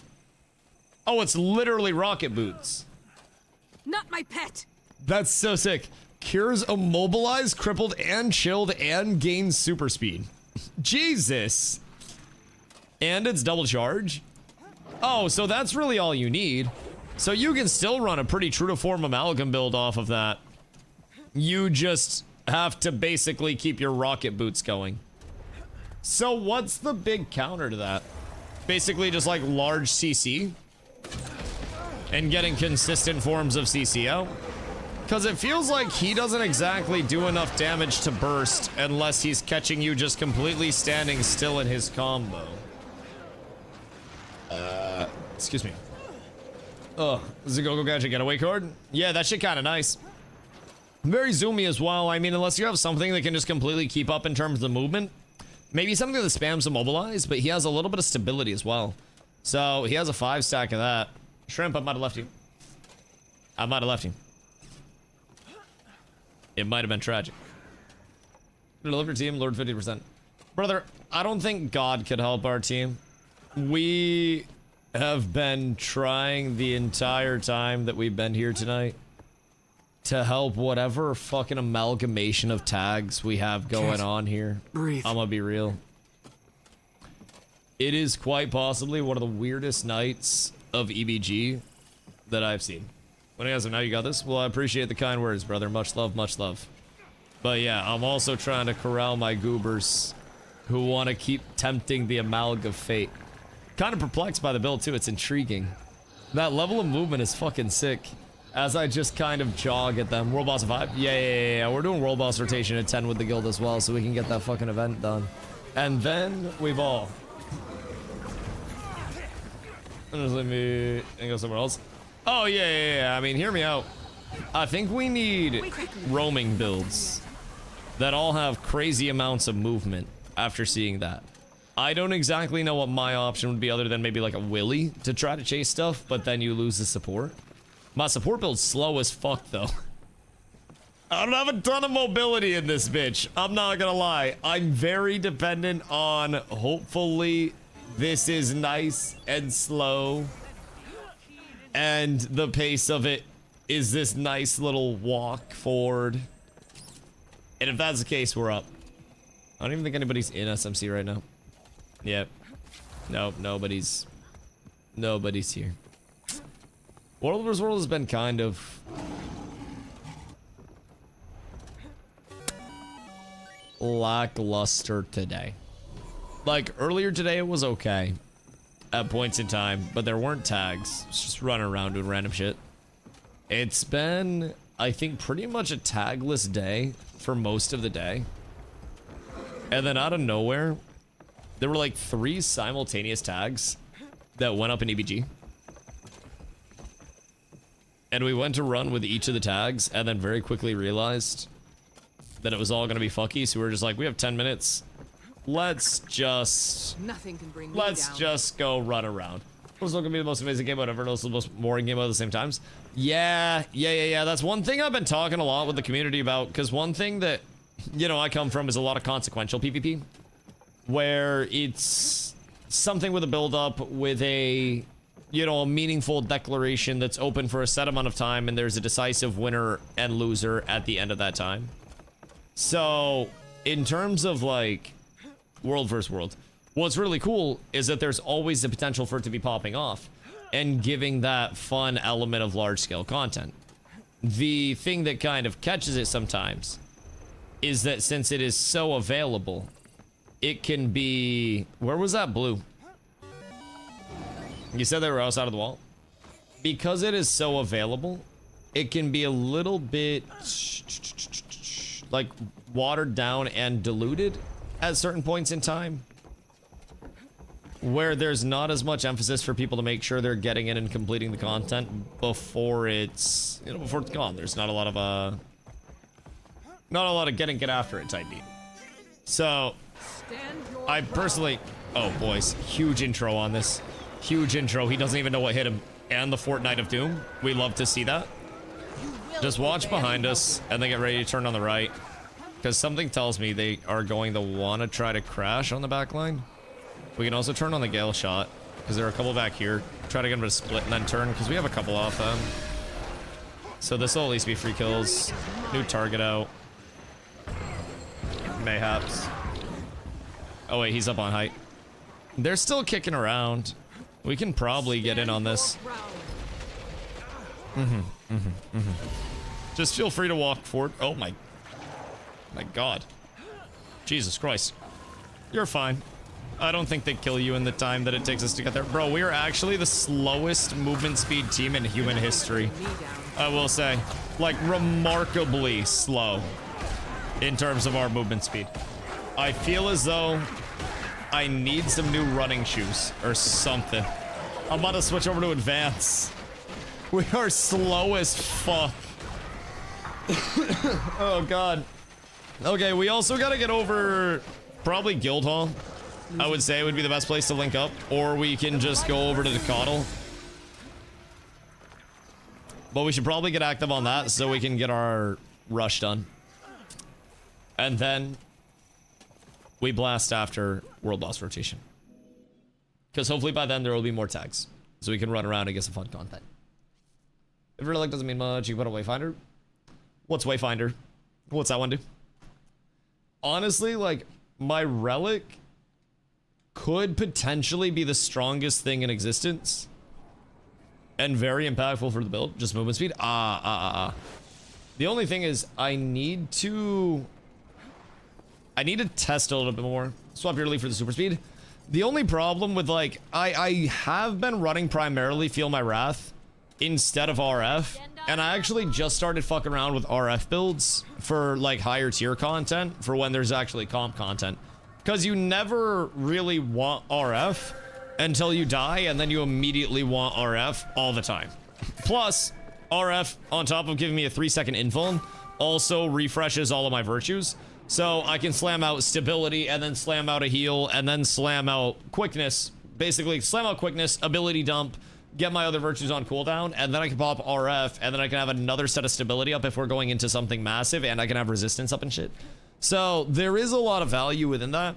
But yeah, Feel My Wrath is an interesting one because it gives offensives, of course, right? Quickness, super speed, massive, just in terms of utility there. And with Feel My Wrath, since it's a 30-second cooldown instead of the longer cooldown of RF, you can also run a different mix of relics with it. So I've been, with my Feel My Wrath build, bouncing back and forth between Zephyrite, because Zephyrite is protection and reso after using an elite skill. And then I just started fucking with Earth a little bit, which is technically more protection uptime and gives magnetic aura, which is an uncleansable, on the same 30-second timer. So I'm a little intrigued by what we have going on here. Excuse me, little intrigued by what we have going on here. That's for the Feel My Wrath build, since that's a little bit more up. And then today with the RF build, I saw Relic of Water, and it cleanses condies from myself and allies and doesn't have a target cap, seemingly, and cleanses 2 condies from every ally in a 360 radius when I use my heal, which we tested to see if it was just 2 total, and I didn't have more than 5 people to test on, so I haven't concluded if it's just like a 5 target or not. But the wiki doesn't have any indicator of a 5-person target. I couldn't find... Whoops. I need to join on you. / squad join super TR. Should be 5 targets based on your heal. Your heal skill is 5 targets. But this is independent of it. So this is like a secondary splash after, which is the intriguing thing. Everything else that's based on a subsequent to my heal has always shown that. So it's gonna be dumb. Yeah, I need to test it with more than 5 targets. Because honestly, I didn't get an opportunity to. But it seemed like it was stripping, or I should say cleansing 2 off everyone nearby, but... What rune does your build use? I run water, so healing and boon duration. Just shitload of boon duration, 25%. It's fucking massive. And I'm intrigued by water, because even if it's only 5 targets, hear me out, that's still almost a cleanse a second, just from casting Resolute Stance on cooldown and pumping out constant healing. Which is kind of fire.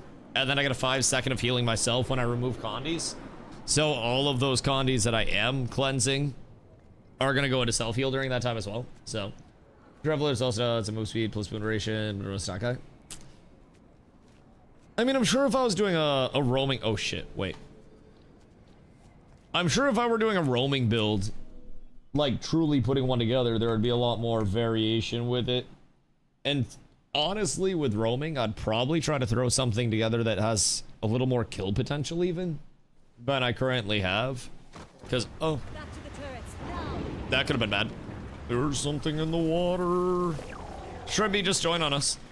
I don't know if you already did or not, but just join on us. Holy fuck.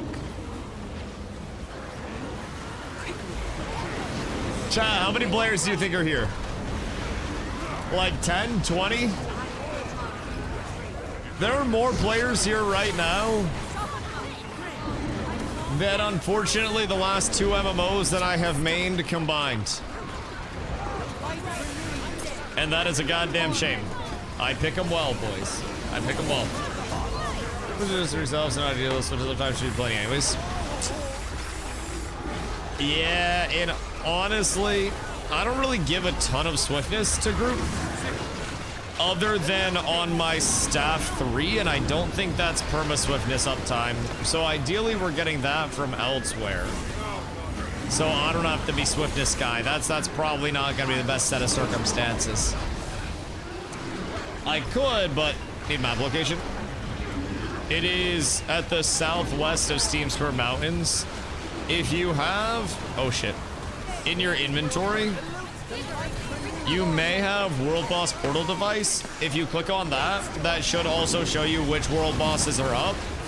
and then allow you to teleport them too. I don't know how I got that. I don't know where it came from. I don't know what that comes from in general.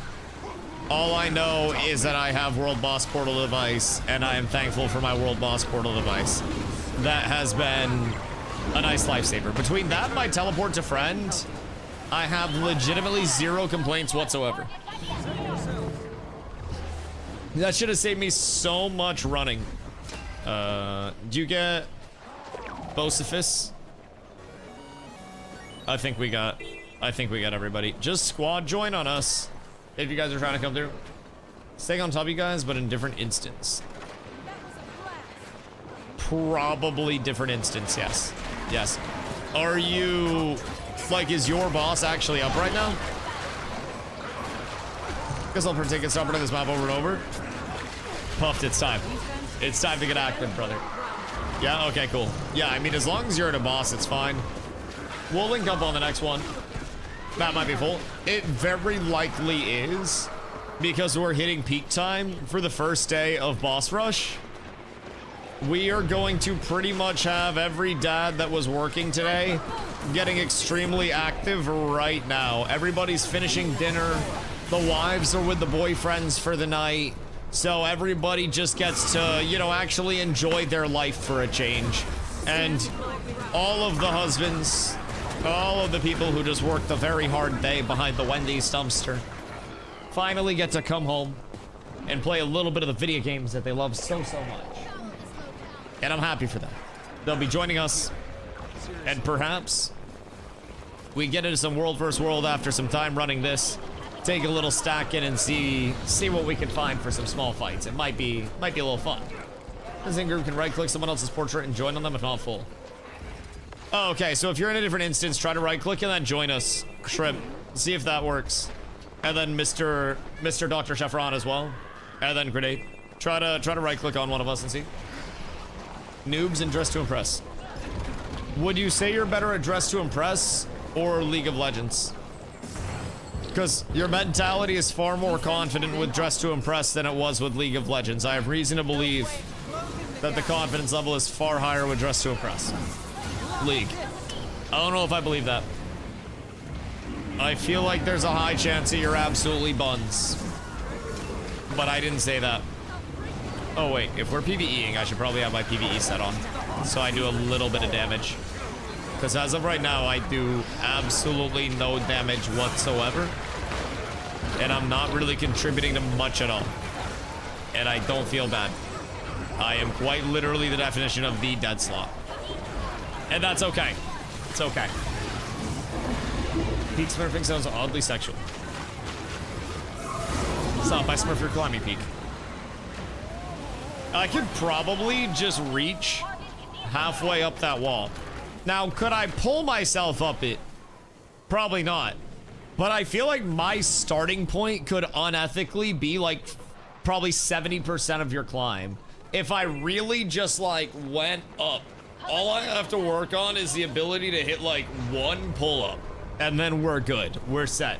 Maybe just slowly creep my feet up the wall like I'm a squirrel climbing a tree. I've seen some different masteries before. I might probably definitely be easier as a tall boy. Only problem is, Nothing can bring me down. I'm kind of heavy for like, because of my height. If you're like 5'2", then obviously you can't reach as far, but you're also like 60 pounds. You're a little twinklet, right? I'm kind of thick. Even though I look very skinny, I'm like 200 pounds almost. Smaller crimpy holds will probably be tough for you, especially considering my wrists. I don't really have the grip strength. Like sometimes when I try to hold on to something very like small, because my wrists are held together by screws, sometimes my hands cramp and it just goes nope, and it just drops the thing that I'm holding.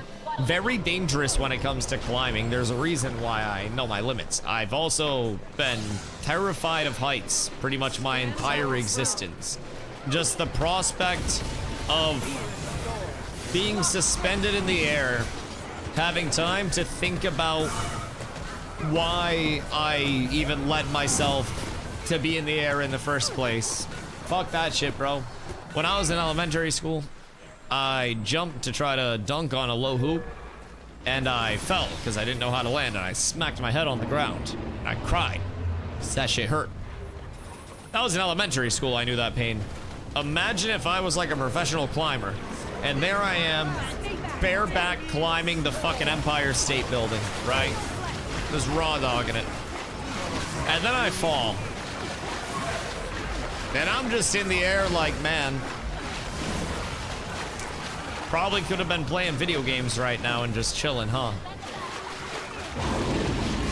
Climbs like a little bit above what's considered average difficulty.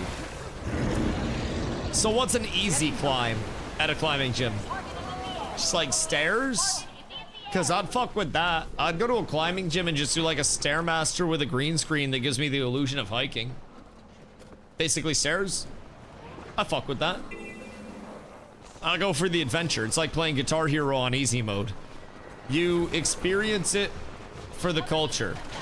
I might not want to be rank 1 climber, but if I'm climbing anything, then I can at least say that I'm climbing. I'm putting in the effort that's necessary. So when do you start doing like the hanging upside down shit? Because I've seen some wild shit. People like throw themselves all like flying squirrel type shit completely across a rock gap. We're losing another 30 pounds. I feel like he's not gonna lose weight climbing though, because he's gonna convert it to muscle, and muscle's heavier than fat, no? Because I feel like every climber is just toned as shit, low body fat percentage, but also high muscle. Gravity's a bitch? Well, if gravity wasn't a bitch, then climbing wouldn't be an accomplishment. Imagine how much easier climbing would be on like the fucking moon. That shit wouldn't even be a sport over there, bro. I could probably climb on the moon. Cause you get onto a ledge, you just yeet, and then you're good. Done a few of the easier upside down climbs. Yeah, I wouldn't like the upside down stuff either, bro. Last time I was parallel to the ground, I broke both my wrists, and then I couldn't wipe my own ass for multiple months. I think I've learned. And that wasn't climbing, that was just basketball. Motherfucker took my legs out, but basically like climbing in water at that point.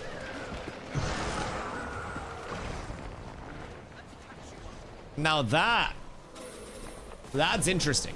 So Guild Wars 2 sliders on the moon. Oh, Guild Wars 2 gliders. Jesus Christ, I don't know why I said sliders. I read gliders, I said sliders. I'm thinking about burgers. God fucking damn it. Oh, see, you caught me. Caught me in a compromised position. Thinking about miniature, delectable pork horrors. Thought for sliders. I unironically just pulled out chicken wings for tomorrow from the freezer. We had wangs, and we're clearing through our leftovers. So tomorrow, when the wangs thaw, it's gonna be chicken wangs and Jersey Mike's for food. We have a gift card. So we're gonna slam out some Jersey Mike's, get a giant, and then enjoy our existence. I'll fry up some wings. We'll have some delectable, delicious chicken wings. And then I'll probably regret my existence after that. Spread the word. It took multiple tries back in the day. Everyone on TeamSpeak chat. Oh, I can only imagine that power creep and people being able to play on something that's not like, you know, a curved monitor. And I don't mean like one that goes around you this way. I mean one of like the what are they, CRT monitors or whatever the fuck they are. Those shits. Dial-up internet. I would assume many things have changed since Guild Wars 3 was... Actually, I don't think people had dial-up in 2013? Something like that? There were probably people that still had dial-up, but probably not everybody. Wait, what's this? Bowskin. Low poly bowskin. Wow. Wow. Is there something I'm supposed to loot? DSL was still a thing then? That is fair. That is fair. I remember people were getting hyped up about broadband internet. That was like a big deal back then. So is this where I'm supposed to go now? Because I'm trusting the world boss teleporter. If you auto loot, you're good. Oh, okay, I got auto loot. We're actually up tremendous. Oh, so the world boss teleporter actually is this. Just slams you directly where you need to go. Oh.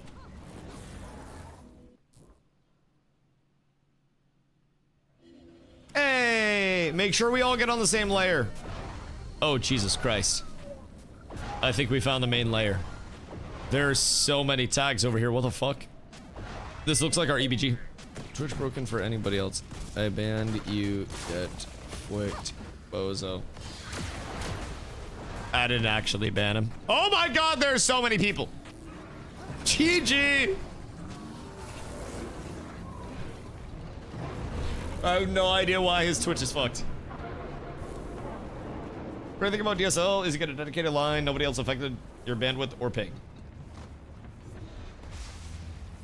Is fiber like that too or no? Turn up your player count. Should I turn up my player count and then untick effect LOD? Lend me your clarity and grace.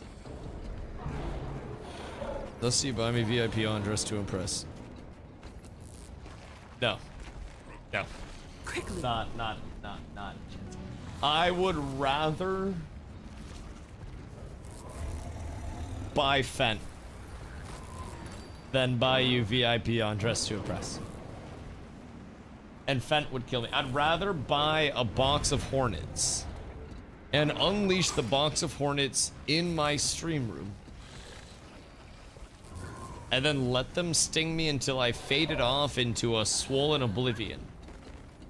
Then buy you VIP on dress to impress. I would rather learn how to do a handstand and conquer the entire Appalachian Trail on the palms of my hands with no gloves than buy you VIP on dress to impress. But we'll get Jersey Mike's tomorrow since we have a gift card. And you can have a Lindor truffle if you want.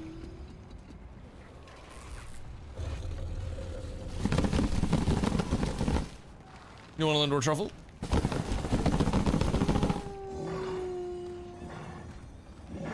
It usually gets her attention. It's like her international snack time indicator.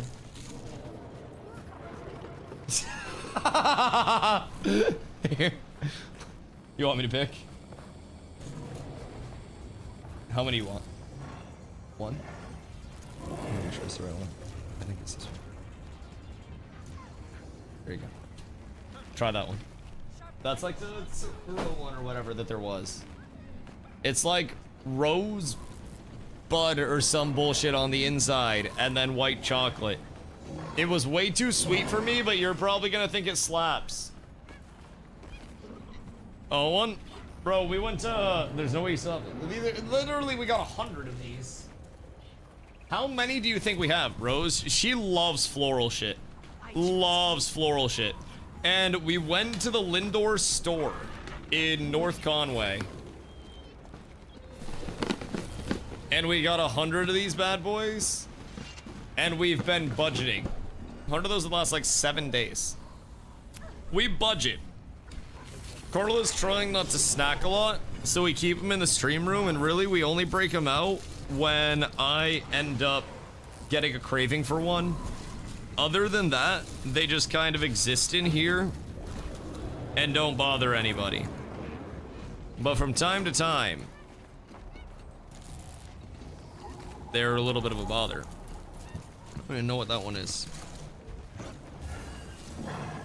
Well, we got 100, and they have an entire, like... They have an entire buffet of Lindor truffles. Like, every flavor that you can imagine. All laid out. And you just get the box, throw 100 in, whatever flavor combo you want, and then they just weigh the box and charge you for that. It's fucking gorgeous. Gorgeous. You're hungry when you look down at the stream title and see World Boss Sushi. Sushi. Hoofs. Hoofs, that's not fair. That's not fair. I'm here with a fucking double chocolate Lindor truffle and you're out here talking about World Boss Sushi. God damn it, brother. Oh my god. Sushi is just, it's so good. It is unfucking believably S tier. I love sushi so much just as a food group. Like, if there was one thing that I could eat exclusively for the rest of my life, just as a declared like general food, sushi. Hands down. All of the different rice possibilities, veggies, fish, sauces, Rushing light. being able to have any variant of the sushi family. Spirits should be impressed. Why does automod not let you say chick? With everything bagel thins and Chick-fil-A Garden Herb Ranch. Sounds kind of good though. Like if you had some other stuff with it, you could do everything bagel thins, and then take some red sauce, and then you could take some cheese, and then some pepperoni, and then you could make everything bagel thin pizzas, and then you could dip those everything bagel thin pizzas in the ranch. And then I think you would upgrade your meal substantially. Fuck, bro, I want sushi so bad, man. I was coped up about the Jersey Mike's prior to this. And now all I can think about is fucking sush absolutely dominating my existence. There are so many people here that it's input delaying. Like, shit's just not going through in the way that it normally does. This is crazy. I don't know that I have ever seen this many people in one area. I think we're crashing the server. My shit's not going on cooldown. Like, unironically, I think we are crashing the server. This is fucking crazy. Nothing's going through. I hope they're running debuggers during this, because it might be a good opportunity to get some going if they're not. This is... You guys want to see something cool, by the way? Hold on. Ready.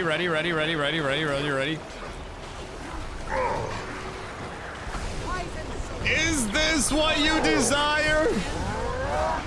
It's literally just, it's lights everywhere. Look at all of those. Oh my fucking god. It's like a yay show. Jesus Christ. Shit's insane. Nothing goes through. Told you it was gonna be a lot. We unironically might get wiped because nobody can do anything. This is crazy. Remember these effects? Just went up 5 degrees. It just, whoops.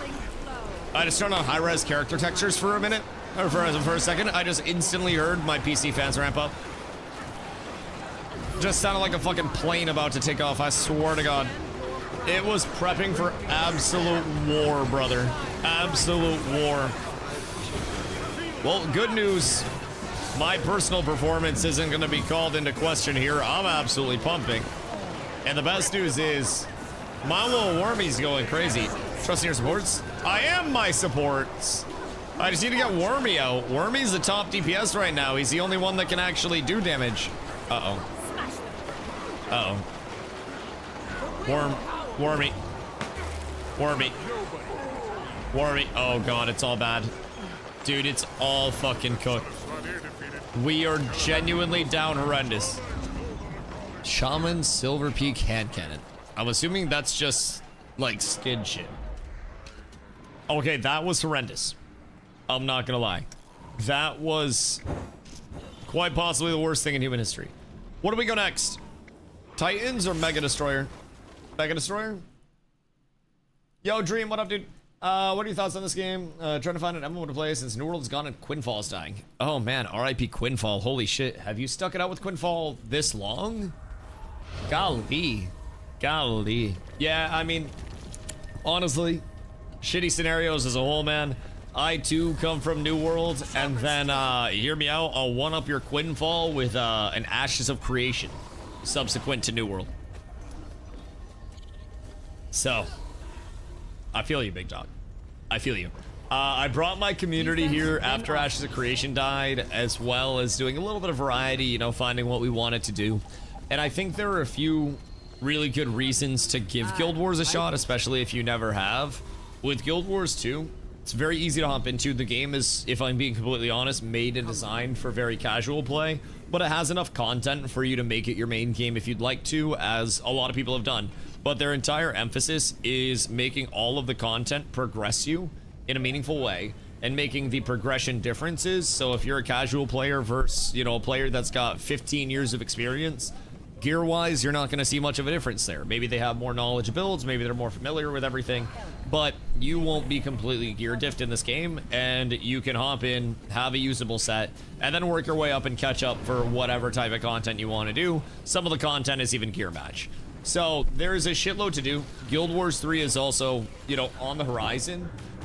Within the foreseeable future, it's, I'd say, probably 2-ish years out before we're playing a 1.0 Guild Wars 3. So, with Guild Wars 3 on the horizon, that's something to cope for, something to get excited about, maybe put together some theory boards and shit. Excuse me. But there is a lot of fun over here. So skill-based? Yeah, I mean, depending on which form of content you're really looking for, some people have their tribalisms about, you know, the PvP forms especially. So there's SPVP, which is 5v5 gear match. That's gear match and like equalize gear options basically, so everybody has a lot of choices available and can still make their own build, but it's not like you're getting outscaled in that. Basically your power is just determined from your amulet that they give you to choose from, and that's where all your stat sets come from. So for SPVP, that's your most equalized. With world versus world versus world, that's your larger scale. So I do a lot of world versus world. I do SPVP as kind of like my side PvP. With world versus world, you have 3 different teams that are made up of a lot of different guilds, a lot of different players that are thrown on these teams, and then they compete over 24/7 concurrent maps basically. So there are 4 maps, and each map has a lot of, I can actually show you real quick, because then I can pop back out of this. So basically, with world versus world, there are 4 maps that are just always up. Each have capturable objectives, and you can pop back and forth between every map. You'll notice that there's also a queue on some of the maps if they reach their peak concurrency.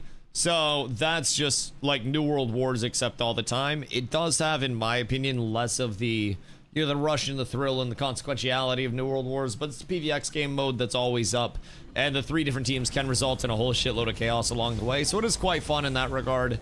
I think World vs. World does have quite a bit of good going for it, all things considered, and does definitely take a lot of learning the metas, learning, honestly, the base combat system as a whole. It's very unique in its emphasis for buffs and debuffs, cleansing the debuffs, stripping the buffs that people put up so you can actually secure kills, because they are just so impactful to have buffs up. That's part of the reason why I play as support, especially in PvP. It's so fucking worth it to have good supports, and then DPS falls into place after.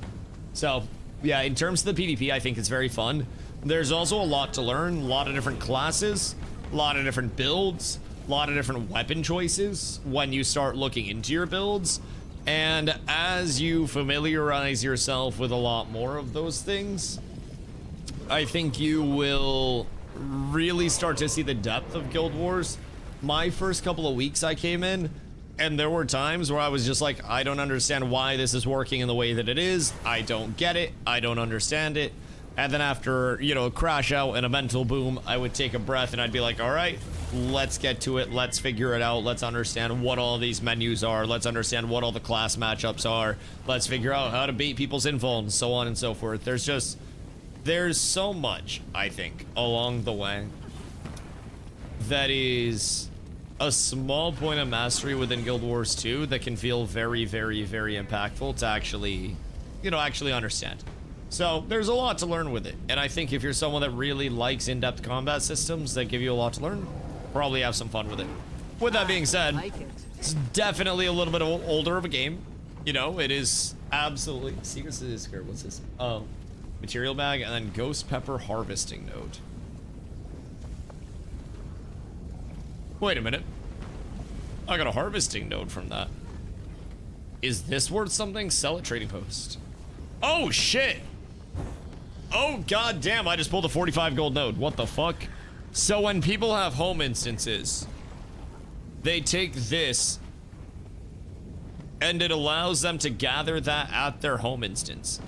Well, maybe I buy more Black Lion keys. Gosh, freaking dang it. Aye, that was immediate value. All nodes are worth money because they're daily harvest for free. Right. How do I get a home? Because I haven't hit that point yet. And I would probably benefit from getting something going in that regard. Genthier? Right, right. It's a less worth one. Because ghost peppers ain't that much. The spoils of So what are the more expensive ones? So much dialogue. I feel as though I could master the dialogue. I feel confident in myself. Yo, Tyler, what up, brother? Thank you for the 29. Want someone with a full home instance to harvest. Is it that much harvesting that's available on a daily?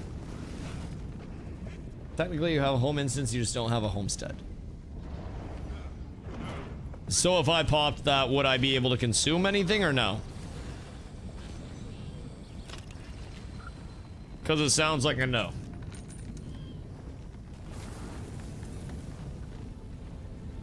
You get a home instance in your starting city too. Homestead farming, when you have it all, is very good. Talk to you later. Okay, so I should probably try to get that situated. So I have to have the homestead, or can I set it up in the home instance without the homestead? Want to compare this to WoW, but so far I like to look at this one more. Honestly, this combat system's a lot more actiony than WoW is. Right now, we're just doing world bosses. There's an event that's going on. Sorry, my mustache itches. There's an event that's going on right now called World Boss Rush that just started up today. So a lot of people are coming out, and normally these world bosses will spawn on a cycle, so that's exactly what we're out doing. Only thing is, with the extra incentivization for it, everybody is doing this. So there are multiple of these zones layered up that are all queued right now. So we're just going to be pumping this for a little bit, and then towards the end of the night a little later, we'll get back into some more PvP and blast a little bit more and see, you know, see what's going on that side of things. But one cool thing about the combat system over here comparatively to something like WoW, it's a little bit more active.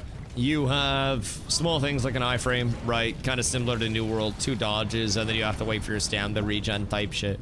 You have a lot of ground targets, and you also have a lot of proximity abilities. So, wait, home instance is fine. Oh shit. So I can start gathering these bad boys immediately. Chat, anybody that has harvesting nodes, send me those shits.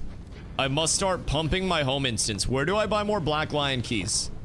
Gem store? Because I think I used... Oh god, it's 125 gems. Oh god. Wizard Vault? I got all of mine from the Wizard Vault. I'm down bad. I'm down bad. I'm fucking dry, bro. I tapped the line.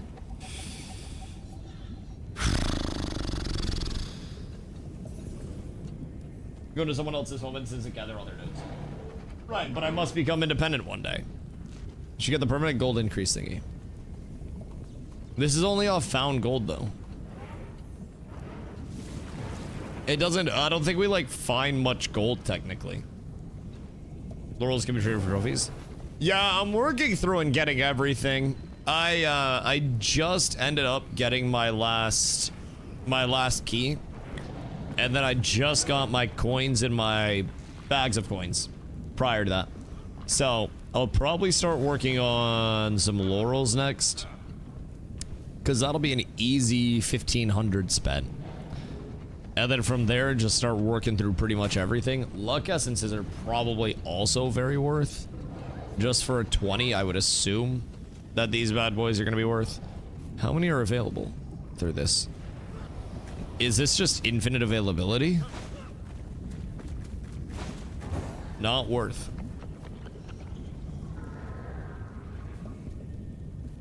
Why not worth? Don't you want to get to luck cap eventually? It's dump one. Yeah, I mean after you get all the finite things though. Like I would assume if I can get all this taken care of, then dumping some luck not the worst. Get luck better from salving. But the legendary? My bag has good trophies. Okay. So this has basically more resellable shit. So I can make a little bit more money than that, and I can just get alternate sources of luck, more or less. So I'll passively get the luck just as I go, but I can just juice some more mats out of nothing if I go with the mat bag. That makes sense. That makes sense. How long do we have until this boss starts? Because Dr. Bong Rapinski would like to see me in his office. I've been hearing my name on the pager. There's a pre-event people have to do. Well, people better get on it. The fuck you mean?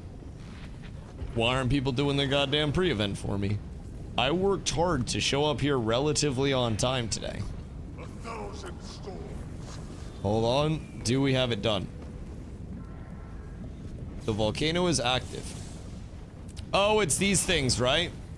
You have to stop the incest destroyers. This mentality causes people to not people cause to not do pre-events. What happens if we don't do the pre-events? Like it.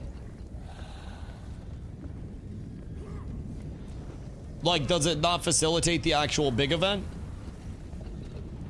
Because at that point in time, I blame them, not me. I want that on record. I feel as though that is their fault. They should have known showing up to this that they would have had to do the pre-event. And I think it's kind of ridiculous that they're out here expecting us to do it, chat. It's just crazy. I don't really understand exactly what's going on. But this level of disrespect I just feel like is it's kind of crazy. Wait. Chat, I got access to Guild Wars 3 early, and here are the things I can tell you about the upcoming title. How many of y'all are going bears? Because I got a little bear belly going on. My posture's fucking horrendous, bro. I look like I have scoliosis. It looks like my shit curves. That is not ideal. A large event doesn't happen if the pre-event's not done. Oh, god damn it. Alright, alright, alright, alright. Alright, I'll make a deal. I'll make a deal. That's a goddamn shame. That's a shame. Oh, I should have seen that coming. I'll make a deal. Go rip a bullski, and then as soon as I'm back, if the pre-event's not done, I will bail everybody out, and I will complete the pre-event. I know. Let me fucking hear it, chat. I can't hear you enough. Someone stand up in this bitch. Get out of your fucking chair. Get lit. Someone throw a fucking chair or some shit. Smash a bowl. Yeah, that's what I want to hear. That's what I want to hear. Fucking humble of me. Truly based. Alright. Hold on, I'll be right back. You get pre-event all over your hands. You know your mother handles that for me? Be right back.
Fear not, lessers.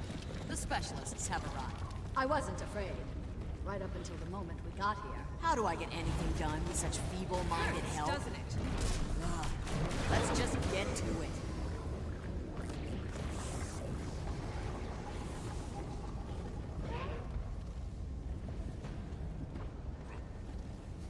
Is everyone ready? The Arcanopulse matrix seems stable. The exocubic capacitor is holding steady. A simple yes would have sufficed. Now don't botch the activation. You have no idea how much this thero variation module's cost. Ready? All together now. Go! Oh, and watch out for the destroyers. There's a very slight chance they might be attracted to the Arcanopulses. Wait, what?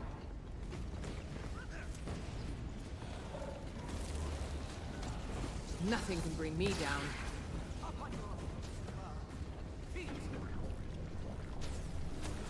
Chad, if you were a pre-event, what kind of pre-event would be? Or would you be?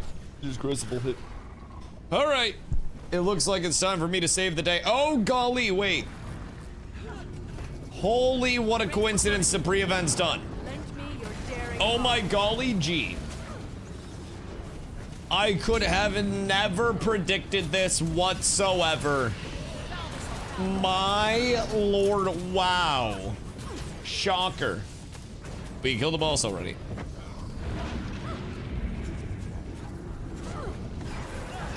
I feel as though... Wait. I feel as though you're capping. I think we have to stabilize it. And then he comes through and he's like, "Raw, stop stabilizing it." And then that's his entire boss arc, no? Like, he just hates the stabilization. It's like a beaver hearing running water.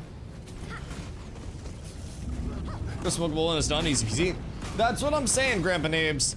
And really, I think this is a lesson for everybody that's aspiring to be something great in life. When something gets really difficult, all you have to do is go smoke a bowl, ignore the responsibilities for a few minutes, and somebody will do it for you. And I've lived my life by that motto for the past, really, 3 years of streaming full time, and it's worked great so far. So don't let your dreams be dreams. Sit there, smoke a bowl, contemplate life, and then check if everything's been done. And if it hasn't, just go smoke another bowl. So many rocks and so many Legos, and I wouldn't be finding those rocks with those legendaries inside of it if it weren't for you and all of the bulls. And I'd like to thank both of those things. When I was playing WoW and he said, "Do not fall for this hellhole, move on, pick another game." Haha! Yo, honestly, I don't know who you asked, but based as fuck. So, I can also give you my synopsis on WoW if you'd like. I actually went and played Midnight for a little over a month before I came over here. And before that, I played TBC for the 3rd time. And I had some fun. I did mythic raiding and whatnot in Midnight. Main tanked it, had a good time. But part of WoW that I think has killed it for me is not only the combat system just not really translating well over time, but the mentality of the World of Warcraft community is quite possibly one of the least friendly for new players that I've ever seen. And if you're coming in without, you know, every bit of information and knowledge, and running every single add-on to have every single thing optimized, then it's going to be really hard for you to learn or find a group of players that will help you learn. Meanwhile, in Guild Wars, no matter where you go, if you ask in map chat or in your area chat, if you have a question, there's always somebody that will help you. There's always information that's being passed around player to player, and the world always feels very alive and welcoming. And really, part of it, I think that makes it hard for WoW right now is everybody expects you before you know anything to already know everything, and nobody... Oh, that wasn't the play. I think that was all just minions that were moving forward. That appears to have just been minions moving forward, and I don't think that was my sign. That was literally all just minions moving forward. Understood. That was not my sign to move forward. I have taken notes, and I will not move forward the next time. This is the best thing you can play with the game. You know, honestly, he's kind of right. Oh wait, this is a good time for me to test my Relic. Peep, peep, peep, peep, peep, peep, peep. So, relic change. And then we'll go relic of the water. Fuck, I can't do it during combat. No! Alright. Well, I'll have to see if I can change it in between fights. Because if I can use my relic of the water and I can cleanse, and I can see exactly how many I'm cleansing, if it is tied to the 5 after my heal, then that would check out. But it literally just says it's a splash 360 off of me, which is the same range of my heal that has 5 targets. So I'm not quite sure. Maybe I can change it now. Boo! I'm still in combat. Boo! Alright, fine, we'll finish the fight. But yeah, genuinely, I think with WoW, part of it is, again, that the community itself is so, I don't know, not welcoming as a whole. It is very much, I think, exhausting to try to interact with a lot of WoW players, because a lot of them just, for whatever reason, have an obsession with speaking down to people as if they are stupid because they don't know something basic about WoW that they should know. It's a really weird thing that I've noticed within the WoWcom every time I've gone over there, that something as simple as trying to ask a question results in typically such a weird interaction that it can be... Radio point. Which one's this one? I don't have it. I'm a coming. Oh, it's Metrica. So I'm assuming I should just slam down all of the world boss, like, portal areas. Is there a cooldown on that? Well, core looks a lot different than I remember. Wait until you see the real Molten Core. Together. We've got Molten Core at home, and then we've also got Molten Core at home. Dream, thank you for Prime, dude. I appreciate you. But yeah, I think Guild Wars 2, genuinely, it probably has one of the more welcoming communities that I have ever been a part of in gaming. It's, well, especially in MMOs. It's one of those situations where I think if you look at Guild Wars' success and how long it has been a thing for, it has to come from somewhere. And with WoW, it comes from the fact that WoW had millions upon millions upon millions of players and was the zeitgeist. And Guild Wars was always the Kevin Durant to WoW's LeBron James, right? And that's kind of always how it's shaped up so far. And I think that's how it'll probably stay. But I feel like this is a dumb question. Dude, literally ask whatever you'd like, man. Nothing is a dumb question. I started a little under 2 months ago, and I asked pretty much every single thing that you could ask coming into it, and sometimes you'll be surprised by answers. In terms of actual guild content, there is absolutely guild content. So we're doing open world content right now, which is us and a shitload of other guilds. But the raid group that we're in is our guild. So we're just going around and doing this event. World vs. World itself does also combine multiple guilds. But within that, there are dungeons. There are fractals, which fractals are kind of like Mythic Pluses from WoW. 5-person dungeons, like mini dungeons for fractals, where they go up in terms of difficulty, get harder as they go, have more rewards as they go as well. So those are incentivized to do through dailies and recommendeds that you can get. In terms of wars, World vs. World is going to be your closest replicator to wars. That's that 24/7 mode that I was talking about previously. There's nothing that's like scheduled specific guild versus guild, but in World vs. World, it combines, like I said, multiple guilds on one team, and your guild can absolutely get a reputation for one that leads their own groups and has, you know, commanders that are running around the map with groups leading the way, or your guild can have a reputation for joining a bunch of commanders and being helpful. Or your guild can have a reputation for being ass. But there is absolutely guild reputation within the World vs. World structure.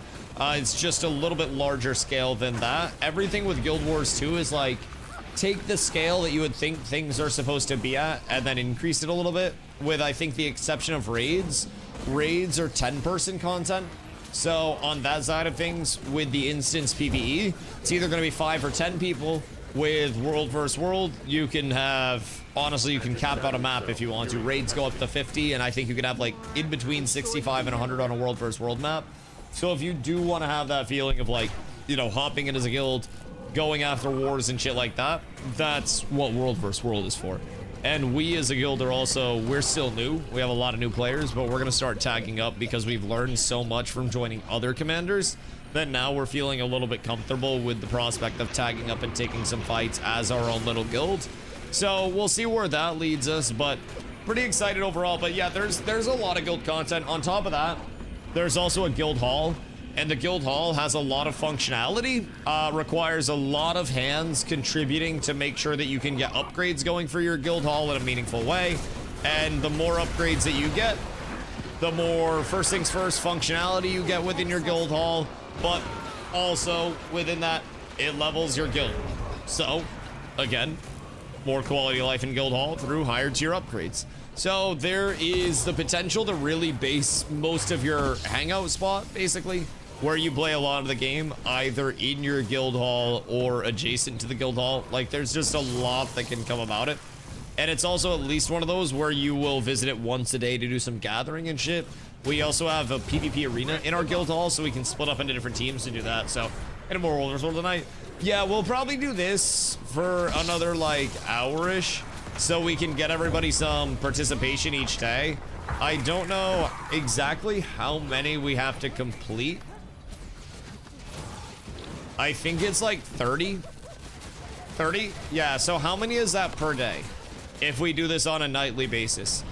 Because Sunday and Monday we might have to move it up to 7 because it'll interfere with raids. But I'm pretty sure it's active 7 days. So if we divide that, 5 would be 35. Hard pushing it, you can do 4 an hour. Yeah, so I mean, if we do an hour and a half to 2 hours each day, and we get 6 a day, then we'll be chilling.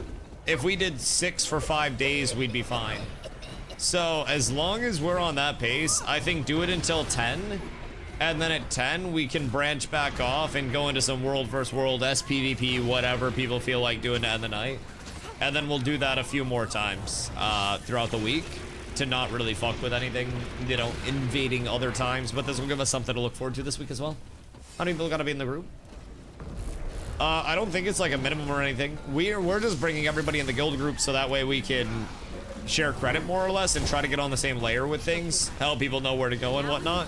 But I think you can just show up with small group as long as you get hits on the boss. I don't know exactly if there's like a % threshold of damage that you have to do or whatnot, but most of the time they're commanders too that'll pub tag it during the event, so it gets pretty populated. Picture all of the casual population that was in World vs. World times like 10 because people love PvE in this game. So if I just do this all day tomorrow, it doesn't count. Yeah, you can literally pump it all in one day and get it done. You can break it up over the course of a few days. You just want to stay in tune with flash warning. You can do /wiki ET in game, and that's going to bring up your That's going to bring up your event timer. So you have this side of things that'll take you through events and world bosses. I honestly don't really know how to read this bullshit, if I'm being real. Some people do, and some people can teach you. But there is also, I don't know where it comes from, but you also get World Boss Portal device from something. And then that shows you the imminent threats, which are the, you know, incoming bosses, and then the approaching ones. So you can always click on that. Yo, Nate, what up, brother? Hope you're having a beautiful day. We're just doing some world bosses for the event, getting started there. Did some PvP as we always do earlier in the stream today. We'll be doing a little bit more later this evening as well. So, Dream, thank you for following, dude. I appreciate you. I appreciate you. For a bunch of Alberta content for Guild Wars 3. I have not yet. I have not yet. We have been getting some rather obscure information regarding Guild Wars 3, but nothing too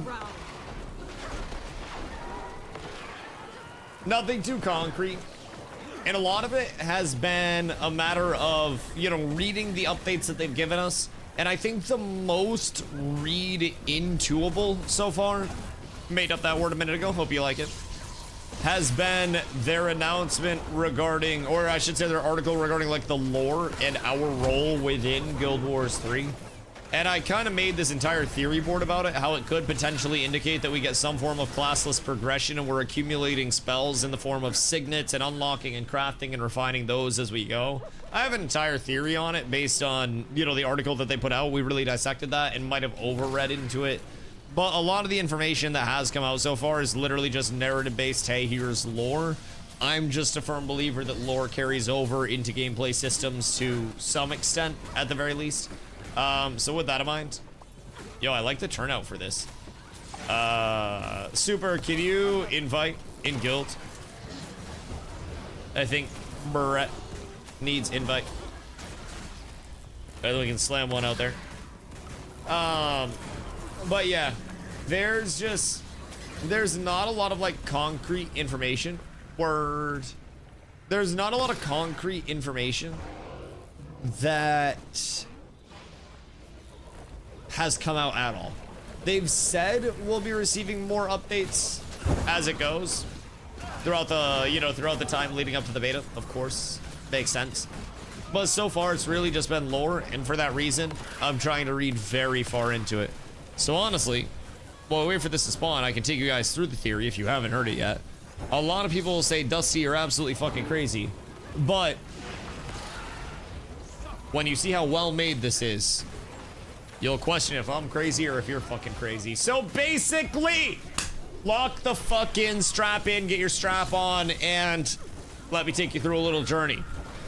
With Guild Wars 3, the leading theory that I have so far is that we may end up seeing some form of classless progression, or like I said, unlocking of skills via signets. According to the lore article that they put out, let me take you on a little journey. In Guild Wars 3, players take out the banner of the Veil Wardens. Oh, hold on. In Guild Wars 3, players take out the banner of the Veil Wardens, the protectors of the panoply of majestic spirits, the magical wilds of Or they inhabit. Years before the gift of magic would be given to the mortal species Eteria, the Veil Wardens, sanctioned by human gods in support of their charge, are renowned in this period for their artificing and mastery of signets, small gems containing fixed expressions of magic. We're the Veil Wardens. So that's us. This entire article was about our role in the world as, you know, our characters. So, equipped with this power and sharpened by their close bonds with the spirits of the Veil, the Order finds itself teetering over the brink of ruin at Guild Wars 3's start, struggling to keep a foothold in a world that is rapidly and irrevocably changing. So, immediately I said fixed expressions of magic, right? We're known as being just normal humans that were blessed by the gods to be able to craft these things called signets. So I immediately said, okay, these signets, what are they? Small gems containing fixed expressions of magic. That to me means spells. However, it could also mean classes or spell combinations. However, according to the Guild Wars 1 wiki. Oh, hold on. We got a world boss up. According to the Guild Wars 1 wiki, signets is a skill derived from the original ring concept of skills. During Guild Wars development, characters had one skill for each of the primary fingers, leading to the current skill bar size of 8, and derived their skills from skill gems dropped from bosses. So, according to the lore, signets are special tablets designed to hold a limited charge, essentially magical batteries, for use by individuals otherwise unskilled in the use of magic. Us, the humans that have nothing remarkable about them, that were literally just blessed up by the gods, who said, yeah, nah, it's chill, you guys can craft. So, we had a lot of questions. What are the signets? Where do we get the signets? Where do they come from? What is the motivation? How many do we have? So, they give us a little bit more information. A group devoted to the Veil Spirits, those who would become the Order's founding members, met with the human gods hoping to stave off further ruin. They found unexpected allies in the goddesses Melandra and Dwayna, who, moved by the Veil's suffering, offered to sanction the creation of an order that could assure the Veil's protection and perpetuity. Us, boss? Yeah, I'm on it. I'm on it. I'm just pressing some stuff. To prove their commitment to this cause, Melandra and Dwayna gifted the fledgling guild with the capacity to create and refine signets. Keyword here, refine signets. Empowering the order with the strength to fulfill its purpose. That order is us, the Veil Wardens. So, keyword there, refining signets. We're known for artificing, crafting, and refining signets which give us fixed expressions of magic. So, we can discern that there's going to be some form of crafting system likely that's controlling what we interact with based on these signets that we have the power to craft and, as a result, refine. Moving forward, Those years drew settlers and fortune seekers from all corners of Tyria, lured by the immense opportunity gathering in ore.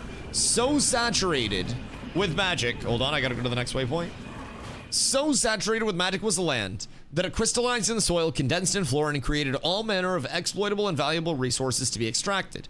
As more guilds were given access to their manufacture, signets, again mentioned, proliferated as the decades passed, and magic became a coveted commodity. Signets were bought and sold, which could indicate player-to-player trade as just a, you know, as a forefront. Signets were bought and sold, pilfered and stolen, which could line up with us attacking other enemy guilds through the lore and having those be bosses and points of contention, as skill gems were previously dropped from bosses. And the developers have mentioned that we will be unlocking skills in a way kind of akin to Guild Wars 1. So with that in mind, they were also trafficked through black markets reaching across all of Tyria. So with these black markets across all of Tyria, what if there are vendors that you have to work up reputation with, and you get reputational unlocks that could also lead up to signet recipes, and crafting being at the forefront of getting these signets in a meaningful way and opening that up to player-to-player trade from getting them out of the black market or out of the pilfer and steal into the buying and selling as commodities on top of the crafting. I'm seeing from this so far an entire economy of the game based around signets. But why? So they give us a little bit of a look into us again. You and those like you, us, are all that stand between the fading majesty of the Veil and forces eager to strip it for parts, exploring a world that is only just beginning to understand the revolutionary power it represents. And again, this is us. You'll wield an arsenal of magical signets. Arsenal, which is another indicator that each signet is going to be a spell.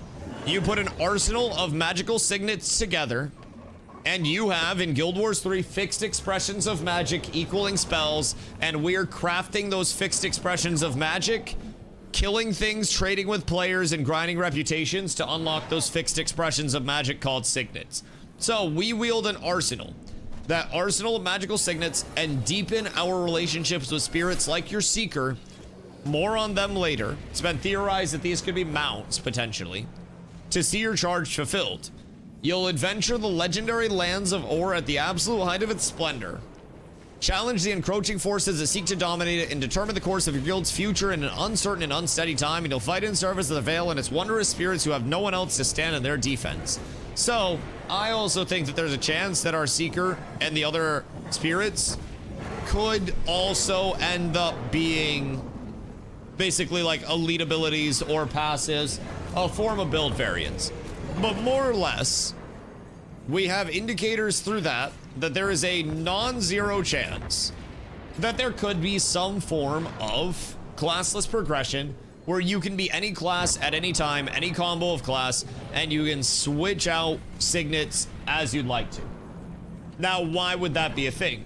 Well, according to their development philosophies, which I feel like every time I open paint, this gets slightly worse. But respecting players' time has always been a core part of Guild Wars, and that's more important today than ever before. One of the most common perceptions about the MMO genre is that the games require massive time investments to play. Historically, MMO engagement has been viewed as an experience like a second job, where players spend large amounts of time preparing to have fun before they can actually engage in the fun parts. Only have 30 minutes to play. Don't play an MMO. You'll need that time just to organize your inventory, figure out what content you're going to play, get your character set up, and oh no, time's up, and you haven't even begun the gameplay yet. So, in terms of respecting players' time, they are very communicative that they solve for pain points, and they spell out a few pain points that they feel players experience within that immediate post. So this leans towards classless progression and one character validity, where on one character you can be all classes, you can switch things in and out, you don't have to spend all your time prepping to play the game. You can craft on one character and do all of the crafting that you need. It seems like, and again, it's too early for us to actually like determine this, but it seems like there's going to be some form of scaling from signets, some form from our spirits, and then I would have to assume that weapons are going to bring in something similar to Guild Wars 2 in that structure as well. But I have a growing suspicion that we're going to see signets, giving us the ability to switch things in and out and refine signets with specializations and things that make them unique along the way. So then we can cater our build to what we want it to be. And then off of those, we'll also probably get some shit from our weapon scaling, maybe weapon abilities and whatnot, or theory crafting. I mean, we're going over my previous theory. I'm shocked you haven't heard it yet. Have you not? Have you not heard it? It was just based on the articles that they dropped like a few days ago. We went through those one day, and it was like the lore article. Oh, yeah. Okay. I was gonna say, I'm shocked you haven't heard that. But yeah, just kind of yapping about that. So, it really to me just seems like, was wondering more for info? No, not yet. Not yet. As soon as more comes out, we're up tremendous. Also, Saint, what up, brother? Thank you for the hydrate.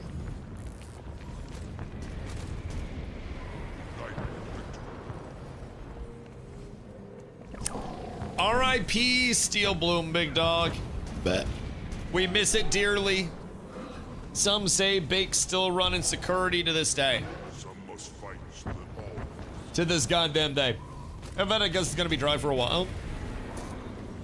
I think, Puffed, and this might be the little gaming conspiracy theorist in me, but I think they're going to give us more information than we realize in very sneaky deaky ways.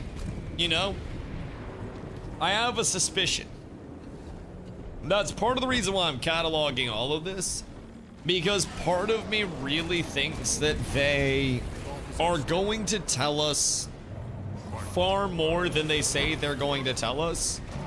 And I think a lot of the time when they're telling us the structure of the world that we're playing in, they're telling us the structure of the game that we're playing. So hopefully we get some more, even if it's just little tidbits of information to dive into along the way. Hopefully we get something good relatively soon that's some form of soft or hard confirmation. Maybe they just come out and they're like, you know what, Dusty? You're right, dude. And they go live on a stream and they're just like, Dusty is the smartest person alive. He was the first He was the first motherfucker to catch on. Genuinely the single most intelligent human being and handsomest of all time. And they pull up the chart. Yeah, they literally pull it up and they're like, Dusty was right. I think that would be the first time that that's been said in gaming in like 6 years. But broken clock's right twice a day, baby, and I think my time's coming soon. So, thoughts and prayers. I really think that would solve a lot of pain points, though. I'm just throwing that out there. Regardless, Carlo, I'm not proud of that. I'm not proud of that. I'm locking you out of the house tonight. My arms and legs hurt. That means you're weak. Also, are you stretching enough after your workout? I asked you this the other day, but I think you ignored me. Do you stretch after your workout? Yo, Kitch, what up, brother? How far into the story did you get?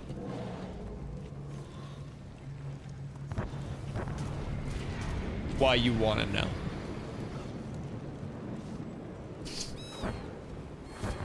I got far. I got really far. What's your guess? Tell me your guess so far. Then you whore. Alright, never mind. I have a feeling I know what your guess is gonna be. It's probably gonna be the middle of hot. Well, spoiler alert. I'm directly in the middle of hot.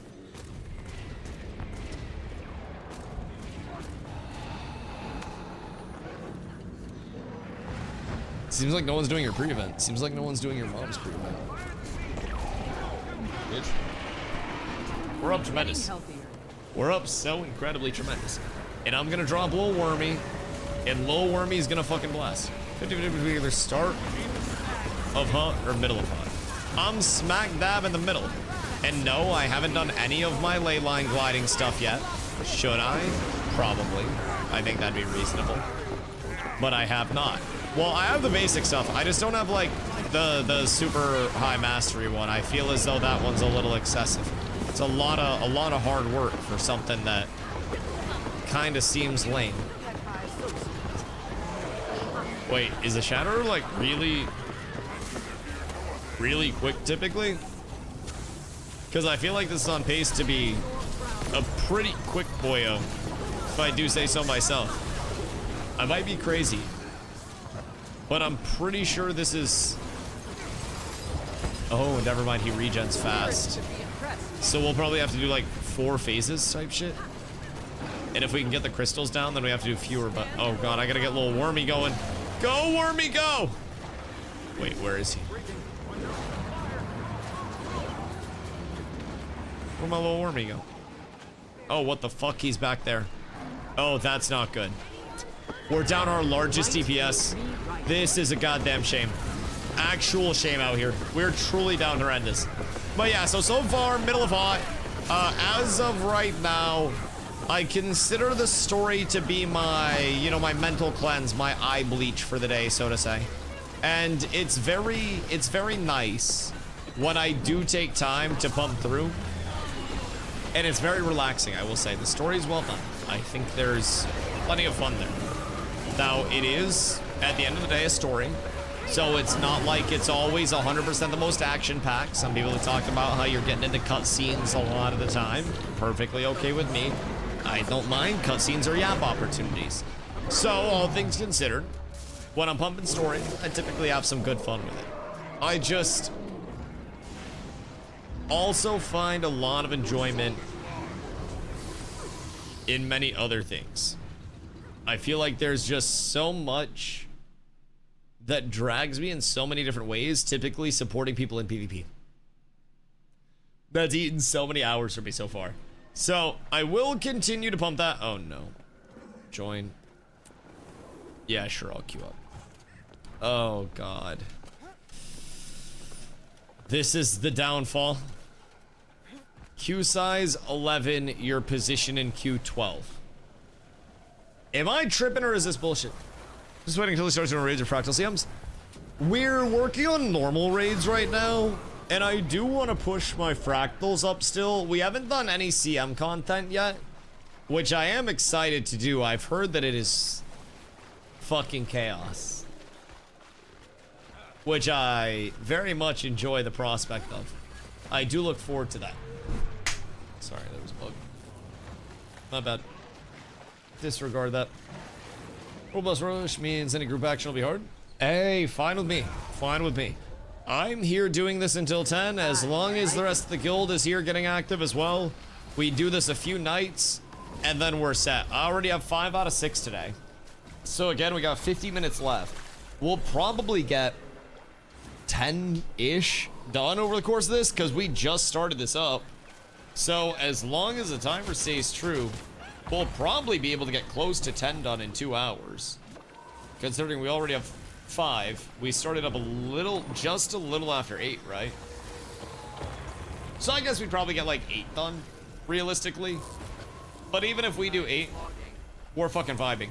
And then at 10, I think after this, for anyone interested, we will be going into World vs. World after this and running around as a small roaming group for some kills, etc. Feel free to join. If you don't, you're weak.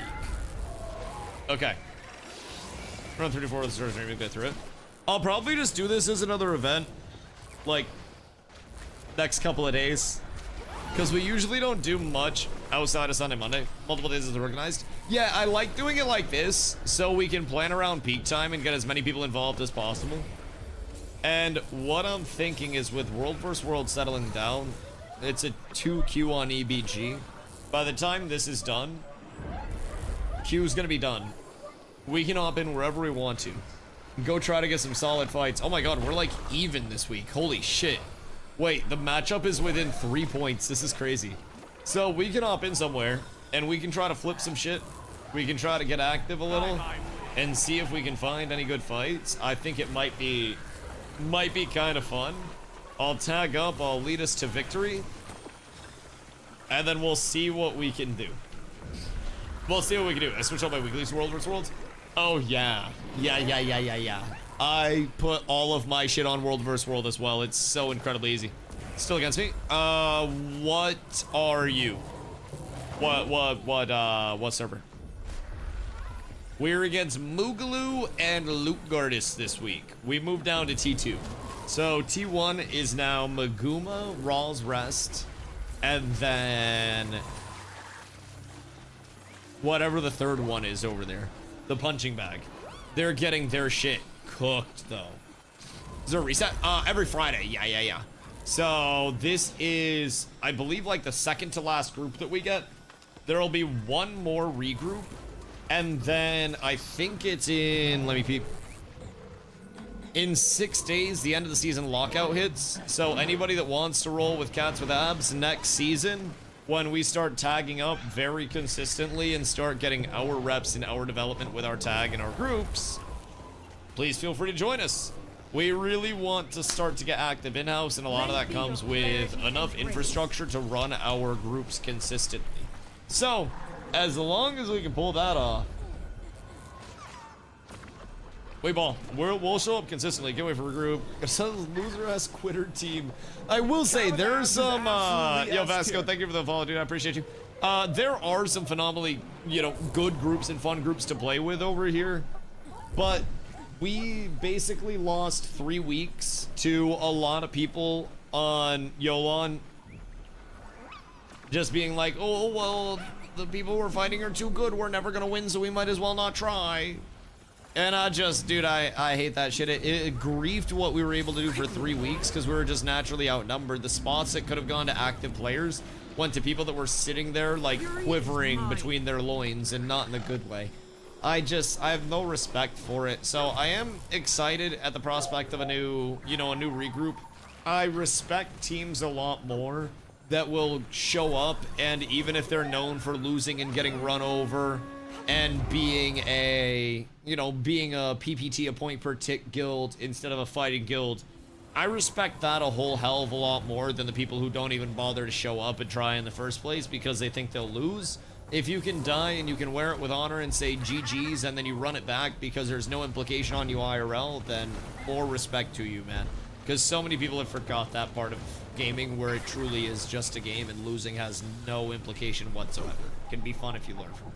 So, I don't know, I hope we get with a few like-minded guilds, and I hope that we have a very strong guild at the top that will be able to see the smaller guilds that really want to claw their way up and almost like take them under their wing.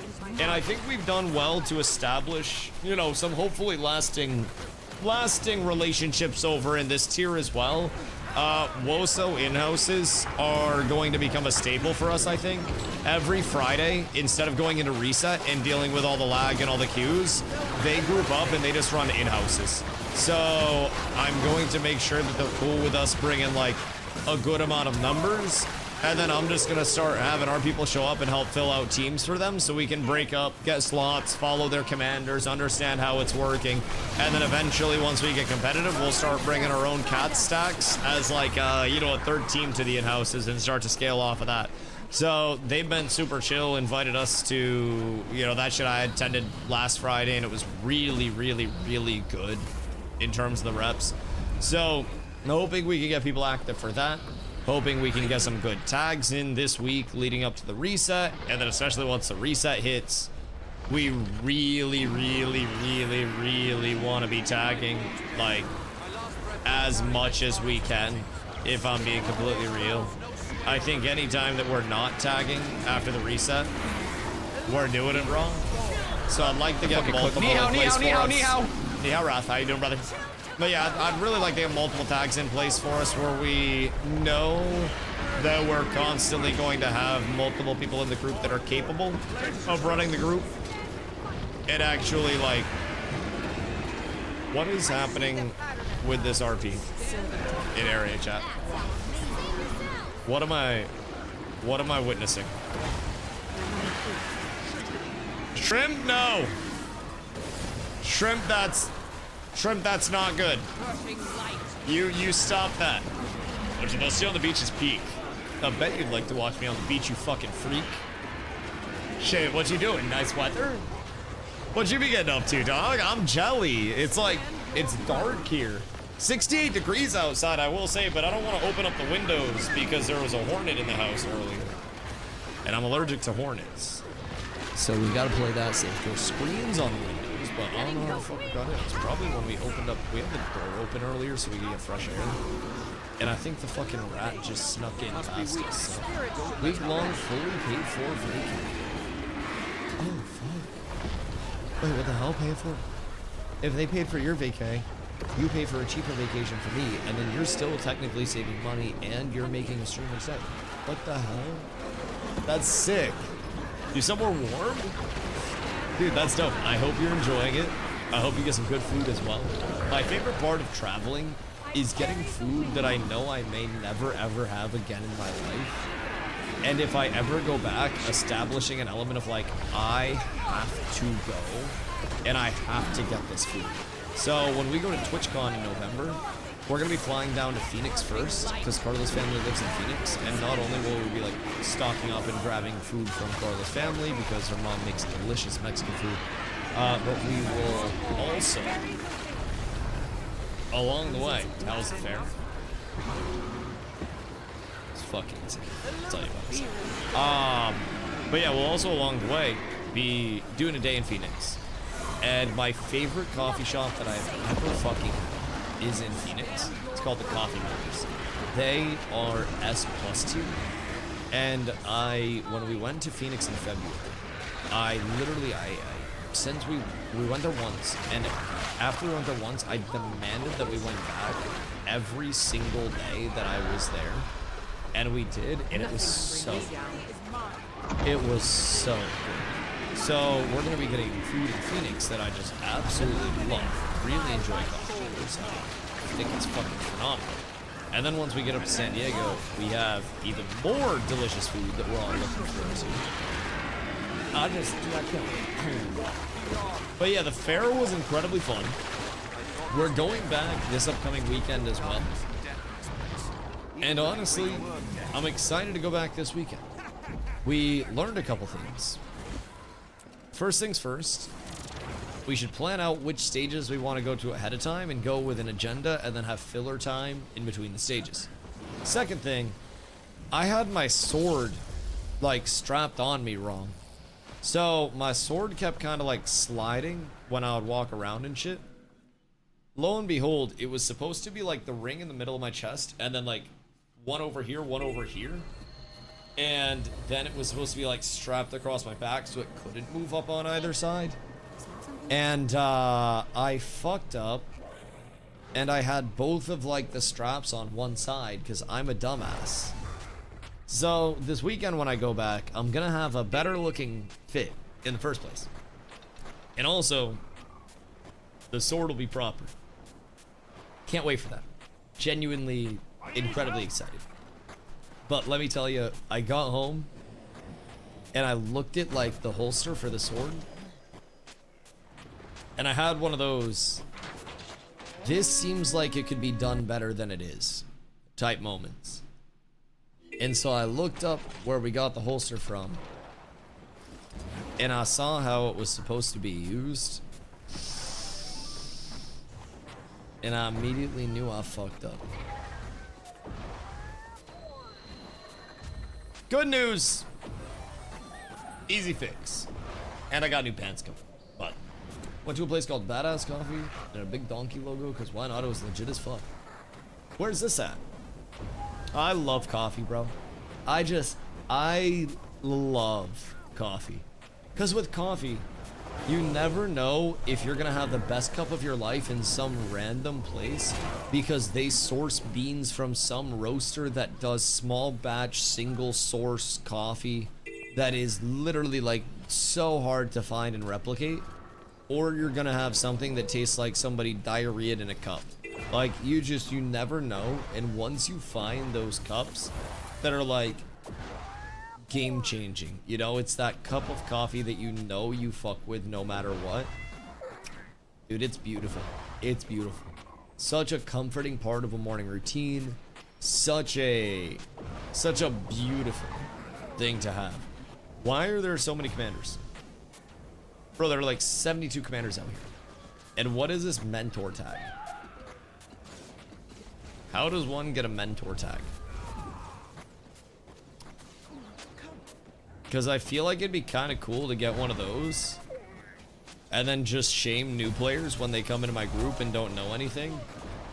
And then tell them this is how every mentor is, and if they don't like tough learning, then they're not gonna like it here, baby. We gotta lay down the law early. You gotta be coachable. You gotta be receptive. And if you're not, dogs are gonna eat you, boys.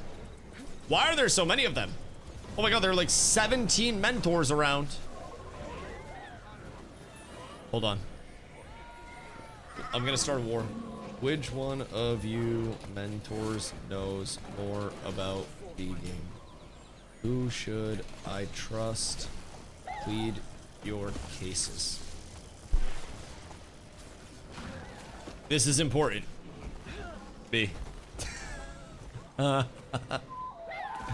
Okay, wait. 420 instead of 115. He D-tagged! Oh shit! Oh no! Oh god!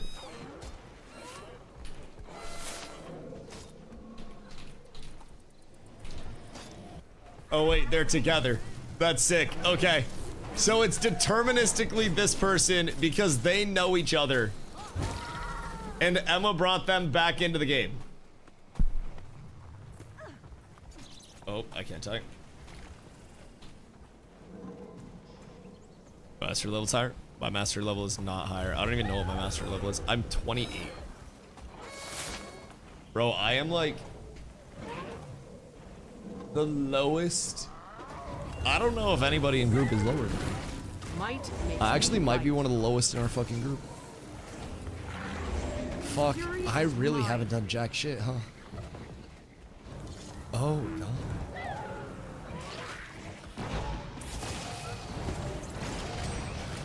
Oh, I'm the little baby, huh?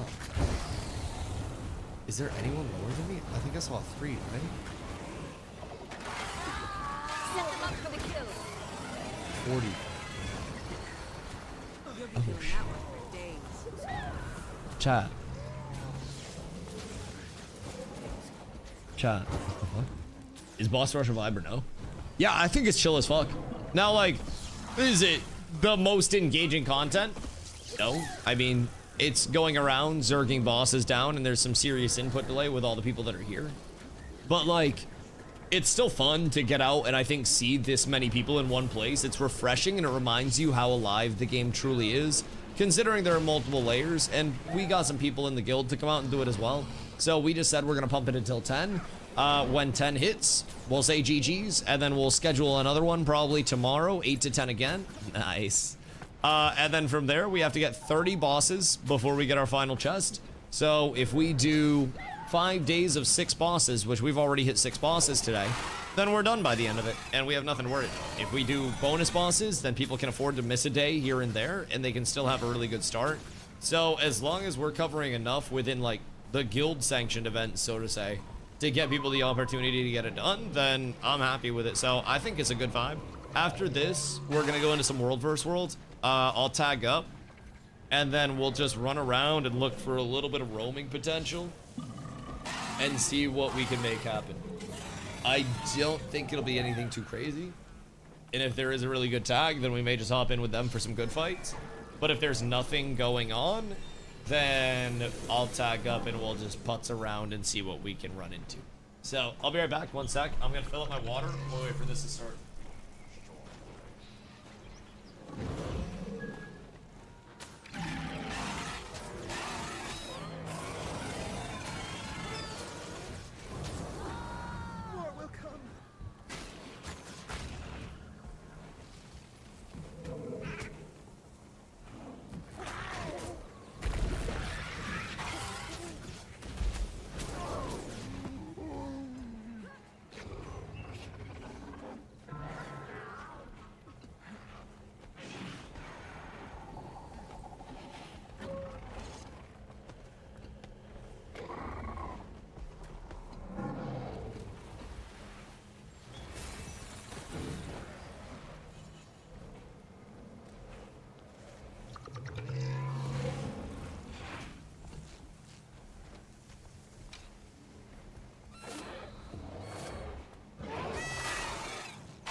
tremble, humans. You'll soon meet your makers. Good day. Wait, so what are we missing here? Do we have to like solve something? Is there a pre-event for this one as well?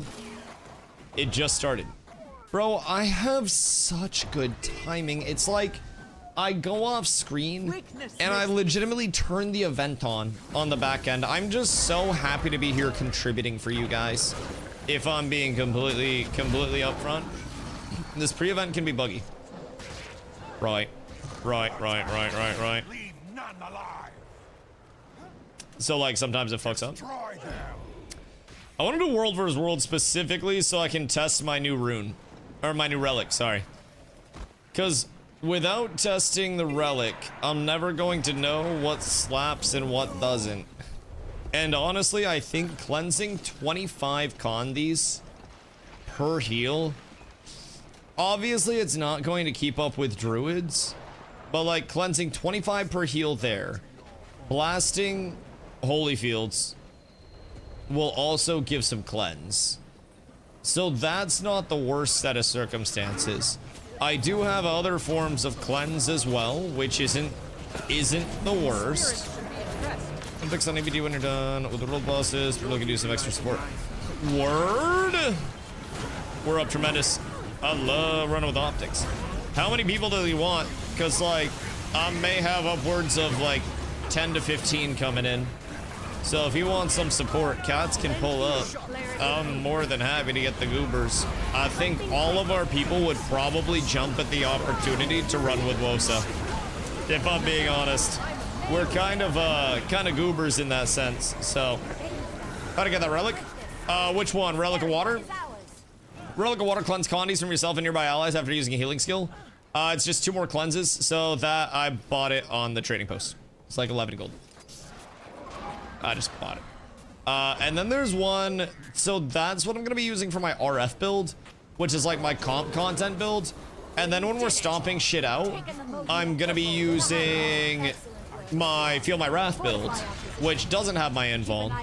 And for that, I'm in between Zephyrite and Earth. Because Earth grant protection of magnetic aura to allies after using an elite skill. Magnetic ore is uncleansable and it's a longer protection than Zephyrite is, so sounds kind of OP for Waterlocked Invoker. Well, keep in mind, the healing skill itself is specifically the category of healing skill right here.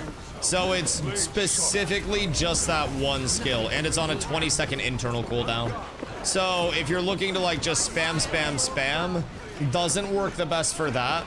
But since my heal is a 30-second cooldown, I throw that on, and my heal already does 3 condies on 5 targets. So this gives me an extra basically 2 condies on 5 targets. That'll bring it from 15 to 25 cleanses every time I pop on a 30-second timer, providing there are things to cleanse. So I think druids will still gap the shit out of me in terms of cleanses, but it does seem pretty worthwhile to actually run.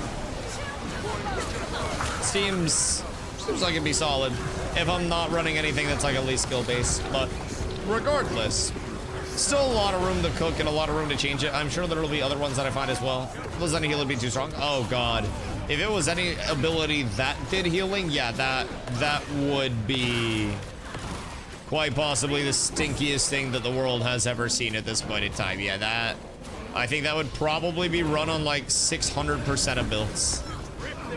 Because everything does some form of healing. Oh my god, it's so laggy. Holy. Is this what they talk about with world versus world lag from time to time? When it gets really populated? Because this shit's kind of cooked, I'm not gonna lie. This is something. I'm impressed that there are this many people to actually lag out the world. But man, oh man, this is definitely not the most engaged content. Definitely not the craziest. It's a lot of names. That's a lot of people, brother. That's a lot of people. We are, oh shit. Uh-oh. Here, And then Queensdale? I'm assuming Queensdale? Those Lucky's tits? That's okay. All we have to do is show up and we have to hit a couple of abilities and then we're fine. In the end, there are like 3 world bosses that are worth doing. Oh, like just in total? You're saying there are only 3 that are actually like worth a damn? Or are you saying at the end of the cycle? I don't really focus with the expansion metas. Yeah, I mean, at the end of the day, just getting them completed is nice in the first place, but outside of the rush, yeah. So, what are the rewards that you're typically looking for? Just cosmetic shits?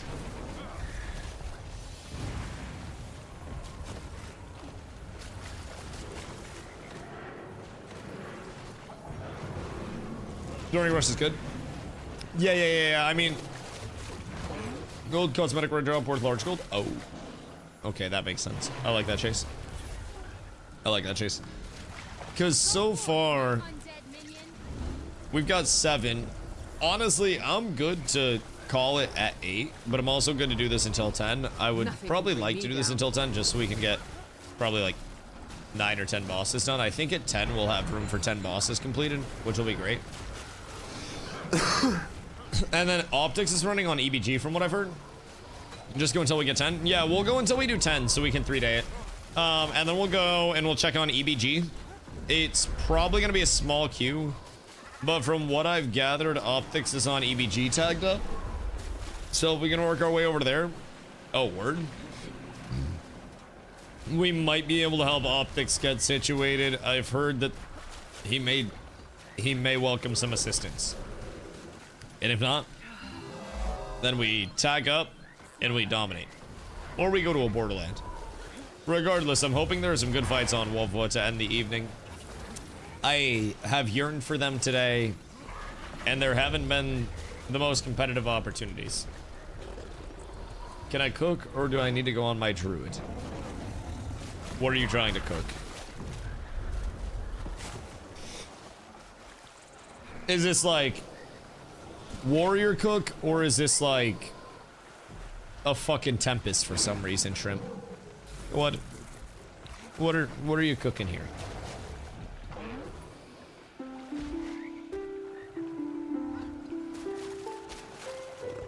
Were you live when you had out Braun to Sixers?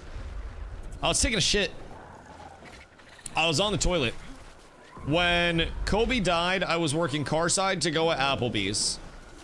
And I was on Twitter checking my phone and I saw the TMZ article as soon as it was tweeted. When LeBron went to the Sixers, I was taking a shit before stream. Because it dropped. What time did the news drop at? Who has a timestamp on it? Somebody probably has a timestamp on it. But yeah, I'm pretty sure I was pre-stream poop. Because I was on the toilet. I'm like 99% sure I was on the toilet anyways. Can I cook too, or do I also need druid? You all need druids all the time. Shut the fuck up and get in druid jail. None of you are freed from your sentences yet. Not yet. It was around noon? Oh yeah, noon's poop time. Yep. So, it's usually wake up around like 10. Vibe for a little bit. Honestly, poop when I wake up. Hang out, have some coffee. Little noon or 1 dudeski as well. And then after that, get ready to hop on stream. You're really, for the 8-hour streams, gotta make sure you clear out plenty of room though. Because if I eat a meal and then I have to take a shit after, then it's gonna be detrimental to the flow of stream. So, you know, there's a whole thing. I'm gonna ask that question again. You're not getting out of jail. Nobody's out of jail. Be interesting to see how LeBron handles the city of brotherhood love and if they have a couple of bad weeks. I think he'll be fine. I don't.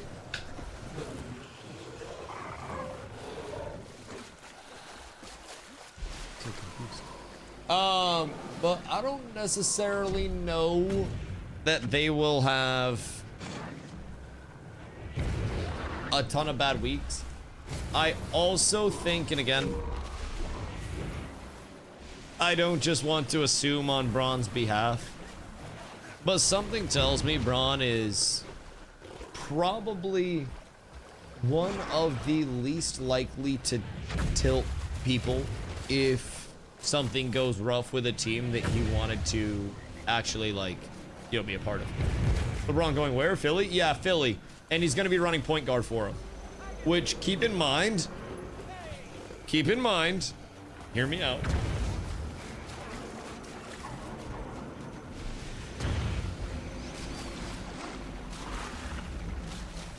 LeBron, when he has played point guard in 47 regular season games, wait, no, 45 regular season games. According to StatMuse, when he was listed at point guard, he averaged 25 points, 7.8 assists, and 7.7 rebounds. Now, that was in 2021, 5 years ago, when he was a young, spry, like 36. But he has a ton of tools around him where he can legitimately just bring the ball down, distribute, and then, yes, distribute, use his knowledge to set up, because one thing people do not give Bron enough credit for is that he is one of the best passers in the league to this day. He is an incredible passer with such a high basketball IQ and good court vision. I think some of the best in the league because he's played for so long, that he sees things that a lot of players just wouldn't see, especially when you consider how much he has logged in terms of game time against different offenses, defenses, coaches, systems, players, all of it. He is an encyclopedia in himself. Like, he is an analytics sheet just being on the court. So yeah, it's kind of interesting to see what they'll do. So Philly, effectively, just for perspective, if you haven't been following Grandpa Nabes, Philly took Paul George, right? Paul George, modern day current Paul George, and turned Paul George into LeBron James and Jaylen Brown. So they effectively got Paul George close to his prime, because Jaylen Brown is a very Paul George-esque player. And they got better old version of Paul George in LeBron over Paul George for effectively scraps. Like, they didn't really give up much at all. So, just don't care for American sports. Yeah, I mean, not everybody likes the bouncy sports balls and whatnot. I like basketball because I think it's one of the more fun to watch, and it's constant uptime, and it's constant exciting, and the pace of play is just very, you know, very exciting. There are a lot of reasons to clap throughout the game. And I think there are a lot of, you know, I think there are a lot of moments in basketball games that are exciting and very watchable. Like baseball, I played baseball when I was growing up. It's slow as fuck.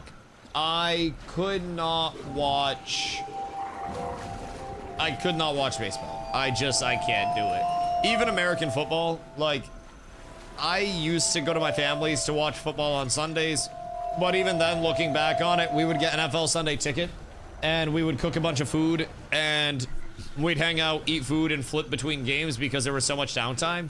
So, I do totally understand that. I think part of what makes soccer and hockey viewable, despite them not scoring a lot of goals, is that it is pretty constant uptime and action where anything can happen, where every movement, almost like basketball, except basketball, you're putting the ball in the hoop a whole hell of a lot more than your average hockey game. You still have that element of back and forth on the ice, on the pitch, whatever it is. Sorry, football, sorry.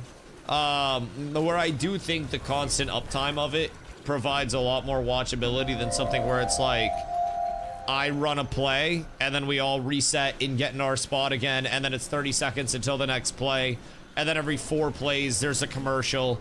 It's very not fun to watch, especially from a TV standpoint.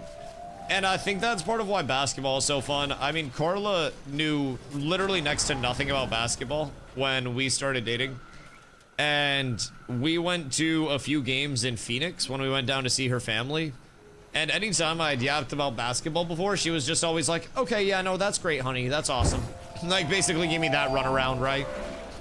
And when we went to the games in Phoenix, after going to 3 games, she was like, I really, really, really, really, really enjoy basketball now. I really fuck with it. It's really fun. I enjoy it so much. So now, we got a lot of basketball hype. NFL's more about big play potential from a viewer's perspective, and I liken it to the same pace as soccer. I think the thing with the NFL versus soccer is that soccer plays more fluid, where like, yes, there are throw-ins, there are shits like that, but the amount of dead time I think in soccer where there's truly nothing happening is a lot lower. Soccer plays 75% passing the ball backwards. Yeah, but every one of those passes backwards could open up an opportunity to pass the ball forward. It's all about the opportunity, and you got to create that opportunity. And honestly, if soccer were like a pass happens and then somebody holds it for 30 seconds and then another pass happens, then yeah, 1000%. And hear me out, I usually shit on soccer through and through, but I almost think outside of my familiarity with football, soccer might actually be like just more actual uptime of things happening than football, where there's just so much downtime. But honestly, neither are my choice to watch. Football's better viewed at home, basketball's better in the arena. I mean, I think basketball being viewed at home can still be great. I think the uptime on that is very fun, and I think basketball in itself, again, this is my personal just bias for basketball showing through as well, because I love basketball. But I think even just watching basketball at home, if you are any form of enjoying basketball, I don't think there's much loss versus the arena there. The arena is fun because you get a little bit of the atmosphere, but I don't think there's much loss from a viewing standpoint with basketball. And honestly, sometimes having commentators, if you're more casual, to help explain what's going on with everything can be kind of nice.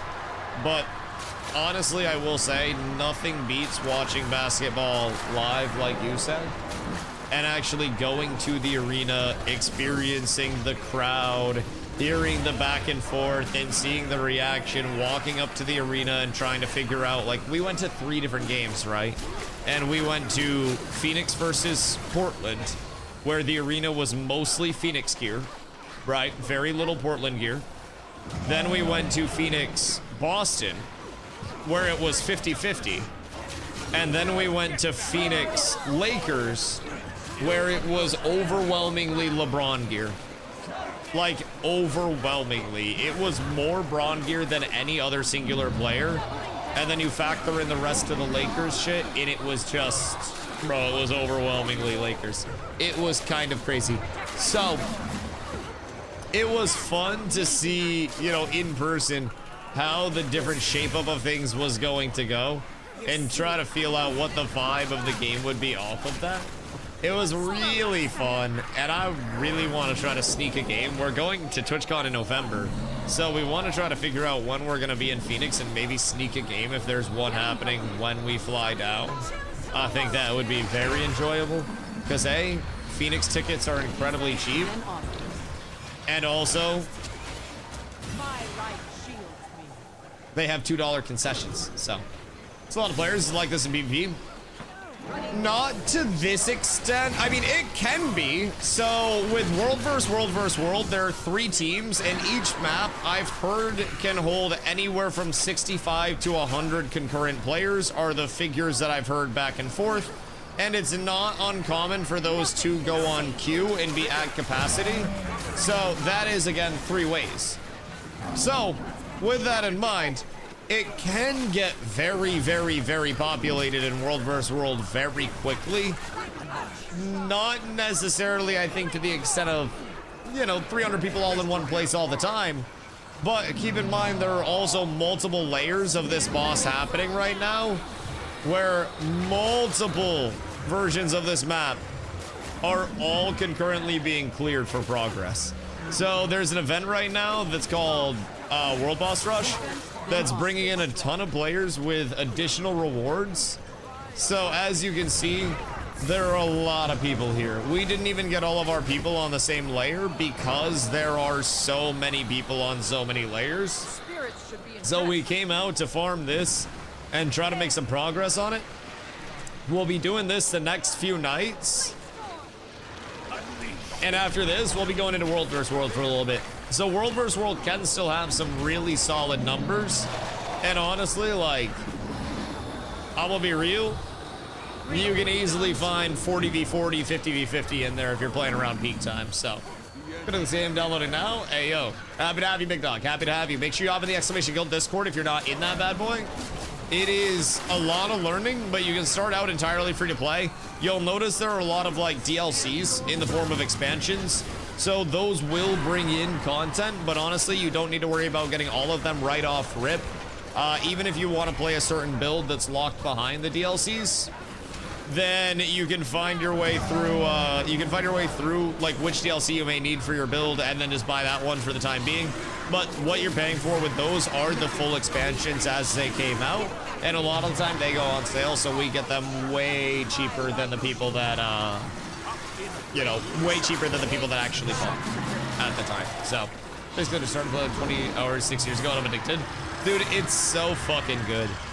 And I think it has aged incredibly well over time for players that have experienced a lot of the pains of MMOs that honestly were hopeful and then died. Even if you're coming from the side where you were playing WoW and shit. Guild Wars exists to solve pain points for players, and when those pain points eventually are realized and people understand, damn, I really want something else, it's that breath of fresh air, right? This is that game that walks by you and you're like, oh damn, it's everything I've always wanted. And then you end up smashing the fuck out of it.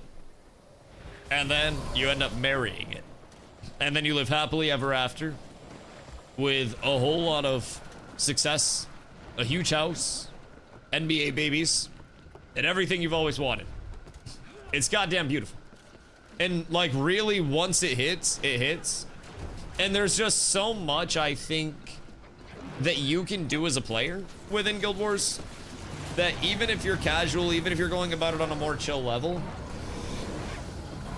you can PvE exclusively, you can PvP exclusively, you can World vs. World exclusively, you can do the SPVP, which is 5v5s exclusively, you can do tournaments and shit like that because it's all even gear match. There is so much. There are raids, there are fractals, which are like M+. There is a lot. And honestly, as someone that's been playing a lot of it, it's fun and the game feels alive. And it always feels like there is something that you can be doing to stay active. Also, this one will be the last one for us. So if you're gonna do World vs. World, hop into EBGQ so we can start working through the queues and then we can join towards the end of this boss. I don't know what time it pops at. I would assume like 55. It'll pop pre-events and shit. So we'll be in World vs. World slightly after 10. Hop into the EBGQ and we'll try to slam in there.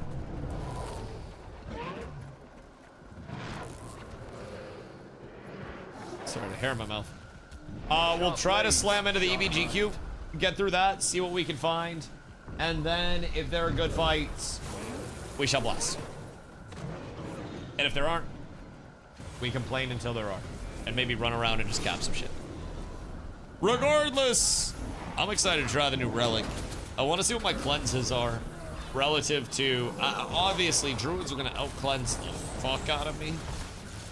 I don't really have any chance of keeping up with druids, I don't think.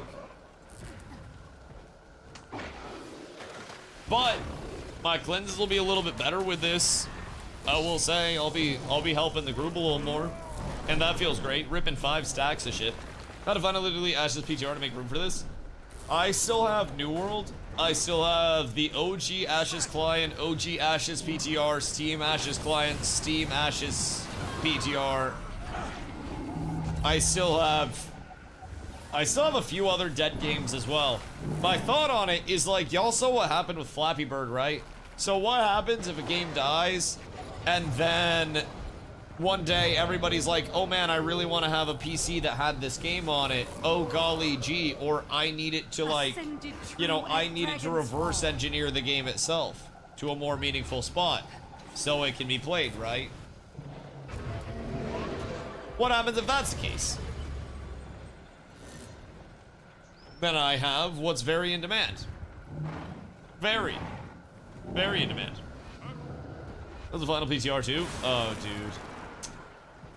That shit had, I think, some solid potential. I still think if they had trimmed the scope for 1.0, it would have been far better.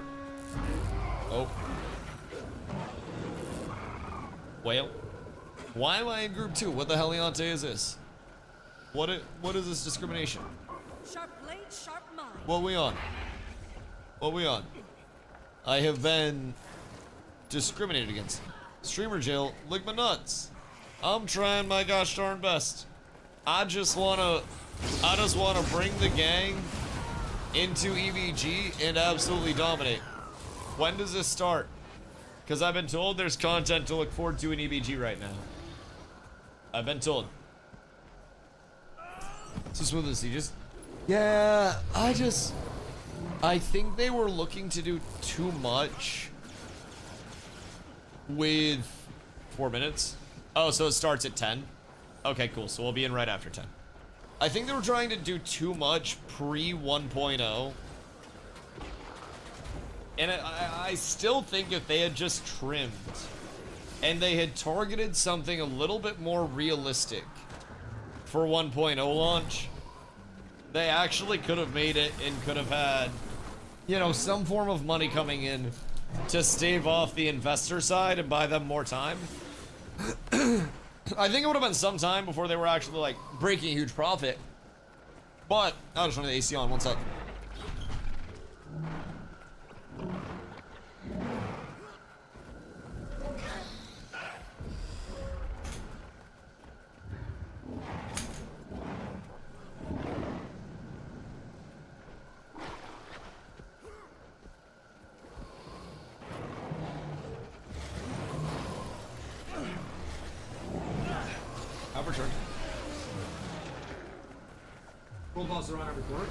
Oh, word. How long does it take to get up to gear curve as a go grind? Honestly, like if your goal is to join us and do world versus world stuff, which is the larger scale, I'll take you through the gearing. Basically, exotic is orange. That is the 3rd highest rarity. Ascended is pink. 2nd highest rarity. Legendary is purple. Highest rarity. Quickly. Ascended, pink, and legendary purple. Pink and purple, same power. Purple looks cooler and has quality of life because you can reselect the stats whenever you want to and re-roll them. Pink, there is a way to re-roll them, but it's a little bit more like work, so to say. There's a recipe. So with that in mind, you know, all 3 equipped to show. I just haven't replaced my shoulders yet.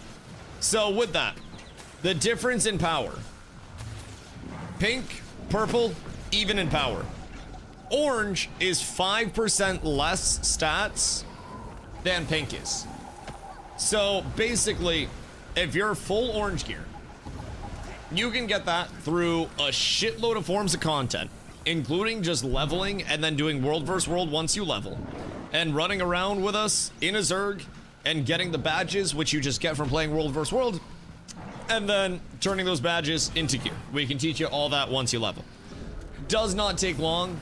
Between your leveling process, I would say if you're going at it, chat, what would we say without boosts? Like 30 or so hours, maybe 40 to hit level 80. And if you're degen leveling, you could probably go faster than that. Like far faster. But I would say like casual players, if you're exploring and stuff like that, you might run into that. I spent about 20 I had a boost running though, because it was after the Summer Game Fest announcement. So with that in mind, what I've been told for leveling, you'll notice when you get in-game that there is an adventure guide. You can always go into your hero menu, and then I believe it's like achievements, and then I don't know if there's an adventure guide. So achievement, adventure guide. Doing your adventure guide, it'll also display on the right side of the screen, is a lot of XP when you hit these incremental chunks. So if you end up completing these, you will get a lot of XP once you actually complete the tiers. And then on top of that, it'll also introduce you to some of the mechanics to the game along the way. So would recommend doing the adventure guide and just exploring. Cool thing about the game, your character level will adjust to the area that you're in. If you are higher level, you get downscaled. If you're lower level, you do not get upscaled. But say you are just pumping in the starting area and your level's going up really fast, it's not like you have to get out of there to be able to progress. You can just exist, and you can prog as you want to. So leveling's pretty fucking chill, I will say. Just put in some time, play your character. Largest thing that I'd say prepare for is inventory bloat. Inventory bloat feels bad and will probably be one of the worst feeling things that you interact with, if I'm being honest. It just isn't the most pleasurable thing. I'm fortunate enough to have a lot of additional bag slots, a lot of bag space, and even with that, like, there's just a lot of stuff that you'll get. So don't get too tilted. If your inventory seems really full and really annoyingly unmanageable, you can always salvage gear into materials, or you can just sell gear that you get just outright. So, do you buy all those slots or get them somehow? So you can earn slots playing in-game organically, or you can buy them additionally. People can also send you slots. I will let you guess which one happened to me. Now, I do also have slots that, like, I have earned organically. So this is your Wizard's Vault. These are dailies that you do once you get up to max level. And through the Wizard Vault, you earn these. So Astral Acclaim is your currency. You can get everything from ascended pieces of gear for the free. You can get quality of life stuff, upgrade extractors, storage expansions, build template expansions, you know, just a bunch of general shit through here. And then you can also get some bag slots and whatnot from just playing the game as a whole. So there is also quality of life. So try, but the shots out of you. This one, well, this is just daily. Like, this isn't paying for anything. This is just stuff that you get from, like, daily rewards as you play. So this is called the Wizard's Vault, and this is a bunch of skins. And then this is like quality of life shit that you get, and some of it's like gold and whatnot as rewards. But with the dailies, you get dailies and weeklies, and then they allow you to also select what type of gameplay you can get. Thought that was gear you could buy. No. So you can get gear from this, but this is a currency that you just get for the dailies. So over here, I have my Wizard Vault objectives. So it's like earn world versus world experience, capture a camp, capture a sentry point. And this isn't anything that you pay for. You just get this for playing the game, and then you use that to buy a couple slots of gear, and these are finite. In terms of the actual, like, cash shop, what you're buying, or what you would be buying with the cash shop, is like the capacity to store in the character screen more build templates. Under your build tab, if you want to save more builds for different circumstances, or you want to have more of these, then you can set it up there. Let's see, in the cash shop as well, inventory expansions, of course, but quality of life. You're not really getting like any power scaling, nor does power scaling really matter that much. Skins, of course, another thing, but really just quality of life. Gathering tools normally have a capacity in this game, so like a finite amount of like durability until it breaks. You can buy infinite use gathering tools. There are boosters that'll give you like a % XP gain, or you could just buy a character boost if you wanted to. They have transmogs, basically, so like skins, and you can earn a lot of transmute charges from playing the game, so you won't have to buy those, honestly. If you do, you're kind of silly. Let's see. Salvage kits.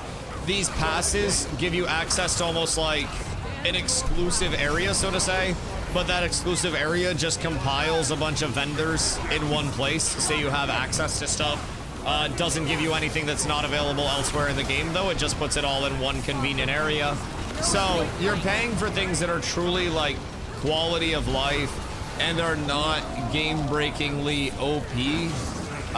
And they're also not giving you, you know, power scaling off of that. So perfect timing. Into EBG we go, boys. But yeah, so anything you would be paying for, it's either cosmetic or quality of life. And honestly, you can play the game free to play if you'd like to. It's not like you're going to be immediately shunned and unplayable as a result of that. I would say the largest thing that you'll notice is, if I'm being completely honest, inventory bloat and not being able to salvage things like crazy. But again, it's just quality of life stuff to have. So, okay, I'm going to head into EBG because it's 10. If you guys want to keep going with that, please feel free. Dude, I feel like I'm gonna fucking sneeze. I turned my AC back on, and I am literally like, I am sniffling. How much money is it to max slots? Like max bag slots? I think you can have 11 total. I'm gonna run 2 more. One is Claw of Jormag. All right, throw me another invite. I'll swing over real quick while I wait for the queue. Is there anything like from Jormag that's worthwhile? But I'll check, because they also, the same way they run sales on expansions, right? They also run sales in the shop. So, oh, cool note as well, by the way, just for perspective. If you're someone that just grinds like crazy and you're also really good at the trading post, there's a player-to-player trading post. Motherfucker. McHugh.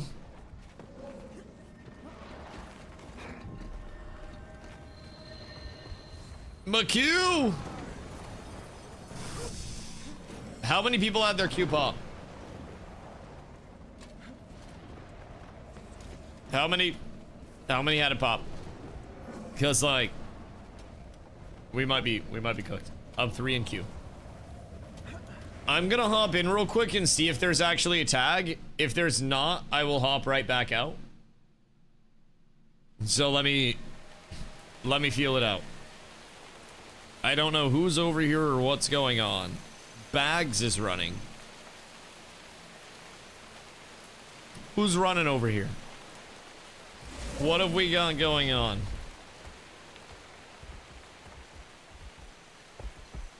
"20 minutes till the interesting one." Okay, word. Well, then I shall see what's popping over here, and I shall do research for the lads. Because we could have some very fun world versus world content, especially if Bags is running. I don't know what they got going on, but Bags is fucking stinky at the game. I was running with them, well, like yesterday? Something? I don't know. It's all blur. It's like a dream.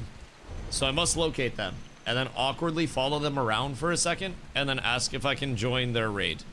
Because it seems like they own SMC. And if I had to guess, they're going to be fighting a shitload of people at SMC. And if I had to guess, them having reinforcements from cats at SMC would probably be exactly what they're looking for. It's honestly probably the last thing they're looking for, but they're going to get it regardless. They're going to get it. So, I will report back. It looks like they're getting slammed right now, but if I know Bags, they're probably like 20 fighting 62 and somehow winning. I'll see if I can sneak us some slots. How many people do we actually have coming? Out of curiosity.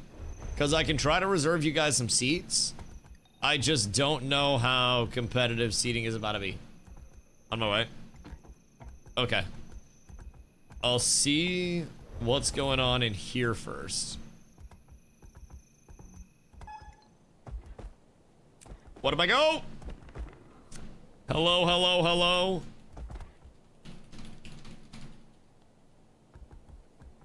I have probably a few others that are coming through as well. But we're up so tremendous. All right, this group is stacked. Oh my god. I don't think I've seen optics with this many people before. This is about to be fucking chaos. Holy shit, I feel like Wrecking Ball. I already know that this is going to fuck. Oh wait, he might be able to answer my question. Question, relic of water. Hold on.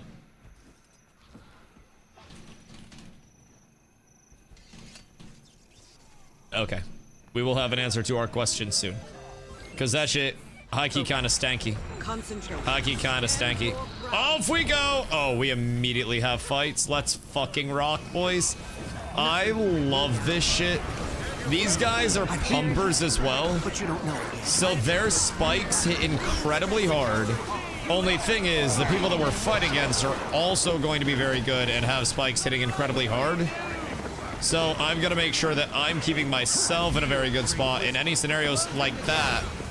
I gotta make sure that I'm getting out of as quickly as possible, and I'm playing my life and trying to keep stab up for my entire group. If we're not getting stab up for the group, then we're down bad. If we're not getting heals up for the group, we're down bad. If I'm not getting everything up that I could possibly pop for my group, we're down bad. So I must protect the squad by any means necessary. These fights are gonna be really calm. And honestly, with calm fights, my largest thing is make sure you keep stability up and don't let you or your group get pulled and everything's fine. Oh my god, it's so good. How do I get in the group? Message Optussi or post in map chat and say like X Optics or something. Sick fight, beautiful fight. And honestly, I got value out of my renewed focus there too. Very, very, very high value out of my renewed focus. I got slightly split off there and got in a stab downtime window and got RFL for the invuln, and then off of the invuln, I got back with the group and just started fucking blasting. That was perfect. But this group's insane. Is there any targeting at all? Looks like all AoE.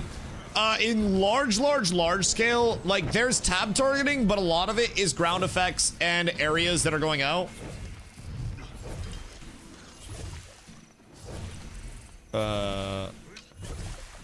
Other Choice. Freedom. Return. Liberation.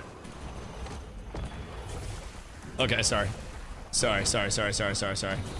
We're up tremendous. Maybe Black and Yellow like this. Listen, dude, I can't do the actual, like, I can't do lyrical because then there's too much yap. I can't spit over somebody else. It's tough. Antitoxin. Antitoxin. You all hear me? Wait, oh my god, wait, all of you hear me. What the hell? How many of you hear me? Outgoing condition cleanses remove an additional condition. This can only affect an ally once every interval. Oh, fuck. Oh, you guys are some little demons. Oh, that sounds nice. So, basically when I'm blasting, that's gonna cleanse, and that'll have another cleanse. When I'm resoluting, that's going to take all of those cleanses, and then another cleanse. It's one I told you yesterday. Shut up, bitch. I don't trust you. Kidding. Sorry. That's my bad. I'm sorry. You come to dual stream audio? No, I know about the split audio, and my VOD doesn't have, nor does my YouTube side have the music. But I also just don't like having the lyrics over my yapping, if that makes sense. Because then it's like, it's 2 layers of audio. And those 2 layers of audio don't typically go well together. Do I have, like, the Insta Black Lion guy? Or do I need to go find a place to grab it? Because that would be a goddamn shame if I didn't have it. Is there one? Wait. Merchant Express, Black Lion Merchant. No! Wait, that's not the one that I wanted. We'll sell, but I thought that that was going to allow me to pick up my auctions. Nothing can bring me down. You hate to see it. Good news is we got the merchant out for a little prep. Yeah, antitoxin seems really good. So that is going to, when I grab that, outgoing condition cleanses remove an additional condition, and it can affect One ally every 10 seconds. So that's going to also be on my Holy Strike anytime I'm blasting, anytime I'm light oring, because light ore is also going to cure condies, right? And then we also have Radiant Resolve. That's Condi Cleanse.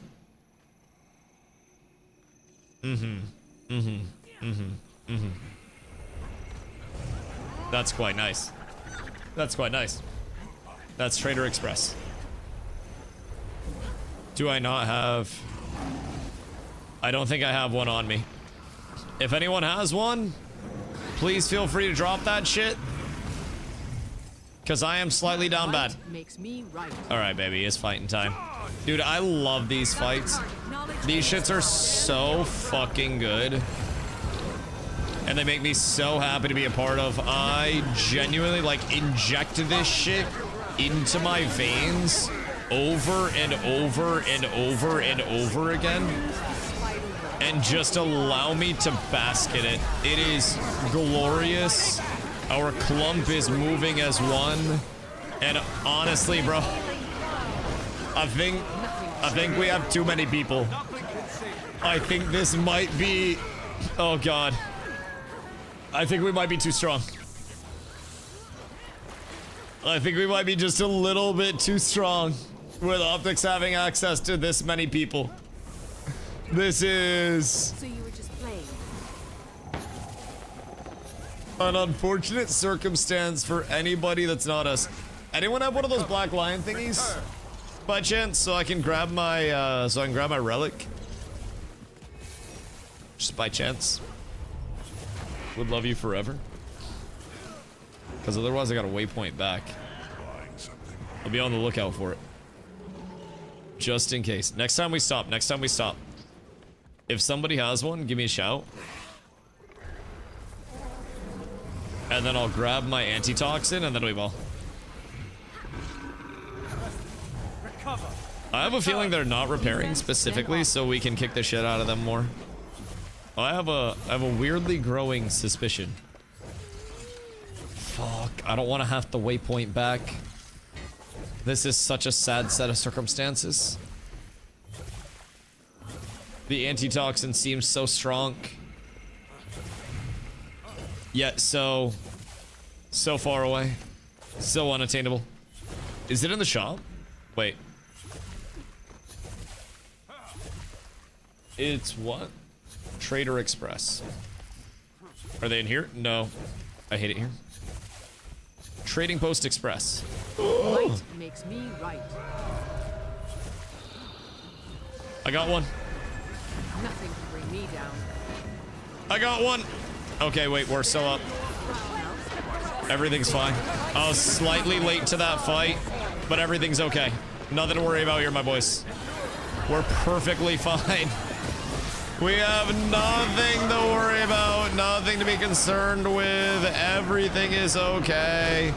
I just pop Aegis out for everybody, and then I keep stab going, and then I hold my bubble up, and then we get more stab out. Everything's beautiful. I know my role. I'll be here for it. Okay, yeah, that's gonna be a lot more cleansing for me. Once I get antitoxin situated. That's my wall! +1 kill for Dusty, if that guy ends up dying. These fights are so fucking clean right now. These are disgusting fights. This is absurd. This is absurd. Oh no, was alright? Thank you, my good man. My people will be happy to contribute. We have some brave soldiers that really want to get active. And I think this will be fun for them to see. I won't lie. We way too fast. I know you usually cap at 25. That's the first thing I said, bro. First fight, I immediately was like, I think they fucked up giving optics this many people. I think there was a mistake that was made. I just bought my antitoxin, by the way. So that should help out a lot. I appreciate you. Let's see. Antitoxin, we'll throw that on. Okay, so now every single Condi cleanse that I throw out on a 10-second timer on individual targets is going to have another cleanse associated with it. So that should help my cleanse numbers a lot. Like a whole hell of a lot. So thoughts and prayers there. I like hanging towards the back and then getting big cast out right for the first engage and then walling directly after. And then we hold and then we switch immediately and start getting coolly taken care of. Every Aegis that I give reduces a cooldown. This is perfectly fine, I think. Get some cleanse out here. We go forge. A little bit of blasting. We'll get some autos out. A little bit of lag there. We ball though. Get Rezo up. Oh my god, dude. This is...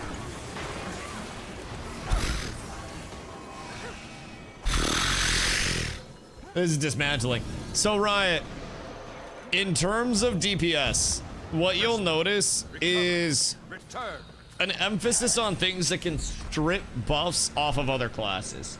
So they have a lot of Reapers. It seems like, I don't know if they just prefer Reapers over things like Core Necro for a certain reason. I think probably there's some rhyme or reason to it. They're a pretty solid group, so I trust what they're doing.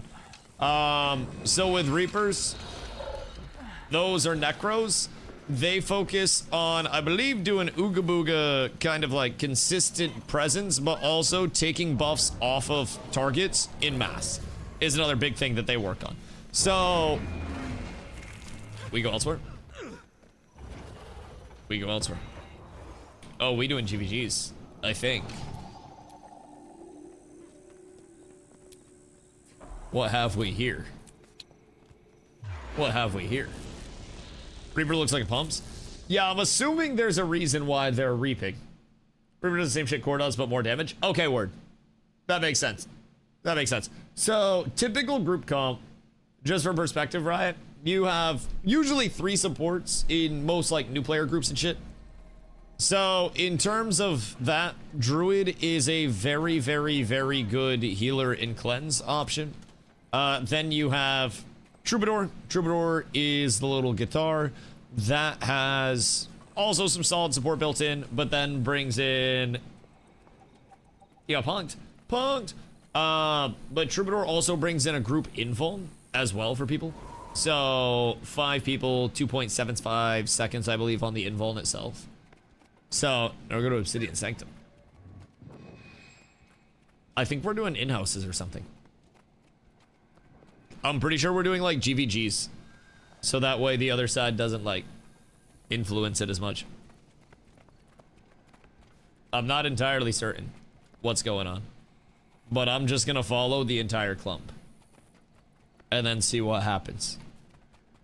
I don't know. I have no clue. Don't get World vs. World prog there. I'm already at Diamond and repeatable for the week. Chilling on that, honestly. I would rather have very high quality fights than worry about some Wolf prog. If I'm being honest, like these fights are so good for us to get experience in. Like, so good. So I think we just link up. I don't know how many people they have on red, but we want to be careful to not bring too many, because that's kind of shitty. So if we have too many numbers here, we can always step aside with some of our people and help even out the numbers. I don't know what they're looking at on their side, but definitely want to make sure they can get good fights. Woso does a lot of, also we in T2, but Woso does a lot of in-houses and stuff, so they can make sure they're getting good fights. I'm not good at math. I'm not very smart. You're 5'6" and bald. What up, Stomps? Hope you're doing well, brother. This shirt's for skins. What side do you want me on?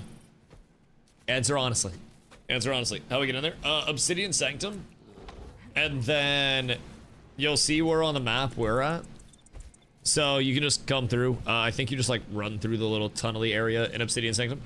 Slept all day after 54 hours in the kitchen this week. Jesus Christ. Jesus Christ. What the fuck do you mean 54 hours? That's, hey, I mean, I hope you getting paid well for that. Because good for you. I hope you cooking up some good shit as well. Golly. That's a long grind. Last day was 15. You got good ventilation in that bitch? Kitchens are hot, bro. Lend me your keen Hot. insight. Like, very hot. If I'm being honest. Very hot. This is doing 30v30. Wurge. We can go like Borderland map or some bullshit as well, so we can keep getting reps in. I think that might be valid if they're trying to do 30v30, so they don't have to worry about rotating people. Would probably make it far easier. So let's go. Does race matter? No. Race doesn't matter. It'll impact your like first 30 levels of story, I believe. But other than that, you're chilling. All right, let's go. Let's sneak back ABG and see what we can find for fights. Because that big red group is gone. Which is probably going to cook it there. And then Woso group also gone. So we'll let them run their in-houses so they don't have to rotate people in and stuff. Because that'd probably be a bit of an inconvenience for them. And then we'll see if there's anything else that's going on over here for a little bit. And see what we can get cooking up. I don't know. Rashai has been tagged for like 6 hours. If I'm being completely real. So I don't know what they got going on. I admire their persistence, though. That shit, honorable, if I do say so myself. I'll run with whoever the fuck wants to even attempt to tag up. Glitter and set up many people to stream anymore after New World and Ashes. Oh, yeah. Yeah, a lot of people. A lot of people stomps. It is a... Bro, I'll be real. It is a very,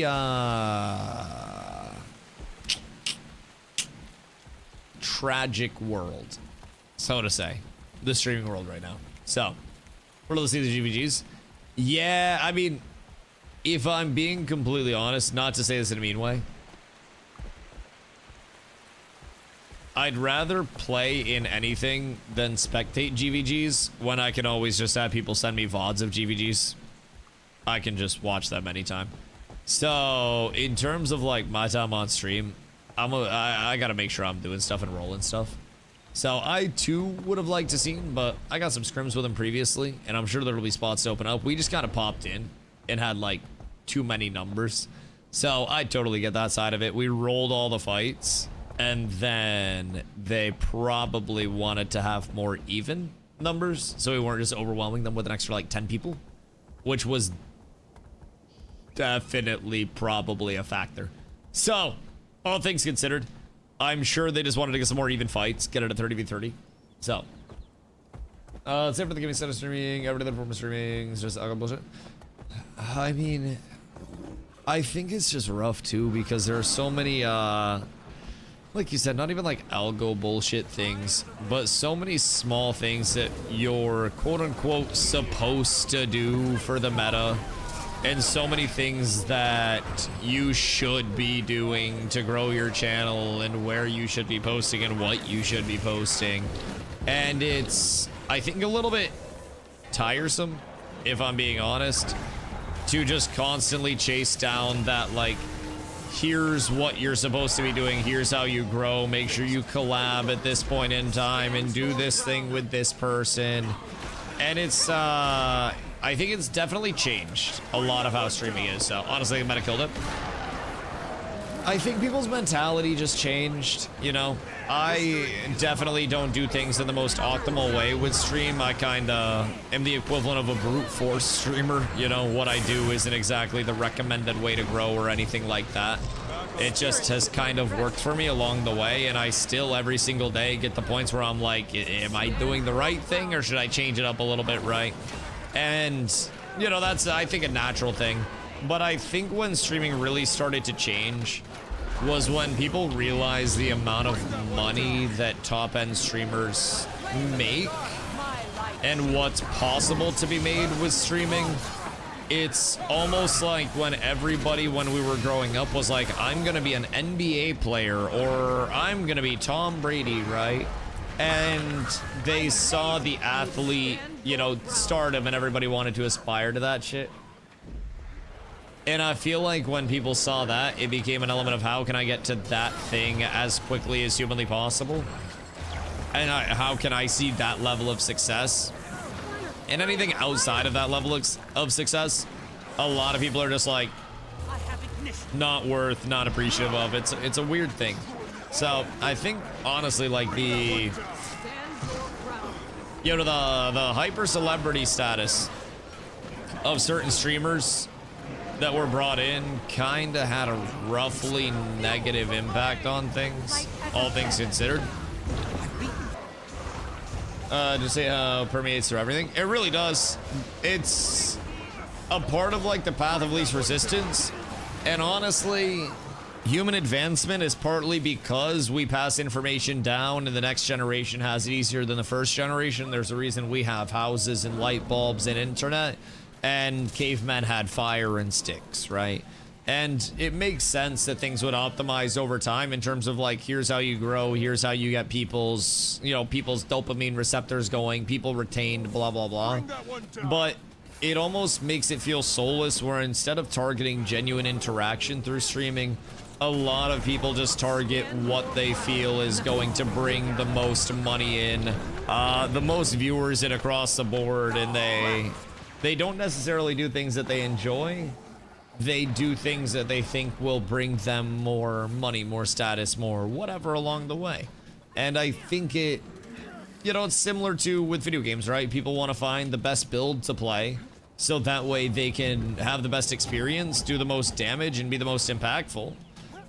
And along the way, sometimes a lot of the fun is forgotten for people.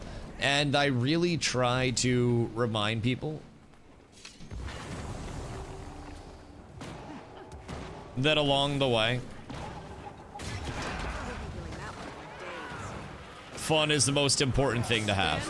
Without having fun in gaming, I think there's no reason to game. I think our time is better spent doing just about anything else in the world if we're looking at an optimizing standpoint. And I think realistically, if you're not having fun streaming, what the fuck you streaming for, dog? Ain't no reason to be doing that shit. Don't try to force it. We can go up and swanton bomb them, probably.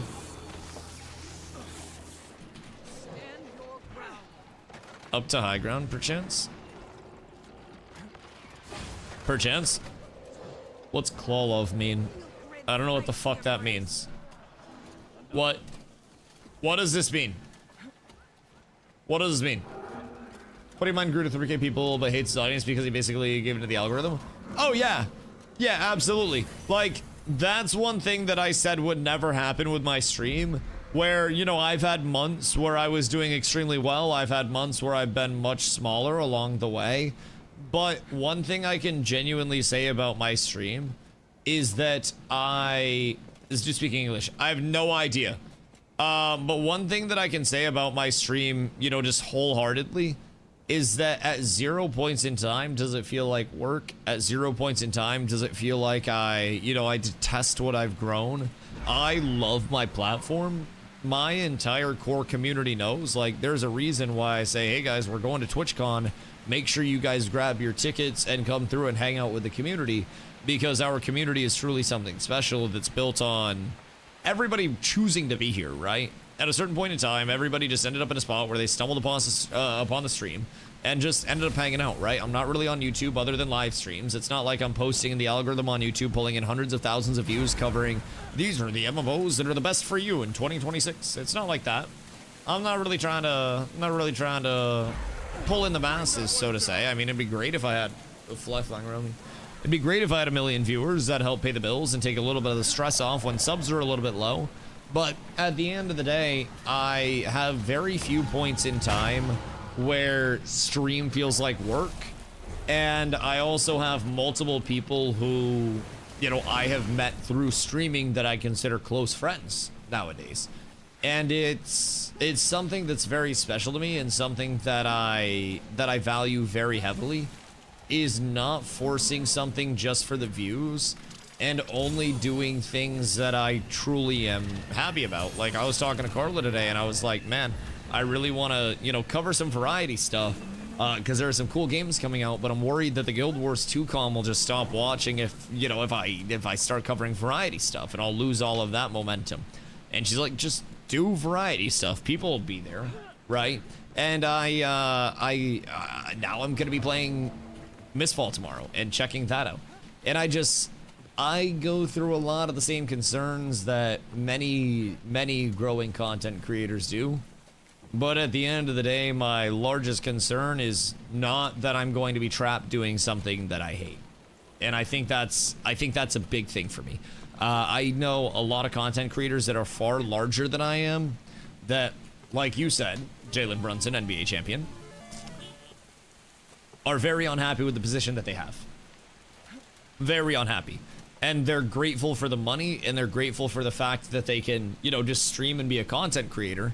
And at the end of the day, that's something that's awesome in and of itself. But a lot of people burn out on the interactions that they have to have. A lot of people feel they have to play a character on stream.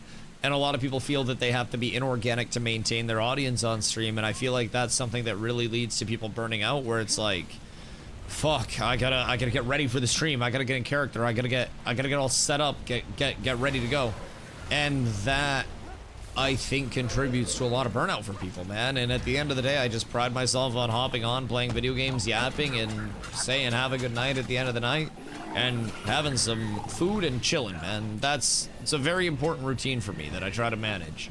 And I also try to very much understand that when I lose sight of, you know, the fun of streaming, and I start doing things for the wrong reasons, trying to soullessly grow instead of trying to grow through enjoying things, why wouldn't I just work a medical sales job where the odds of me making 100K are far higher than they are streaming, even if I grow on stream in the first place? 100K is hard to make as a streamer in a year, man. That shit's not easy.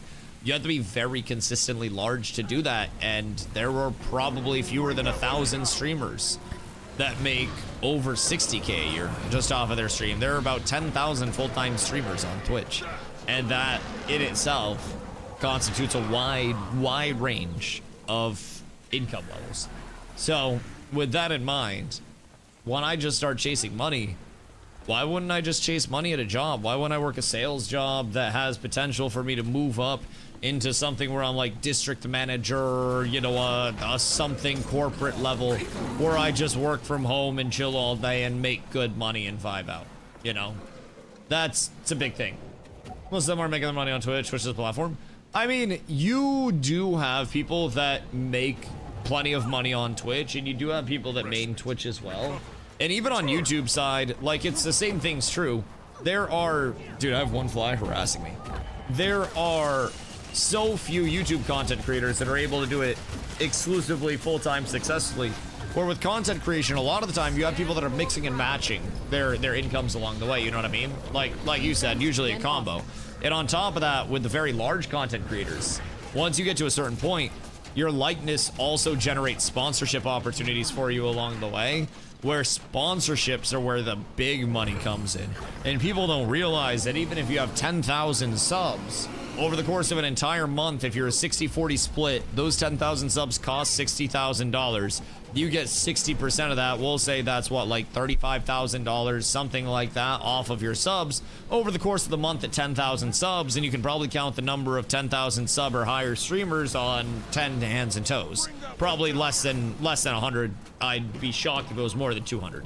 So with that in mind, you also think of sponsorship opportunities. If you're at the point where you have 10,000 subs, you're probably at the point where you have at least 1,000 viewers consistently, likely more than that.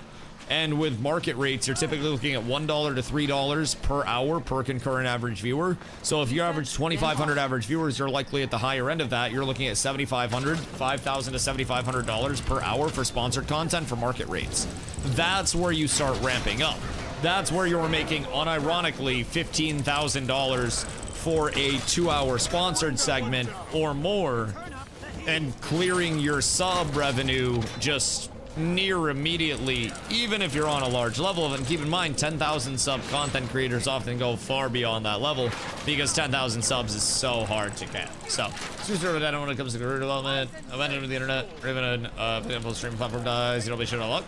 I mean, that's the thing. I think a lot of people forget that streaming, when you say it's a dead end for career development, streaming, if you've done it on a full-time level, is marketable as a small business, right? Running your own business, marketing, advertising, networking, working in tech. You can market full-time streaming as a lot. Carla, my girlfriend, throws on her resume that she is a social media manager for a successful internet personality because she is. And that's something that companies look at and they say, oh fuck, wait, you're involved with that? That's huge. We love to see that you're in tune with all of that. Everything's marketable, it's just a matter of how you market it. I am an independent marketer. I have had business meetings with some of the largest businesses in gaming over the course of my time streaming, and all of that can be turned into how this is a legitimate business that led to me growing something from the ground up into X amount of impression minutes per year on a social media platform, X amount of followers, which again, follower counts mean very little, but when you're talking about business qualifications, a lot of the time businesses will just see that and they'll go, oh damn. And with streaming, I think it's something that when you're looking at resumes, and I say this as someone that's hired for entry-level stuff, not necessarily things that are too serious, but I've done a good amount of resume scanning in my time. Resumes that have something that stands out in employment history, where instead of just like, oh yes, I worked at business 1, and then I worked at business 2, and then I worked at business 3. When I was doing hiring, if I saw a resume that had standout points, that to me would be something that set that resume apart, where that person is willing to deviate from norms, do something, unique. And they typically bring in a unique skill set off of that. So with streaming, I would actually argue that this is one of the strongest levels of career development that I have had. And I have a college degree. I have experience working admin level at a college, which is just like, I was just under dean level. I was director level. I was just under the deans. My direct report was a dean. And then from there I worked retail management. And then from there I worked sales, where I moved over $1 million yearly in product. And I have a good resume off of that.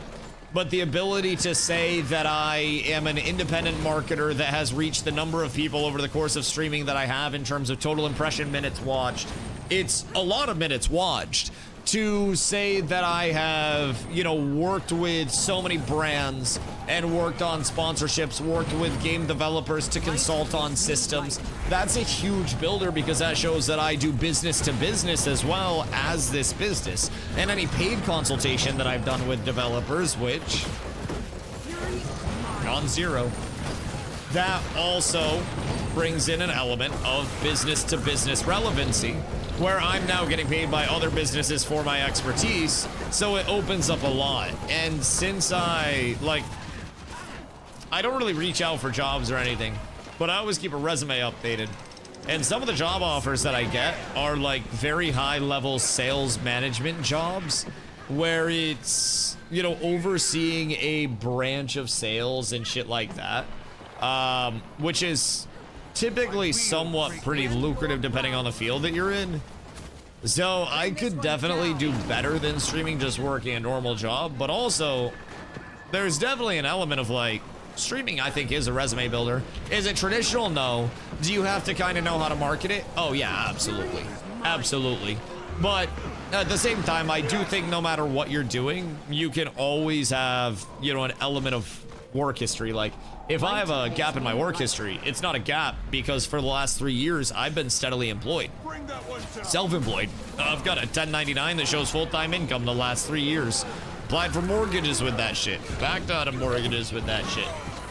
So, how many people say that X amount of people spend Y amount of time to watch you yap about random stuff? Yeah, exactly. And again, I think it's all about the framing of it, right? So, when someone asks me what I do, I can take the very chill approach of like, oh, I play video games online and get to talk to people, right? Or I can talk about how, in terms of an average stream, we have, over the course of this stream, roughly 1,300 unique people that have come through the stream. So over the course of a week, we're reaching out to almost 10,000 people on an average week.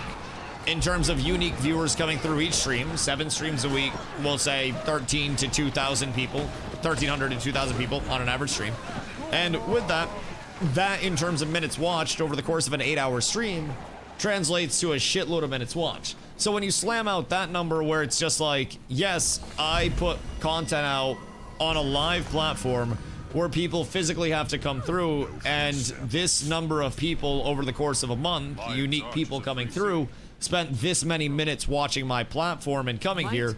That to businesses is like, oh fuck, like I could apply for social media manager jobs for other businesses, which again, that's also something that's content based, but anything that revolves in marketing, anything that revolves in generating eyes, impressions, anything like that for the business, I'm now qualified to take on. Granted, part of that is paired with my my managerial experience and college work and shit like that. But there's a very real element of, as a streamer, you demonstrate that you can draw enough eyes to go 0 to full-time business, and then you can maintain those eyes for however many years in a rapidly shifting economy where you're able to roll with the punches, adapt your product, and manufacture a new product every single day that keeps people coming in with something that feels fresh. And that, my friend, is how you market what you're doing. A very small group going full time. 6.25 million content creators went live on Twitch last year. Fewer than 10,000 are full time. Just a little bit of food for thought on this fine day. Businesses which may or may not be ArenaNet. Definitely not ArenaNet. Definitely not ArenaNet. I would yap with ArenaNet for free. If they flew me out, I would not charge them a single other thing. I'd go into a Zoom call with those motherfuckers. Catsme. We're up tremendous. We're up tremendous. Get catsed, bitch. I would give my butthole to ArenaNet at this point in time if they asked. I'm not gonna lie. I'm not gonna deny Colin. What the fuck? Who would? What nameable business have you consulted with? Legally, I am not at will to provide specifics of consultations that I have worked with in the past. Some may or may not be indie games that we have played in the past. Some may or may not have been through agency reach outs and direct offers. Seasonally large. I mean, it depends on the level of like consultation. It's not like I'm getting pulled into fucking billboard business meetings or anything. And it's much more of an informal standpoint in anything that I've done. Like, I'm not a large presence or anything. I'm more just a passionate goober that's found myself in a spot where I've got to yap some developers' ears off about things that I and my community have noticed in games, which I consider to be very lucky to do in the first place. But outside of that, that's literally just, it's not something that happens frequently. It's not like every game I play, people are like, oh my god, Dusty, please tell me exactly what it is. I'm not even an ArenaNet partner yet, and I've been here for 2 months. Not that I expect that quickly, but that's cool. Though, yeah, I've been able to do a lot of really cool shit as a content creator. I'm not gonna lie. I've worked some sponsored segments that I actually think were really great sponsored segments. I've done some sponsored segments where it was mobile games. And along the way, we have another sponsored segment that's going to be coming up. We're going to be doing a charity stream at the start of August to work with a charity that does a lot for mental health advocacy. And we're gonna be like, all the money for that stream just goes directly through to them, and shit like that I consider to be very, very fun, even though that's not making me money directly, right? That's not a me make money thing, but that's something where I get to work directly with these companies, talk about how they could reach out and, you know, impact more people in every company that I work with. And I like, honestly, with stream, what a lot of people don't realize is that this is like 70 to 80% business, 20% streaming. To make it on like any serious level, every single morning before I stream, I'm coming in, checking and responding to emails about potential sponsorship inquiries, games that want to have me come play and are looking to give me and my community keys, and offering sponsored segments, gambling platforms that are trying to hide themselves as not gambling platforms that want to give me a lot of money to talk about the gambling platforms, legitimate agencies that are trying to reach out and they're like, hey, we'd love to give you some representation and work with you here, here, and here, charities that are trying to reach out that are constantly like, hey, we'd love to have you set up a charity stream, because of course they would, because they just make money off of me streaming for it. It makes sense. But there's a lot of business and there's a lot of meetings and there's a lot of like real adult shit that my corporate life prepared me for with streaming, where there's a reason why a lot of people have teams as soon as they get any level of large, and why a lot of the people who are kind of like just brain dead goobers don't really last too long in streaming, because, you know, you'll see people that have blown up to thousands of viewers that have made more money in 6 months than I made my career streaming, and they still manage to not stream full time because they blow all their money. They're not financially responsible. They don't know how to maintain their relevancy. And a lot of that is scaling your likeness into a legitimate business. And a lot of that requires a lot of work on the back end. So for every, you know, 8-hour stream that I do, there's usually 3 hours of prep that goes into that 8-hour stream just on the back end, between investing in communications, taking the time to organize shit on the back end, research what I may want to look into for content, see how every directory that I'm following is doing. Just there's a lot of back end infrastructure, I think, that at least I put into streaming that not everybody does. But there's a reason why I'm here at 350 subs still, knowing that I'm at a down point where stream's only going to grow, and we're at kind of like the valley that we hit sometimes when we transition games. And that a lot of it, and a lot of the confidence and longevity comes because of all of the back-end work where I know that we're going to be just, you know, set. So, I've been playing Guild Wars 2 for 2 months. I've been playing Guild Wars 2 for 52 days, so less than 2 months. I'll hit 400 hours tomorrow. So yeah, I am very, very, very, very, very new still in the realm of Guild Wars. So, when was the last time you saw Ratatouille? Not incredibly recently. Why? No, not a peak viewer, but you saying is higher than before. Oh, absolutely, absolutely. And I'm very grateful for where they're at, where we're at as a community. And like you said, Stomps, I mean, you've seen it where we've gone to games, and even in Ashes, right? A lot of people, I think, look at where I was at my peak in Ashes, where some people may know me as a 300 to 500 average viewer content creator, right? Some people look at me as a couple hundred average viewers. Some people see me with 2,000 subs because I had 2,000 subs in Ashes. I had, you know, multiple points. I had 1,500 quite frequently. And a lot of people see that, but they don't see the low end of Ashes, where before people knew me as the Ashes guy, and I built that reputation over the course of a year and 3,000 hours. I was at 30, 40 average viewers in Ashes and 200 subs. It was lower there than it was here. Nothing can bring me If I down. put in 3,000 hours for this game over the course of a year, where are we gonna be? You know what I mean? Where will we end up? That's something that's always in the back of my mind, right? It takes time to build these things. It's like opening a restaurant.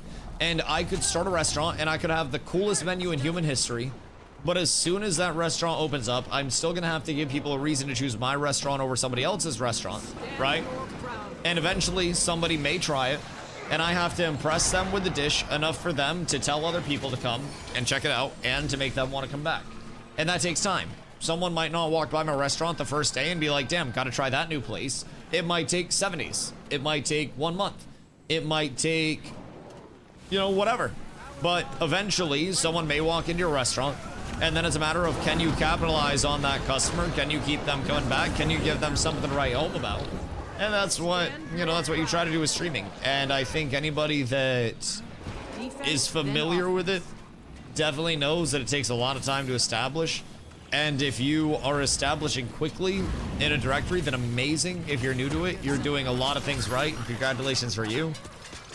But it can also be very long, where you have to grind it out, and there's a little bit of a trickle of growth here and there. And it can just take, like, you know, it can take a solid amount of time. But if you stick to it, it can be real worth it. I think a lot of the fights are settling down for the night. So it might be about that time. Carla's mentioning Ratatouille as well, so I don't know what's going on with Ratatouille. I won't lie. I have no clue. But I might be getting into a Ratatouille evening. I'm not certain. We shall see, though. We shall see. Look at those devs. I mean, I don't fault the devs, man, honestly. Like, at least they tried to make a game. I think, you know, when the court case is done, I may have other feelings. But as of right now, I'm just, like, genuinely unhappy that so many people chose the most destructive route along the way.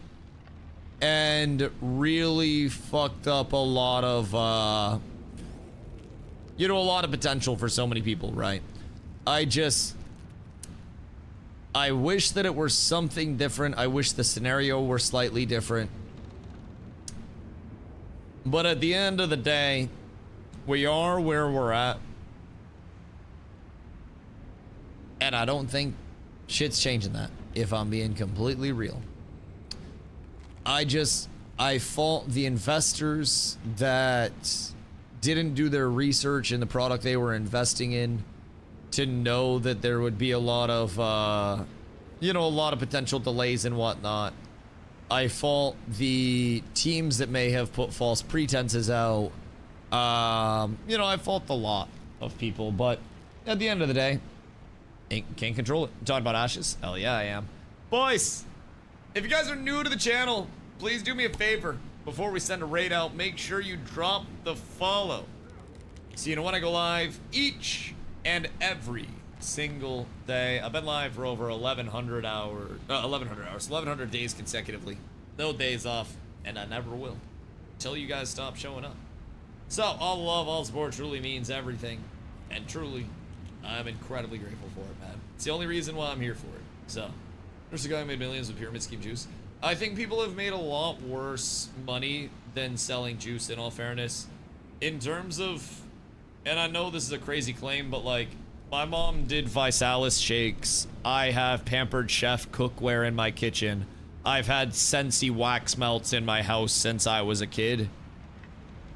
There's a lot worse money that's been made by a product that makes some claims that people should be able to understand aren't legitimate.